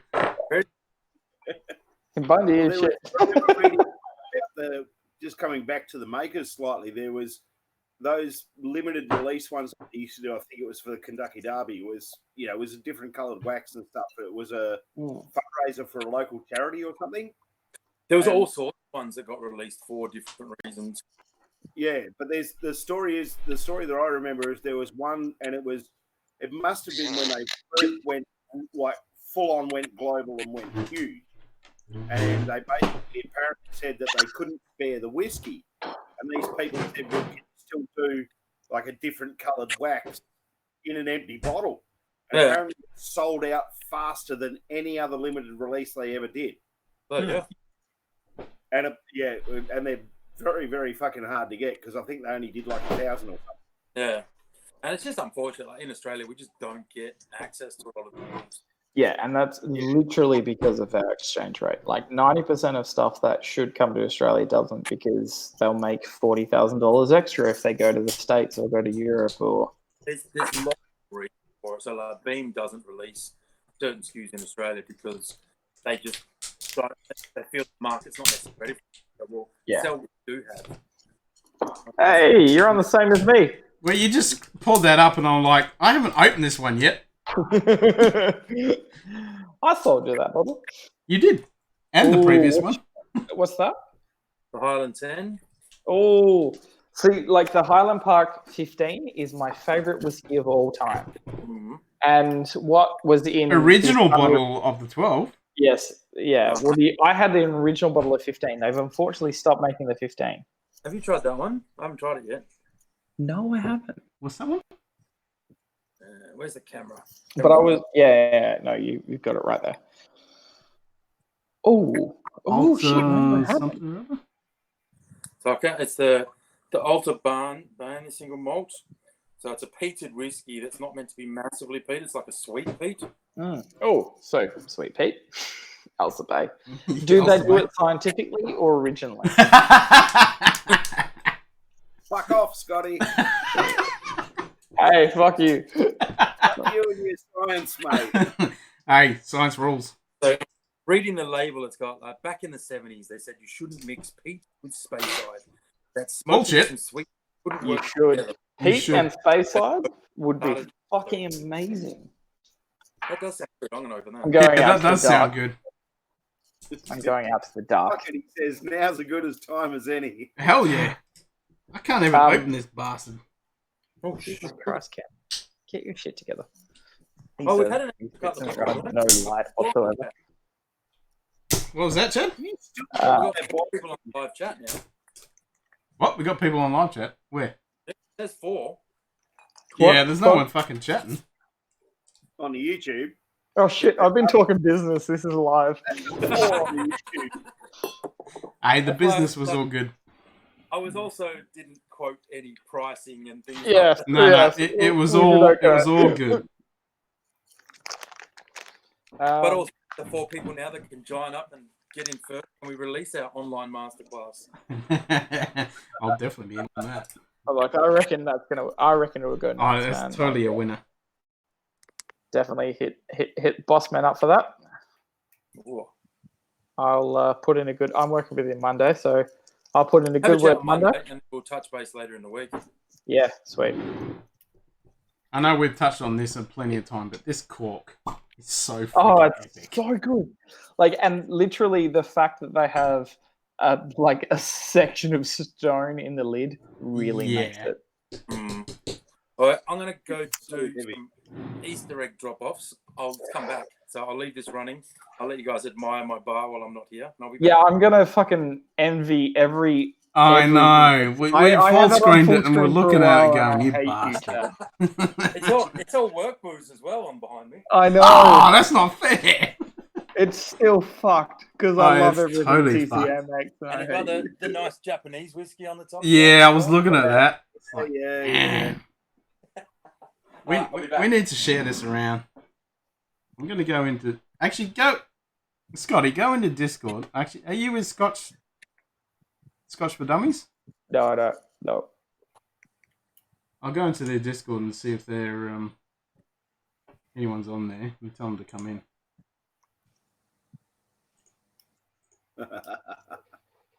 That we're still going. Scotch for Dummies? Yeah, Scotch for Dummies. See if anyone's still on. Steve A's on. When's the last message was? Today at 12:42. Oh, Sunday evening Scotch is still there. Alright, I better grab the link. Where? Fuck. Oh, there we go. I'm guessing Scotch for Dummies. I'm guessing their Discord is in their Facebook. Yep. I'll send you an invite.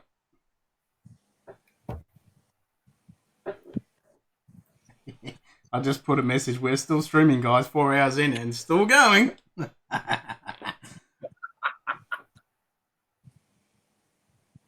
4.5 actually. 4:16. Well, we stopped and started a couple of times. I don't know whether that's counting or not. Chad's still in Discord. Yeah, send me the invite. Just it's Copy. not on my Facebook.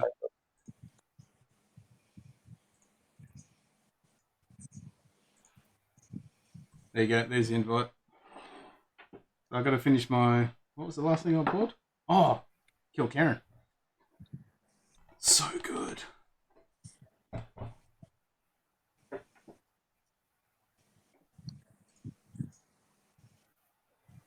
I need to change my nickname.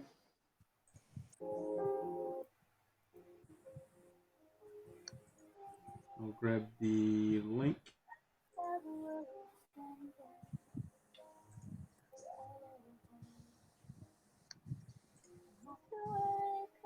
Where's the music coming from? I don't know. Keyboard? Hey? I had a friend send me a link. I've turned it down. I can still hear it. Yeah, because obviously I need to hear the melody, but I'm watching the lyric video. I'm going to get flagged. Mm. Oh, that one. Right, I know what fucking song that is now.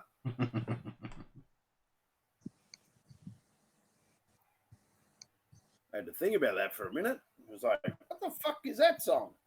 Oh, that's what it is.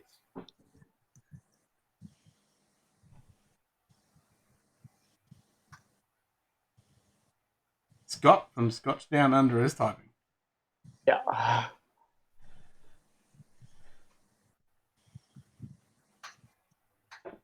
So if you click on that link, it should come up with the... Yep. Go to the announcements. Sweet.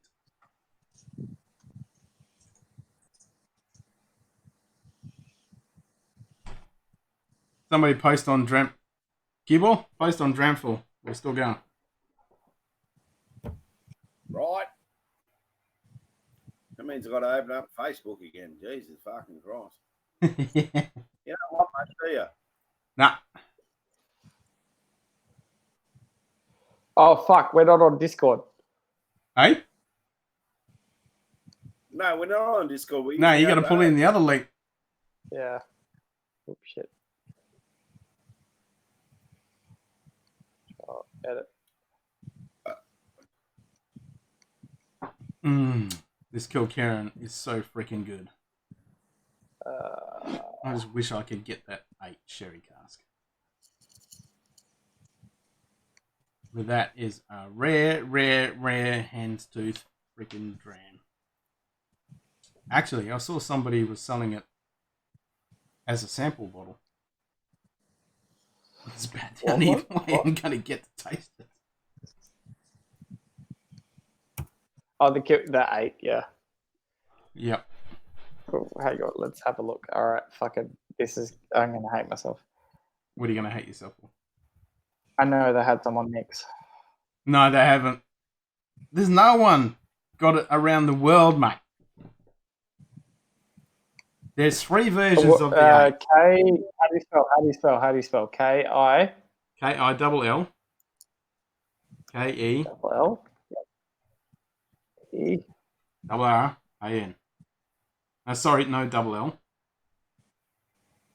K-O. At what point? So K-I-double-L-K-E. No, K-I single L. K-I-L-K-E-double-R-A-N. There's 3 versions of the 8-year-old. And Kill Karen, well, actually, the Glengyle distillery. Sherry? Sherry, is that the one we're going for? Sherry? The sherry, yep.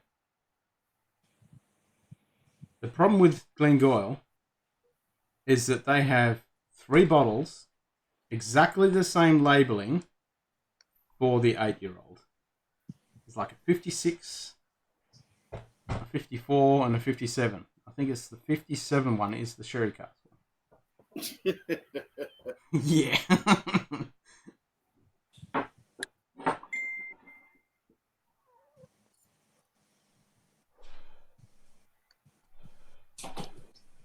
All right.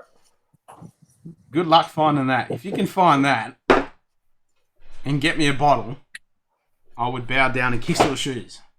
Which one was that? Kilcare, an 8-year-old sherry cask. Yeah. I was on my phone while I was out the front listening to you guys rub it on. Did Dave show you the one I just sent him then? No. Don't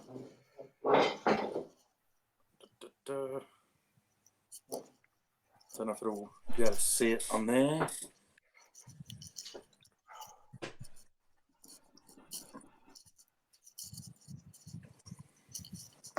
So they did a limited release Ian Hunter. Yep. So it's a 30-year-old Lafroig that was released as a special release. Oh, 3 bottles that came into WA, which 2 of which I've sold already. And I've got one up. How much? Yeah, how much? How much? That Off the packaging top of is my head, I gorgeous, think mate. it's 2,000. Oh, really? Hang on. Yeah, I was like, Hang on. Let me just quickly check it. I could get that.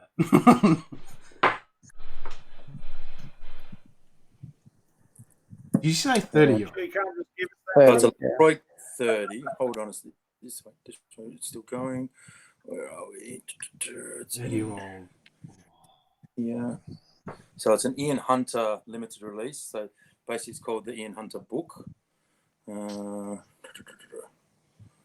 that's an independent bottling. No, so it was made by Lafroig, just a limited release that they did. I'm just trying to see if I can find the stuff that I had on it, because obviously I didn't have a lot of information because I didn't get a lot of bottles. And there's one left. There's one that hasn't been sold yet. How much is the exact price? Just let me find this before I say it again in case I did get the wrong price on there. That's cool. Ian Hunter. Have we got somebody on YouTube? We're just talking about the 30-year-old Lafroig release.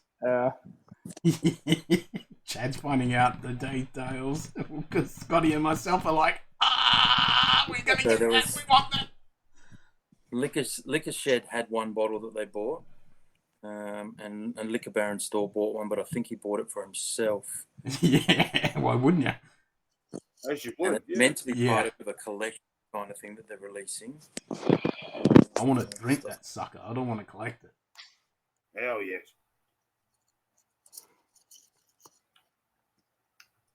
Isn't it?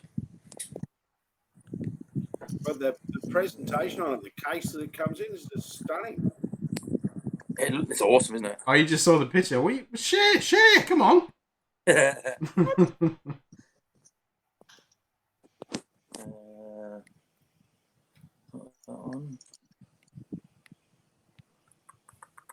Where is it? So it actually looks like a book. Yeah, so it's Okay, so actually it is comes the book edition. Oh, nice. Gorgeous. That is freaking gorgeous. I want. So Lafroy 30. Yeah. And the caption quite simply reads, "A whiskey as legendary as the man who made Lafroig what it is today." Did Dan's buy a bottle? So there was only 41 bottles that came into Australia in total, and only 3 came in for independence into WA. I didn't get any in South Australia. Because Lafroy 30-year-old Scotch, Dan's has got it for 1900. Does it say Ian Hunter collection in the book? It's just got a picture of the bottom. Bottle, limited edition, blah, blah, blah. Doesn't say anything about that. So that might not be the one. Yeah, so retail $2,000. I'll take it. Yeah. I'm not even joking. I will take it. No, I'm like the same. I'm like, as I said, I've definitely got one left that I haven't sold yet. There's a few people that have got it advertised on their social media and things saying if it comes available, if someone wants it, that they'll try and order it. But if you want one, I can get it sent to Cutler, not a drummer. All right, I'll talk to Strawn. Rock, paper, scissors? 2,000 is retail. What's that? To Ken. Rock, paper, scissors? So, Oh, man. Tuesday, I will have the money in my non-savings account to pay for this. I've got it right now. If it needs to be earlier, I have the money now. I just need to transfer from my savings account. I need to transfer my business account. Realistically, if Gordon said order that on Tuesday, it would probably still be a week or two by the time. That's fine. As long as we can secure it, then yeah. Like I'll talk to, because I'm working with Strawn on Monday. I'll talk to him and look. I will tell him, look, me and both Ken want this bottle. But yeah, at this stage, it's there. I haven't sold it to anyone else, and it's highly unlikely I'll be talking to anyone about it on Tuesday. With this current climate, there's other things to be talking about. All right, cool. Yeah, no, that's sorted. Like that bottle is sold. Like it's gonna be one of us too. Yeah. Give me a that bottle is gonna rock up fucking before my 25 rocks up. The 25 is, that'll be cool to be there. One, I would, as soon as we finish our lockdowns, be driving to Jarrow to drink it with you. If I get that, that is not getting opened until you're in town. We can I can bring up a whole collection of Lafroigs, and you can do a Lafroig show and then finish on that if you wanted to. Yeah. As long as that's cool with CCA, that's fine. I mean, worst case scenario, I just couldn't be on camera. All right. But we will give all credit to CCA. So there's obviously, I don't get sample stock or anything of those bottles because I've never tried that myself because there just is no stock of it. But no, there is no such thing as a sample stock for a 30-year-old. But like if you wanted to do a Lafroig event on your show and had select through to law, I can bring up select 10, quarter, triple, and law. You can talk about those, and then you piece the resistance on the end. Just go, there was only 41 of these came into Australia, and you got hold of one. Yeah, all right, cool. Yeah, no, I'm cool with that. We can add this too. Yeah, if we can do that, yeah. Yeah, no, I'm definitely cool with that. I will happily fork out the 2K for that. That's fine. And then if you're worried about trying to save money, that's where you could go a couple of splits into Cutler in their 100ml bottles and recoup a large chunk of your money. Yeah, well, yeah. Drink it. I don't think I want to get rid of it, to be honest. No, I wouldn't either. I want that on my shelf. Me too. Because something like that. I'd love to say me and Ken would fight for it, but I know he's a black belt. So, I'm not a black belt. I mean, what would that be? So if we may not be a black belt, but it will still kick your ass, Scotty. Oh yeah, fucking oath. No, I'm the streets black belt. Yeah, I mean, if you did 100ml split of that, realistically, you'd be looking at a $350 to $400 100ml split for people to buy. So, like, as the market is currently, there is no way in hell that would sell. No. But like, give it time to recoup, and then I know. But if you added that into one of the whiskey masterclasses. Oh shit! Yeah, there is no way the whiskey masterclass would go up by at least for a special the price. Yeah, I tried to do an event with a private cigar lounge, and he was going to buy that and put it in himself. Yeah, and that was the bottle that I haven't sold because he ended up not doing it because of the current climate and stuff like that. Yeah. And he was going to utilize that limited edition makers and then have that in there and stuff. I'm like, mate, this will be an amazing event, but I can't fund that. And he's like, no, I'll find a way to fund it. I'm like, you want to do it? By all means, I'll sell it to you. I'll come and talk about it, or I'll find someone who can talk about it better than I can. But if you want it, do it. And then obviously the world all fell apart, and that sale didn't go through. Yeah. I feel like that is going to be something that the liquor shed said that they would take all three of them, But I kind of said, because they've only got 3, you can only have 1. But I was probably in about a month's time was going to go back to and say, I've still got 1. If you want it, you can have it. But it's yours now.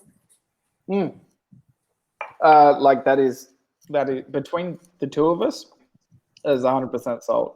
Yeah. And is literally just squabbling to find out who gets to buy it. Like that is done. And I will talk to Strawn on Monday, and we will. I'll get him to get in contact with you and get that up to us, and we will sort that out from there. Best random whiskey hookup ever. I've sold Yeah. $2,000 Hell yeah. It's lunch, boys. It was some good shit for a couple of hours. Cilantro. Like this is like I like I said, like I've got a lot of money that I don't spend money on anything apart from whiskey. So I have at least 10K sitting in a bank account purely for whiskey at all times. like this is nothing. Like I nearly actually the last time that I was here for a live stream when I bought the Lefroy 25. I nearly spent about 10K on whiskey on Nick's. And I was like, no, fucking stop. I know your favorite distillery is Macallan.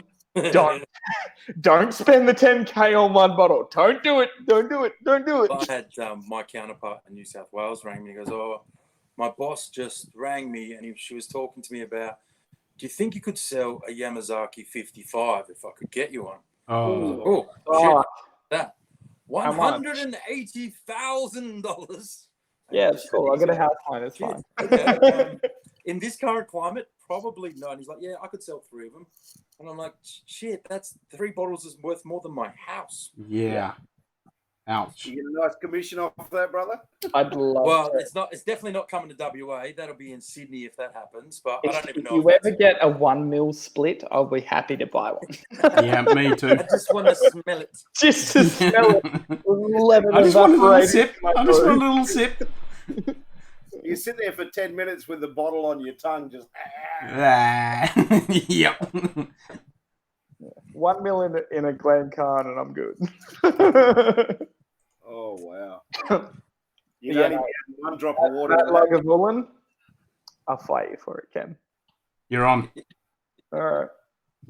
I'm bringing it back.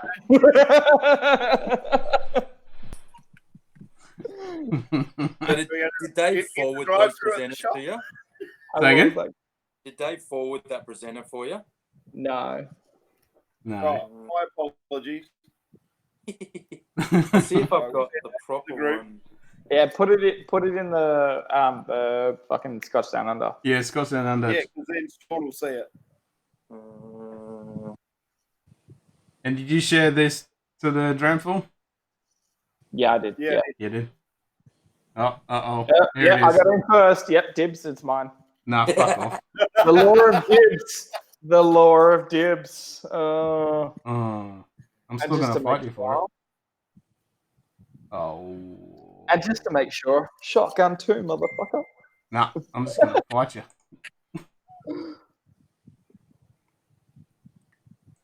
I can't get it on my phone because it's on my iPad, but that's the yeah, one it's all cool. It's all cool. That's right. My phone went off. My laptop went off. I've got to send you a Facebook request. Yeah, send it through. Oh shit, that's fucking. I hate how they. Matt, I've switched from iPhone Matt to M. Samsung. Scott Trifone is sexy. What? Matt M. Scott Trifone is sexy. Hey. How hilarious is this? How much juice this uses in an iPad? I've got my iPad plugged in, and it's charging and still going backwards. Yeah, that sounds about right. So, like, I was on about 60% when I sat down. I'm now at 11, but it's plugged in and charging.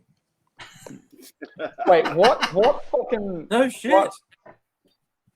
What was that on Facebook or was that on YouTube? That was on YouTube. Oh Jesus Christ! Hang on, let me have a look. Matt M. Like, I know a Matt M, but it's not the same. I know a few Matt M's. Yeah. It's sexy. Yeah. Where's our sexy call at? Yeah, well, come on. We got whiskey. See, the thing is, I haven't told anyone my last name. So who is it? I don't know, but they spelled it Someone wrong. that knows you well. They spelled it wrong. Yeah. Oh, they did too. That's Mm. Yeah, he's trying to redeem it by saying everyone's talking, but it's clearly all about me. it's all about you, is it? Not anymore. All right. Facebook. He gets a virtual cheers. Hang on. Let me. Thanks, bring Matt. up Discord so there's no delay. Fucking. Oh, it's not fucking Discord. It's that. Is that? Shut up. Cheers. Cheers. I've just done that. When we first started doing these, I was a bit worried that I was going to be the one that was going to be, You were on the first one. dropping Yeah. the F-bombs heavily, but Scott's taken the fucking title tonight. Oh yeah, no. Yep. I'm trying so I hard swear, not to, but like I'm a doing it. sailor on steroids. Like it's. Oh, absolutely. Yeah. I'm actually pretty good because of my podcast and the radio show that we do. Fair Don't enough. do it too much. Yeah. But Yep. it just, you fall into the trap of like the four of us are just chatting and you forget. And then you're suddenly like, oh, yeah, it's just four of us chatting and dribbling. And then it's S this, shit this, fuck this. Oops, that's right. I need to put back on the professional face. Yep. Yeah. No, I'm pretty good. I'm self-aware that we're streaming this, but we can swear a little bit. I mean, who cares? Yeah, I mean, it hasn't been Theoretically, too we're bad. safe because it's adult content being Yeah, skewed. exactly. This is not for children. Is it Gaffney or Gaff? What? On Facebook. Gaff. So my nickname's just Gaffy, but it's just on Facebook to be Chad Gaff, and my profile pic is just an Eagles background from me at the 2018 Grand Final. Yep. Found it. Here it is, Scotty. Sweet. And I will get that bottle sorted on Monday. So yeah, as soon as I've got the phone call to say order it, I'll order it, and then it'll come through on the Coke truck. Sweet. And you better let me know when that comes in. Oh, who are our three mutual friends? Strawn, Kewell, and probably Ken. I didn't look, to be honest. Oh, Jason Bell as well from. Oh, yeah. Yeah, from Farrell. Jason's pretty damn good.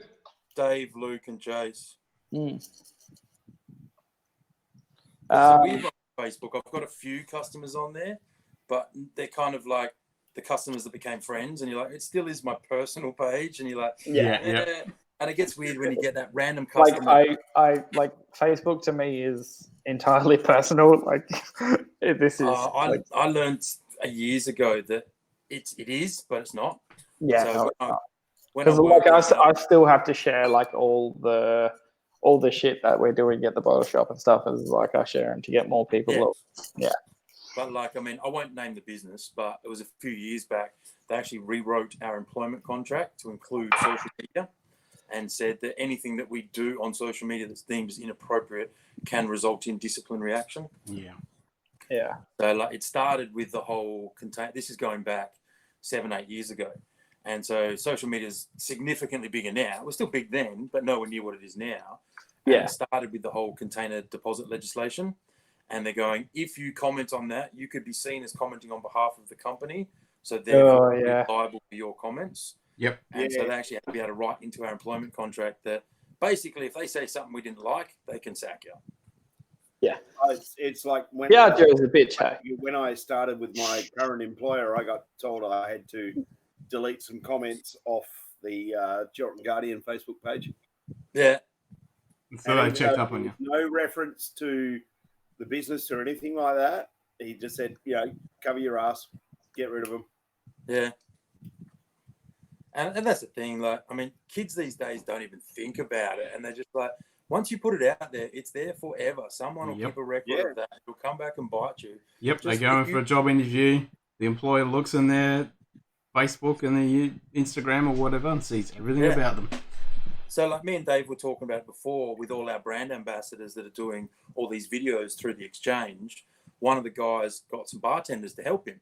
And he sort of was like looking after him with some booze and some money and stuff like that to kind of help him because they're out of work. And it started this whole weird thing where they started swearing, and then all their friends jumped in, and just a lot of the C-bomb and all this sort of stuff, highly inappropriate for a corporate business forum.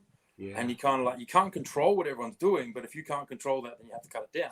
That video ended up having to get pulled because there was too much profanity in it, kind of thing, that it got out of control. It wasn't him that did it, but ultimately then he's liable for it. So you just like pull the whole thing. It's gone now. And so now that's just gone from the annals of history just because one guy shot his mouth off a few times, and it was all in fun and jest, but then it just started a tirade kind of thing. And that's how it always starts as well, is everything's cool until someone fucking loses it, and then everything's fucked from then on. Yep. Unfortunately. But I do recommend checking those out on the exchange because they are quite informative but hilarious as well. So the very first one, he comes out dressed in his suit, walks up, and you see him in his jocks, and he's like, "Oh, I had to channel my inner Ron Burgundy." yeah, fucking amazing. And then the next one, he's all dressed out as like Iron Man, and then the latest one, they had apocalyptic cooking and stuff like that. So just like the random things you find in your cupboard, and it's hilarious. They're really, really cool, but they're quite informative as well. Nice. I think I know who Matt M is. It's probably Matt Moochmore, to be honest. Yeah, well, I was thinking that's the Matt Mutual I know. Yeah, it's the same one. Like me and Matt actually nearly started a photography, joined our photography together to make one company. When it says 5 people, is that the 4 of us and? Yeah, probably. Well, I've got Facebook open. Who else has? I had Facebook open, but I closed it down. I've got YouTube open. Sorry. Well, I've got the YouTube studio streamer thingy. I don't know whether that counts or not because I'm running the stream. Well, Matt M won't tell us what he's drinking because I asked in chat. Come on, Matt. Yeah, come on, Matt. He probably felt uncomfortable when he was all sexy and left. If it is Moochmore, it's gin. Yeah. God, I haven't talked to Matt, right? That for once he didn't buy from me, so the cunt. Oh.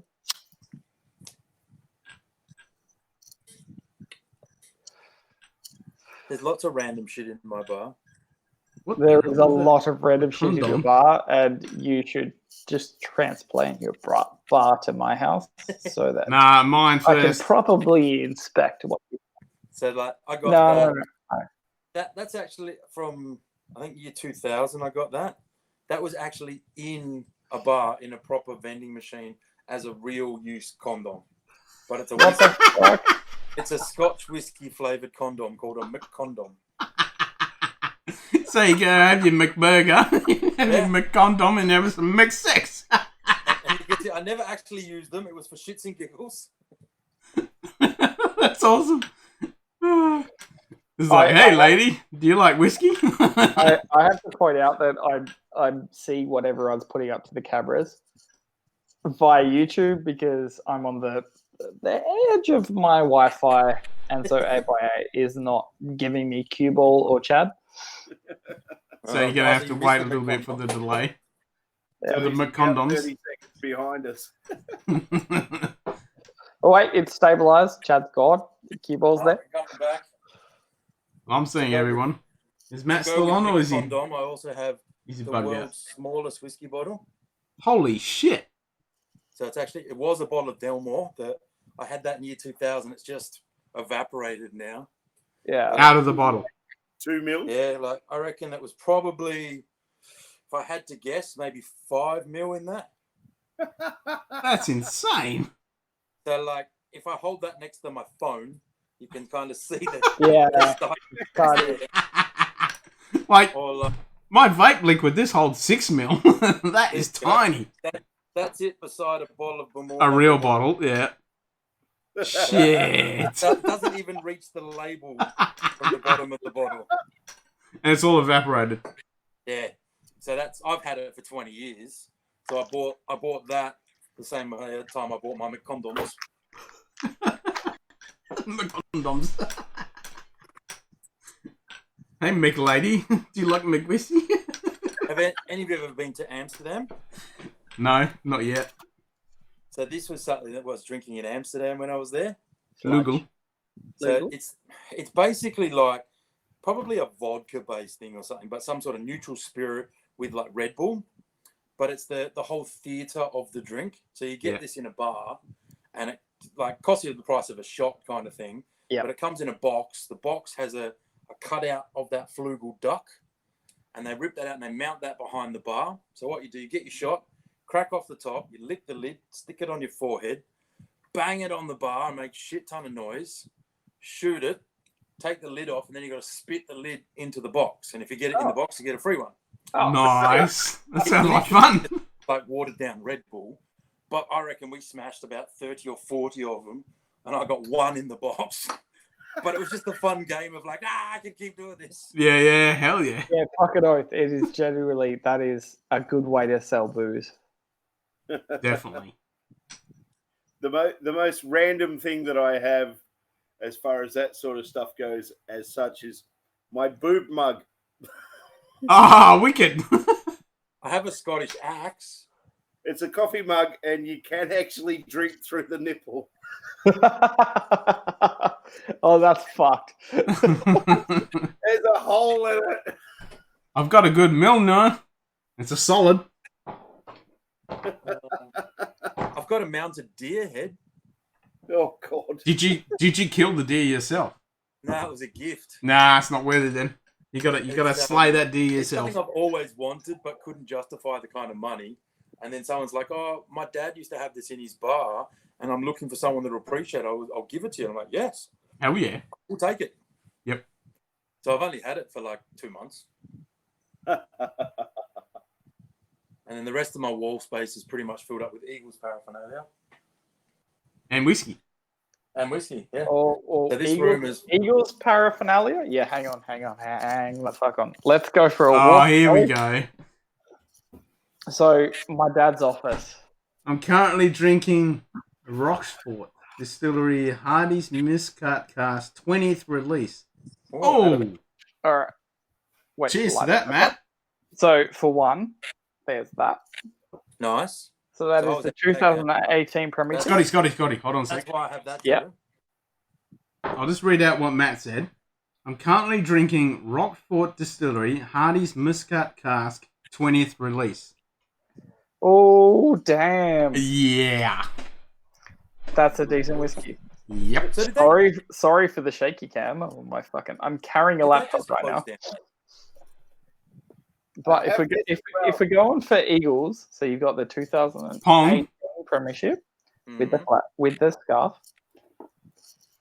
2006 Premiership Nice. signed by off the top of my head, I'm too drunk to know right now, with the flag. That one that me and my dad were at, and we were sitting right there behind the goalposts. So that's 06. Yep, with a flag I'm out. signed Nice. by the entire team. We have the 2016 poster signed by the entire team. We have the jersey from that year signed by the entire team, apart from Ben Cousins, because that's when the drug allegations started. Why is my CPU going?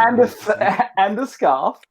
Like, yeah. And then over here, we've got the little fucking cookie jar and the football. That this was when I was playing Auskick, and I actually was out on the field during one of the derbies in Subiaco, and I had the Eagles sign the ball when I was out there. And Nice. this was a ball that the Eagles gave me, and I was like, cool, thanks for the ball. Can you sign it? And they did. They signed it for me. But yeah, no, my parents, like, literally, if any of my sister's kids, or if I ever have kids, barrack for the Dockers, They're going to get signed. My daughter was an Eagles there is no member. in between. When she was 15 minutes old, I had the laptop in the birthing suite. Yeah. Once I knew her birthday and her full name, signed up, and she was the youngest ever Eagles member. Yeah, because I'm an Eagles member. My parents are an Eagles member. That's 2006. Oh, sick. That's 2018. Yeah. And the scar that runs down my leg is 2005. Well, I'm an Eagles member. My Sorry? parents bought it for me for my birthday. Oh, nice. My sister's an Eagles member. They bought it for her for her 18th birthday. My sister's kids, she has 3 of them. Yeah. One of them is literally not even a year old, has been bought membership, but obviously he is in the wings. The other 2 have been in the wings long enough that they are a full-blood member currently.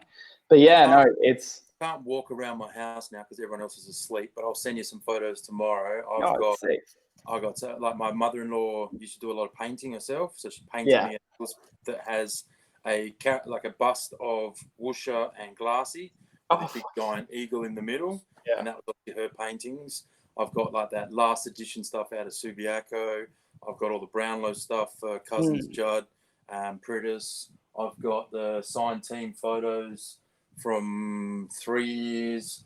I've got about 6 signed jerseys, and you can kind of see those ones where I got hold of some busts from Maya. Oh, yeah. And so instead of framing them, I can then change them between the jerseys I want to have on display. Fucking nice. They played one game ever with names on the back of the jerseys. I don't know if you remember that game. And I bought the Mark Hutchings jersey because my jersey number's 34. Mm-hmm. So I wanted that. So that's the game worn only time ever that had players' names on it. Oh, I was talking before how I do podcasts and radio with one of our podcasts all around footy and Eagles. And so, like, if you're on Facebook, check out Go Footy. Plug. And so we actually had an episode where we got Sam Butler to come on to the podcast. Fuck. All right, you've outdone me, you prick. Yeah. Jesus, fuck. Oh, my God. For me. And so he signed me the jersey, and I'm like, dude, write whatever you want, just sign it. And he's like, to the best gaff I know, best wishes, love your work, Sam Butler. Holy fuck. That's amazing. And it's that double-edged slap going, well, he played with Gaffy as well. Yeah. Sweet. All right, I needed to go grab one. It was still outside. This is my Eagles connection as such. In the local museum, there's a display about Chris Maymory. So that looks like a nut. Oh, yeah. I've met Chris quite a few times. Because, being local. Okay. The first time Chris played Country Week Sport was for tennis. Yes. Not football. Yeah. So I used to work with Woosh's brother. So Peter Worsfold used to work at Diageo. I worked with him. Mm-hmm. Yep. And he got me... I got hold of... Remember they did the limited edition port bottles? Yeah. Oh. So I got one of them, gave it to him, and he got it signed by John Worsfold for me. Nice. And then I got 3 of them done. Got one for my mate that I do the podcast with. And then I had a spare, and a customer paid $400 to buy it off me. So I actually got a gold pen and put 1 of 3, 2 of 3, and 3 of 3. So my customer got 3 of 3, and I've got 1 of 3. Nice. That one, that's so in the display about Chris at the local museum, that's a football from, I think it was the 1971 Premiership game here. Yeah. Which Chris' dad actually played in. And that's my dad's signatures on that ball. Nice. Oh, sick, man. That's awesome. Actually, my brother went to school with Chris. So it was like, when he was in his heyday and everything, and he'd come up here and do appearances and stuff, I'd sneak up behind him and go, I bet you still can't play tennis for shit either, you pussy. Swing around and be like, how you going? All right, I'll be back. I need to go drain the lizard. I'm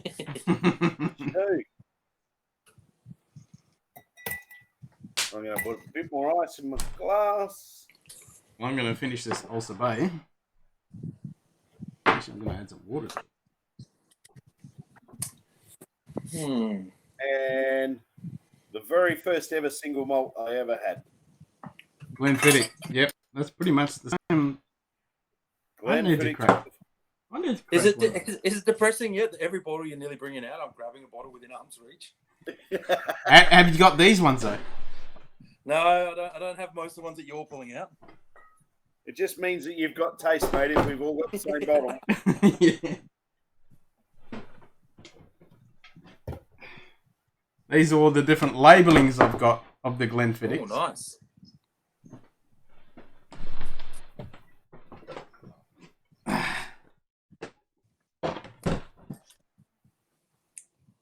Nice. So, which one shall I open? I've got personalised bottles of Shivers. Personalised? Nah, you win.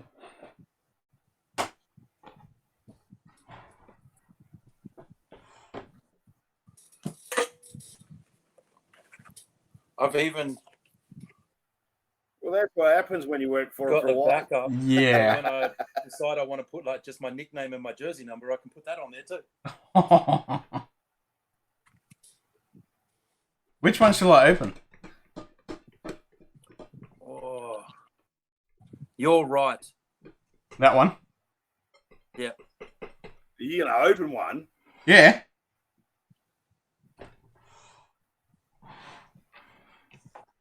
I've had them for a while. Woo-hoo.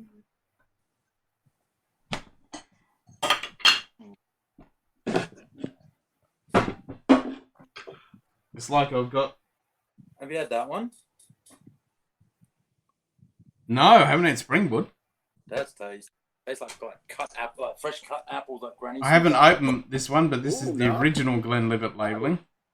Yeah. Yep. Haven't opened that. I didn't actually keep any of the originals. I got the re-release one. You haven't got one of the new releases, but yeah, I can't bring myself to open that one because that's one of the original ones, and that's one of my favourite drams. Ooh, I've shown these guys this one, Chad, but my ex-wife's stepdad has that one. Yeah, car strength. Yep. Car strength 15. No idea how old it is, how long he's had it.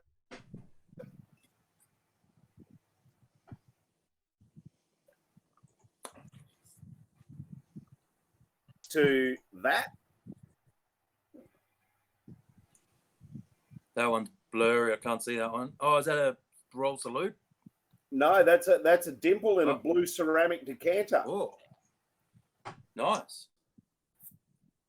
From the 80s somewhere, apparently.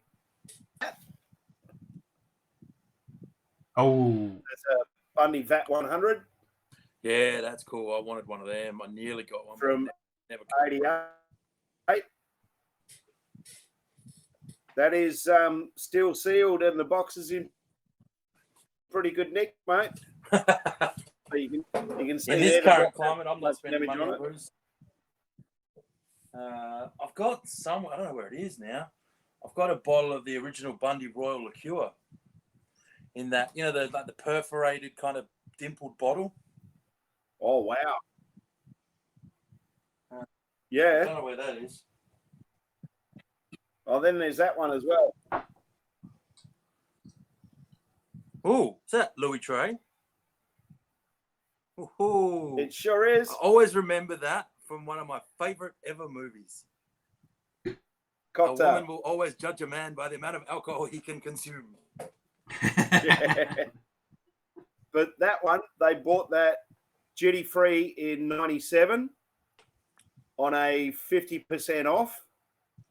So they paid like $600 for it. Ooh.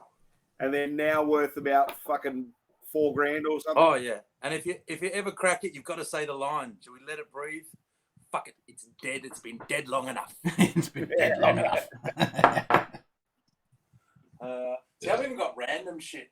All right, I've changed my mind. Like got that made in bowls. Oh. So and then again, like just had the personalised labels and stuff.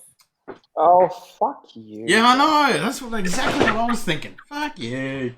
I just come back to that and Yeah, I know. Oh, you Fuck should have seen the you. bloody shivers he had with the customised labels. Like, I'm going some more Elsa Bay. This You got more? one was actually given to me for my 18th birthday and never opened it. But now that I actually work there, it's worth even more for me. Yeah. It's the old school Booker's that's in a wooden box. And Booker's is hard to get. Like Booker's is ridiculously hard to get. But I'm not actually open this to see if it's got a date on it. Yeah. So my next batch of Bookers will be due in June. That'll be the 2020. Hey, you remember the Wild Turkey Diamond, Chad? Yeah. I bought a bottle of that when we first got it in. Yeah. And I swapped it for this. Glenmorangie 18. The rare cask. Yeah. All right, Kibble. Someone bought a bottle. While there is a brief, like suspense in talking, I will just do this. Oh, that pop was lame, but the squeak was good. Kibble. It doesn't have the date on it. Are you going to pour a dram of the Glenmorangie 18? Because I'll pour a dram of the Glenmorangie 18. You've already done dram for that. No? Can I finish my Glenfiddich first? Okay, you finish your Glenfiddich, and then we'll pour a Glenmo 18. I'm okay with that. Yep, I'm okay with that too.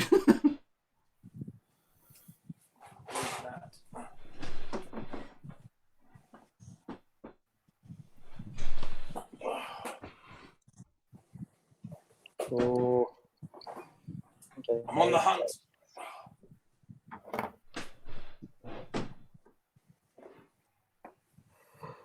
You like cognacs? Ooh. Oh, fuck me. Jesus, Chad.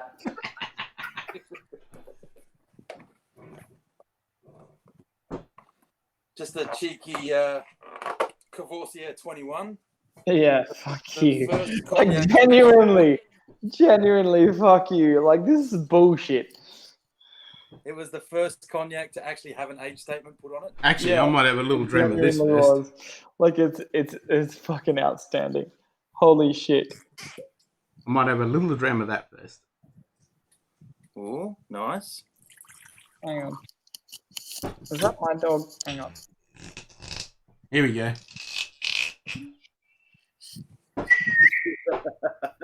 That sounds exactly like our intro, actually. It actually did, yeah. It genuinely did. Well, it's the same bottle, so it should. Hang on. I'm going to go find my dog because I heard Fuck it, let's slum it, boys. Oh! Baileys! Green, green! Like that was... If you really want to slum it, I'll go and get your bottle of Oak Heart out of the cupboard. Last year, the strawberries and cream was fucking amazing. This year, it's been a total failure. I'm one planning bought- on doing that tomorrow. Knocking the top off of a small Easter egg, fill it up, and Yeah, that's what you should do. Like that over ice cream, fuck me, that would be good. Yeah, but you can do that in Easter egg too. Yeah, don't do it. Oh, yeah. you're gonna put it on ice cream, my friend. That's what this puppy. I need to try Is the that nice? signature. I genuinely This need is to try dessert. the rum liqueur. Yeah. It tastes But like Dave, you want to blast from the past. This is not expensive, but I was there for the launch of this. 65. Do you remember this puppy? Oh, my God. Jesus Yeah. Christ, yeah. Back in the I day. don't have it anymore, but I had a bottle of Slate too floating around.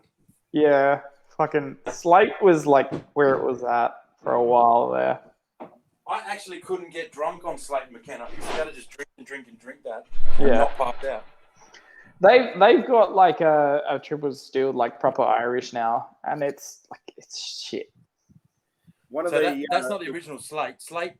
Yeah. The story was a husband and wife team. Yeah. Then they divorced. They both took the recipe and made their own bourbons. Mm. How true it was, but it was meant to be that Chicago bourbon and things like that, which Yeah. started to teach people about how it didn't have to come from Kentucky. Because the amount of people that Yeah. still think that bourbon has to come from Kentucky. Oh, Yeah. it's Technically, ridiculous. You could It make a genuinely Hawaiian is. bourbon if you want. You just Like can't make when you came and did the whiskey night at ours, and explained to everyone there that Kentucky, like bourbon, doesn't have to be from Kentucky; it just has to be made in the States. Yeah. Holy shit! Did you help me? Oh my fucking god! Yeah, it just can't be called Kentucky.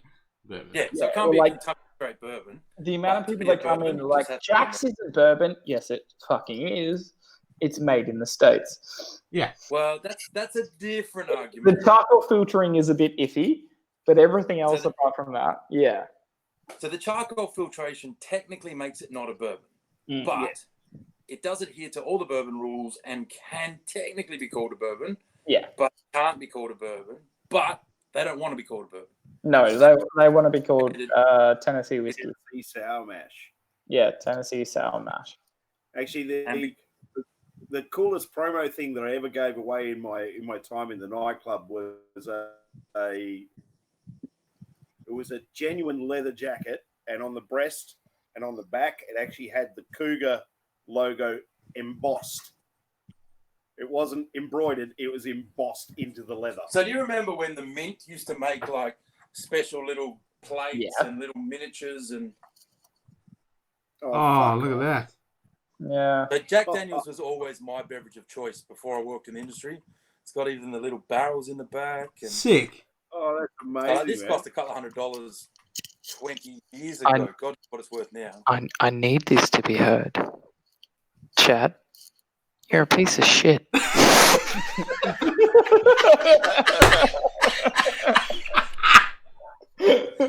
This is why people don't come into my bar. All right, Chad. Do you have one of the Johnny Walker ceramic bottles? Me all of this. You got to admit though, Jacks have some of the coolest fucking promo stuff around. Chad, do you have one of the Johnny Walker ceramic bottles with the red cap? Hang on. No. Ah, my man's got one of them. He's giving that to me. They like Jack's promos used to be good. These days they recycle the same thing, so they have like a bi-monthly promotion. Oh, fuck off! Actually, I had one of those for Plantation Rum. Yeah, they're cool. This was the original pack. They made 5 different versions of this, but this is version 1. There were, if you can find them, they're worth like $500-600. The Plantation Rum one was exceptional. It was 100 mils of everything they make. And I got one of them in, showed it to my chef at Cutler's. The original Johnny Green? Oh, the original. Is that unopened? Yes. Yep. God damn. Did you guys ever watch Entourage? Yes. A little bit. So, first of all, if you watched Entourage, that would mean something to you. Oh, fuck off. You piece of shit. That's a delicious rum. I genuinely... How cool is this? Holy Drama? shit. Kidding me. How much did Johnny that Drama, cost you? Johnny Black. Motherfucker. How much did that cost you? Funnily enough, I couldn't get one, but I managed to buy the sticker and stick it over a Johnny Black. Yeah, because the liquid would have been identical. It would have been it was something they released in America, and I tried and they wouldn't send me one. And then I found a guy who goes, "I'll send you a sticker." I'm like, "Dude, I'll take it." I'm a diehard Entourage fan. Fucking sick, man. So I got that. It's been cool. That goes in my collection. And I got 2. I got one for my mate that got me onto Entourage. Yeah. I fucking went and drank it. And I'm like, dude, it's Johnny Black. Why? Yeah. So now he's got an empty Johnny Drama bottle on his bar. I love this. A few years ago, Jax did a thing where, you know, if you spent X amount on their product, you can actually go online and put your details in, and you get a nice little Jack's Old Number 7 hat. Personalised. Nice. Cue ball. Nice. Nice. Yeah. Oh, here we go. Chad's going to fucking one up, yeah. They did that. They did that last year. You're bloody lucky that everyone's genuinely did that last year. Wandering around. Yeah. I've got to make it. See, tucked away underneath the hat in the box, I actually have the leather coaster set as well. Nice. Because I have a hate-hate relationship. That was courtesy of Naomi. I have the hate-hate relationship with Jax. I don't like anything they make apart from... Fuck off, Chad! Is that a Crown Royal? Crown Royal apple. Nice. Like, the only Jax I like is... I like Jax, because when I go and see JT, he takes me out for lunch. Oh, reserve. Like Limited edition. the only Jacks that I'll Some- go on record to say that I like is the Sinatra. The Sinatra is a very good whiskey. Apart from that, they get killed by Wild Turkey for the same price point. It's just ridiculous. But if you're gonna have the Sinatra, you have to listen to fucking old Blue Eyes music. Well, the Sinatra is the 280 You like the turkey? bottle of Did whiskey. you try that one? Which is that the decade? Revival. The Revival, yeah, the sherry cask. It's so good. Holy shit! I haven't had it. I've heard good things. Like, everything that they make through their Master Keeps like range is just ridiculous. It is the Wild Turkey ridiculously smooth. Oh, fuck off! You know what that is? I think so. That's the Metallica whiskey. Yeah. Okay. Yeah. Fuck you. Have you heard the story about that? I haven't heard the full story. I've heard like supposedly they take the whiskey and while it's aging in the barrels, they play Metallica pump to it. Metallica into it. Yeah. Yeah. And they have different set lists for different barrels. So it's like the subsidiary to Elsa Bay. Yeah. Brookvale. Not Brookvale. It's fucking Manhattan Distilleries. Yeah. They've got the baby bourbon and the Manhattan rye. And because when you're making bourbon, you need to turn the barrels every now and then. They're exceedingly lazy, so they don't do that. They build the barrels into subwoofers and play drum and bass for 4 hours a day to churn up the barrels instead. Well, like the whiskey is actually not bad whiskey. It was decent, but there's like 5 in the collection or 6 in the collection because they've got the different set lists. You've got like Lars set list, Hetfield set list, and then they do like Lars and Hetfield did 2 each, and you're like, oh, that's fucking sick. Oh, that's genuinely amazing. That is, and it's actually like relatively cheap in America, but like that, I got it at cost $100 to bring it into Australia.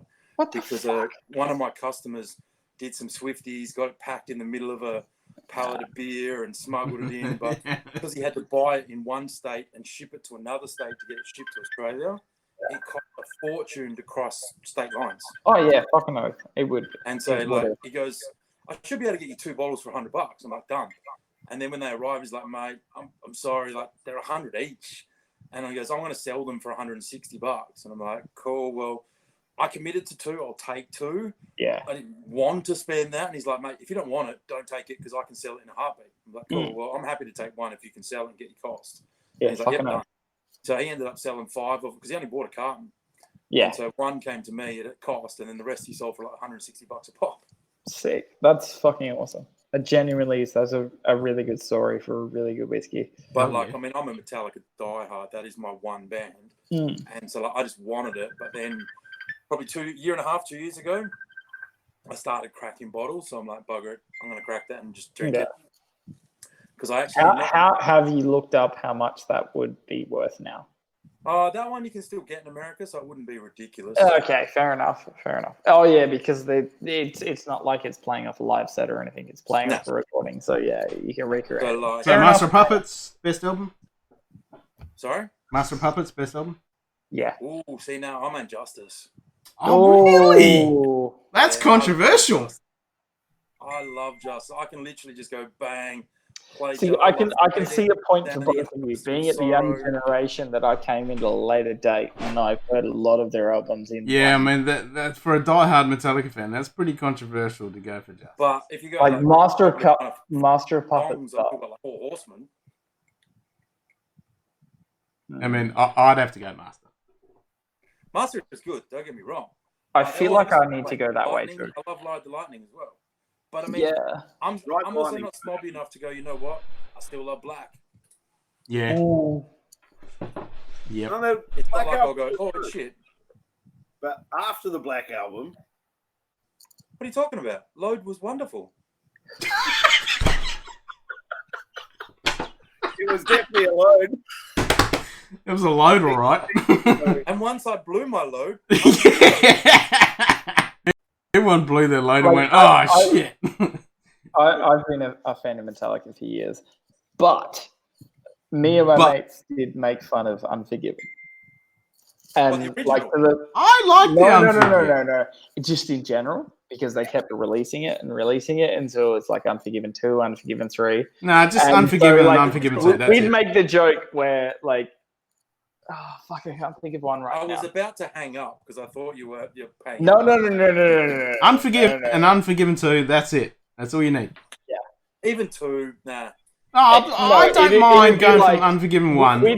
We'd make fun of it in the way of like, I was stuck in a tree, but it was just Unforgiven 3. But what about give me fuel, give me fire, give me that's what I should die. Yeah, I mean, that's good. Fuel was fucking outstanding. I loved Fuel. Like, Fuel was on my regular playlist no matter what. Like, I got a bit sick of, like, Master of Puppets because of how they were overplayed. And, like, One, because it was the first thing. One is good. I mean... Like, One is good. Like, coming from, like, an artistic point of view, One is amazing. But coming from a consumer point of view, it is severely overplayed. Do you know what I always associate Fuel with, though, whenever someone mentions that song? The fucking Hot Wheels PlayStation game. Yeah. Like Fuel was on Battlefield 2, and that was my, like, not the earliest point that I knew it, but my biggest association of nostalgia was if I hear that song, I think of... It's kind of weird how games have done that. Yeah, I'm a gamer. I grew up gaming. Yeah, I know, but how games have like I grew up people. gaming. Like, it used to be movies and then sports. So like there was no in between. There was no normal social life for me. It was like I knew people from sports and I knew people from online gaming. That was it. Have you heard Limp? Best game soundtrack for me was Burnout Takedown. Yeah, that was Did pretty you say good. Limp Bizkit Cemetery? Paradise is better for the soundtrack, Q-Ball. But Limp Bizkit Cemetery, did you say? So yeah, Limp Bizkit played Sanitarium as a cover. That was cool. Fuck, I haven't heard that. I need to look into that. I will definitely be onto that. I love Sanitarium. Sanitarium is cool. Yeah, Sanitarium is great. As much as it is potentially controversial, I love Limp Bizkit too. Like Chocolate Starfish and Hot Dog Flavored Water. I love that album, and that was kind of around that period. Actually, no, it would have been a few years later that they did a cover of Sanitarium, and I still remember like my mate, my best mate, he was traveling around Australia at the time that Metallica played at Big Day Out at Claremont, and his favorite song is Sanitarium.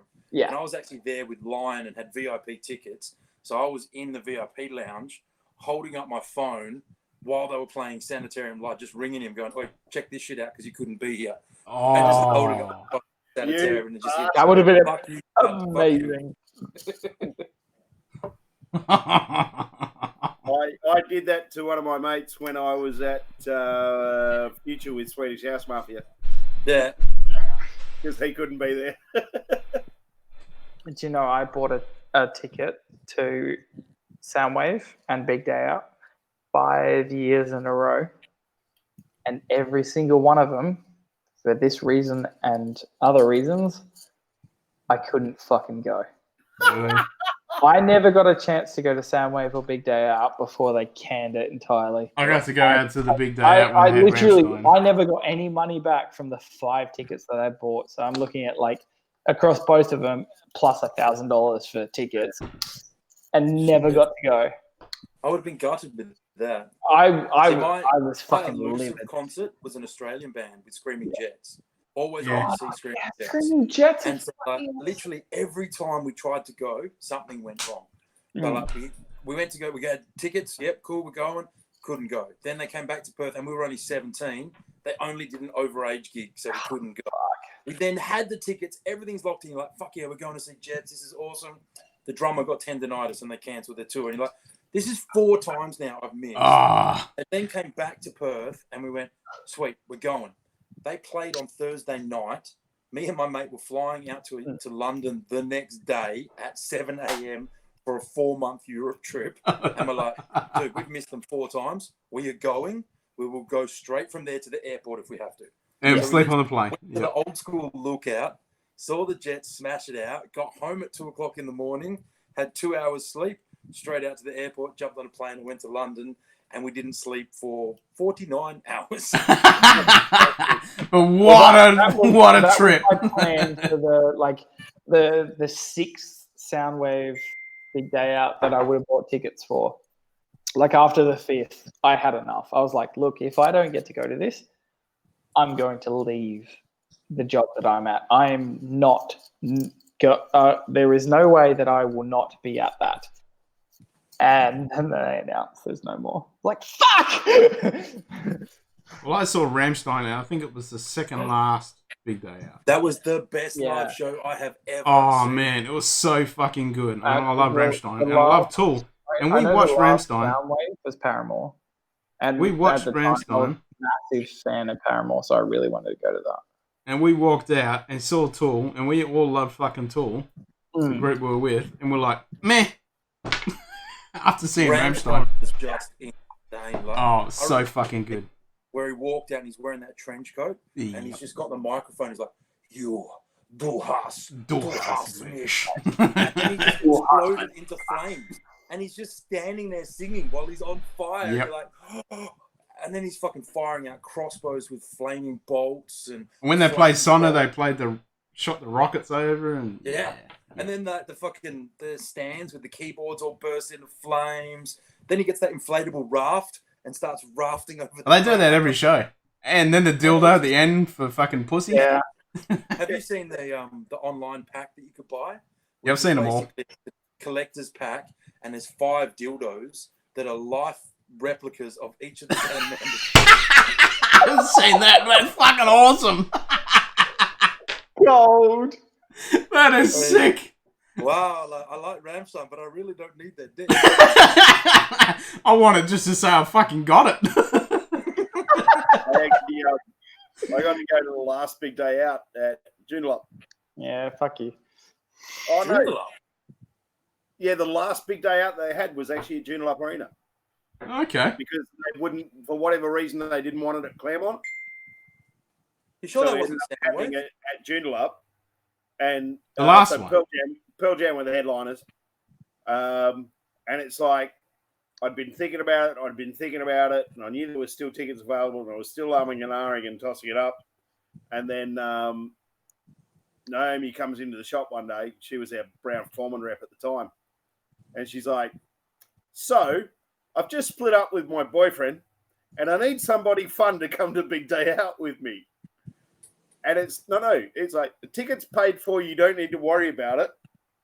We're going to take the company car, so you don't have to pay for fuel. Staying with my auntie in fucking Two Rocks, so there's no accommodation. So all you need to pay for is booze, food, and merchandise. And I'm like, fuck yeah, I'm in. Sign me up. Nice. Sick. It was fucking unreal. Oh, shit. Now I'm spewing darkness. that all this shit's gone down because I said to my mate, it's like, wherever Rammstein fucking plays in Australia next, we're fucking going. Yeah, it's not going to be till like And the same with 2024. Sabaton. Yeah. All right, I'll be back. I need to grab smoking implements. Smoking implement. I ran out of papers and I sounded like I was going to go get a bong. Yeah, that's what it sounded like. It's like, you're bonging up, bonking up. I'm like, I'm not going to make any comments, but at least there's no one in the live chat. It's just the 4 of us. Yep. So was this tonight like trying out new systems, or this is how you normally would start a show and then you just decided to keep drinking, or? It's just as we go. So did you, like, because I came in, I think you'd been going for about an hour before I came in. Yep. So that was your sort of start of the show, and then went, fuck it, let's just keep drinking. Yeah. We just go for whenever.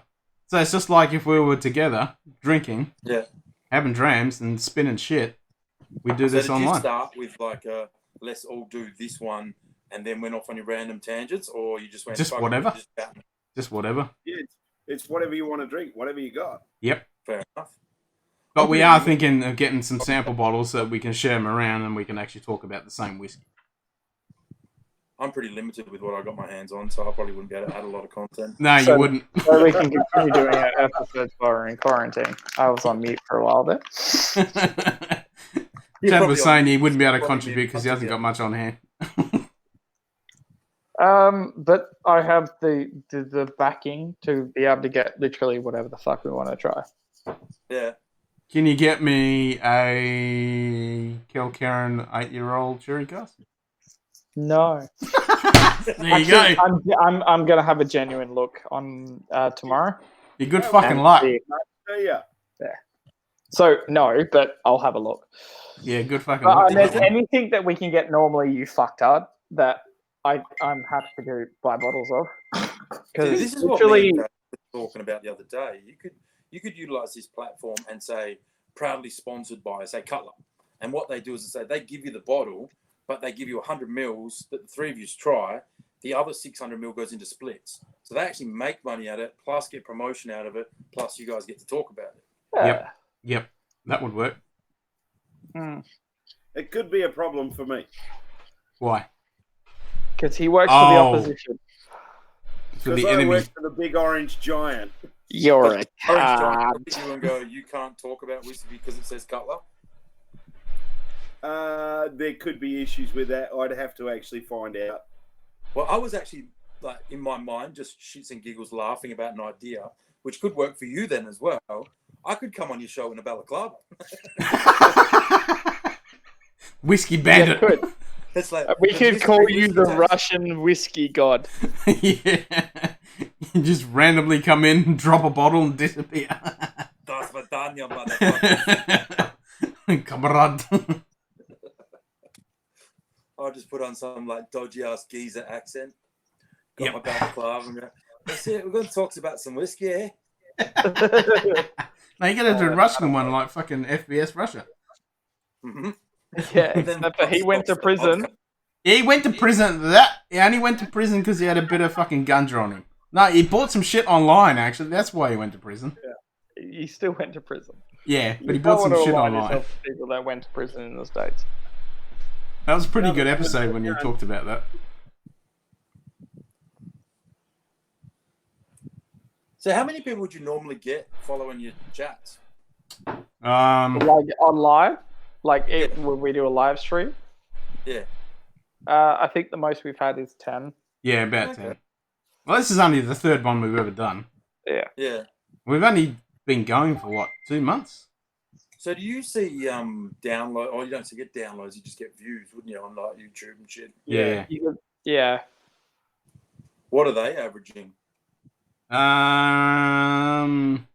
Well, the first episode is over 100, and most episodes are sitting around 20 to 60, Yeah, that's depending all on right. the episode. We've only been going for 2 months. We've only got 44 subscribers. Yeah.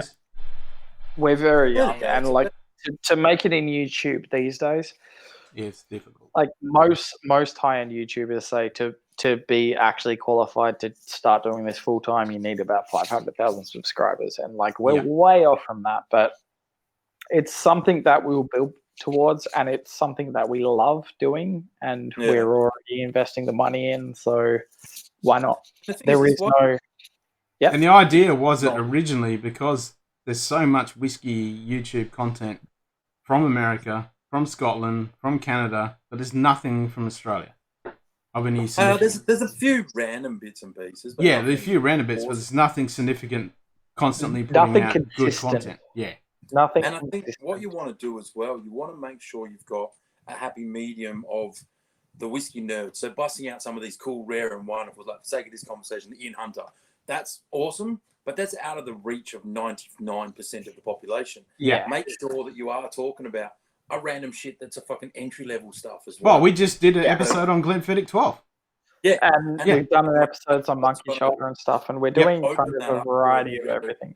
Everybody can come into it and stuff like that. That you don't have to be a whiskey nerd to enjoy it and stuff like that. No. Let the booze do the talking. Well, that's what happened with a mate of mine whose missus doesn't drink whiskey whatsoever. She watched the Monkey Shoulder episode and went, when can I come over and try that Monkey Shoulder? I really like the sound of that. But what you start to do as well, like, I don't know what your plans are with how many you want to do in one sitting, but let's just say for the sake of this conversation, you're going to do 3. And Well, that's you go, usually cool, what we we're do. gonna these 3 whiskeys.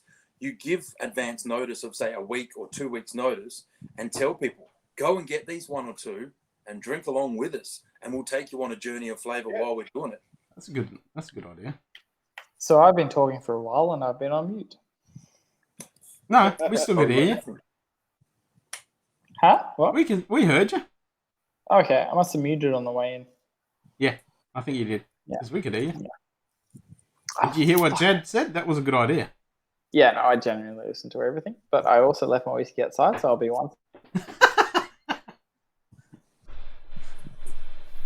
But that's the way then you're driving that interaction and callback and things like that. It might only be buy this one whiskey today and then drink along with us. And then here's 2 others that we're going to surprise you with or something along those sort of lines. Yeah.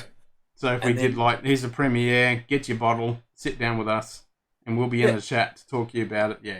That's a good and then idea. potentially that's what gets Dave in trouble. But it might be go and buy that from Cutler or go and buy that from BWS. It's at this price. Well, we would just say buy it from your local bottle shop. But I mean, that's a way that you can try and get those guys involved to support you as well. Yeah. So it might be a scenario going, okay, you two will be our recommended. So that both camps are happy, we will recommend both. We will recommend Cutler and we'll recommend BWS. Yeah. But if anyone's watching our show that comes to buy it, can we provide them this price? It might only be $3 cheaper than shelf price, but then the liquor store can see, okay, well, they're driving some sales for us. If they want that, here's the 100 ml sample so that you can do your show and then it goes back into our tasting. They're more inclined to give it to you when you're driving people into their shop. True. And if it's going to be that, it's a tough part that you're playing off an independent versus a national. But if they were both positively talked about at the same time, they might be able to go, you know what, we can coexist and we can both be supportive of this. Yeah. Yep. But the whole market is international, though. It's not just local. Yeah, so it's not limiting it, but No. if it is local people or whatever, but I mean, that's the thing. It's something that you're targeting people outside of Geraldton. So, like, these listeners, I don't know if they're locals or if they're all around the globe. All around the And world. that might be more the scenario of just go to your local liquor store and grab this bottle, and we're going to go through a masterclass, we're going to go through a stories, whatever it might be. But then you can sit at home and enjoy that dram while listening to us dribble shit for 2 hours, 1 hour, 40 minutes. Yeah. Yep. And then it could be you go, okay, the first 20 minutes of our show is a structured educational session. But after that 20 minutes, it's the shits and giggles with the boys or whatever you want to call it, where you're literally just sitting there having drinks and talking about random shit. Yep. And that's when people can post their questions and fucking like, do you dye your beard or whatever the fuck they want to dribble shit about. Just dribble set. No, that's a good idea. Yeah. We just need to be out of quarantine. Yeah. Yeah, that's their biggest problem at the moment. And with that, I think it's time for American Oak. call it. No, I think it's time for me to call it at least. It is 2:10 in the morning. Is it? Yeah. Yeah, it is. I've got work at 9 o'clock in the morning, and yeah. 208. Ooh, I need to wind my watch up a bit. It's a bit lagging. Yeah. Well, maybe it is time, boys. I'm happy to call it. It's been Yeah. a blast. I'll pour a little bit Yeah, to great to have you, Chad. And I will But more than keen to drink booze anytime. Let me know. I'm more than happy to come back. fucking know. Well, yeah, I'll like the let you know about like that the bottle as Facebook well. page and Give me a ring on Tuesday. Well, give me a ring anytime. Strawny's got my number, but you've also got Facebook. If you just need to send me a message and go send me a number, I'll send it to you. Yeah. And I'll take some Eagles photos and I'll send them through tomorrow for you as well. Yeah, sweet. All right, cool. Take care, boys. Have a good one. Yep. Good Cheers, night. guys. Good night. Salancia. Yeah, and yeah, it's definitely time for bed for me. I will talk to you guys tomorrow. All right, guys. Yeah. Take And it with easy that- and stay safe and see you next time. Yes, No definitely worries. safe. Yep. safe. Okay. Cheers. See ya. Cheers.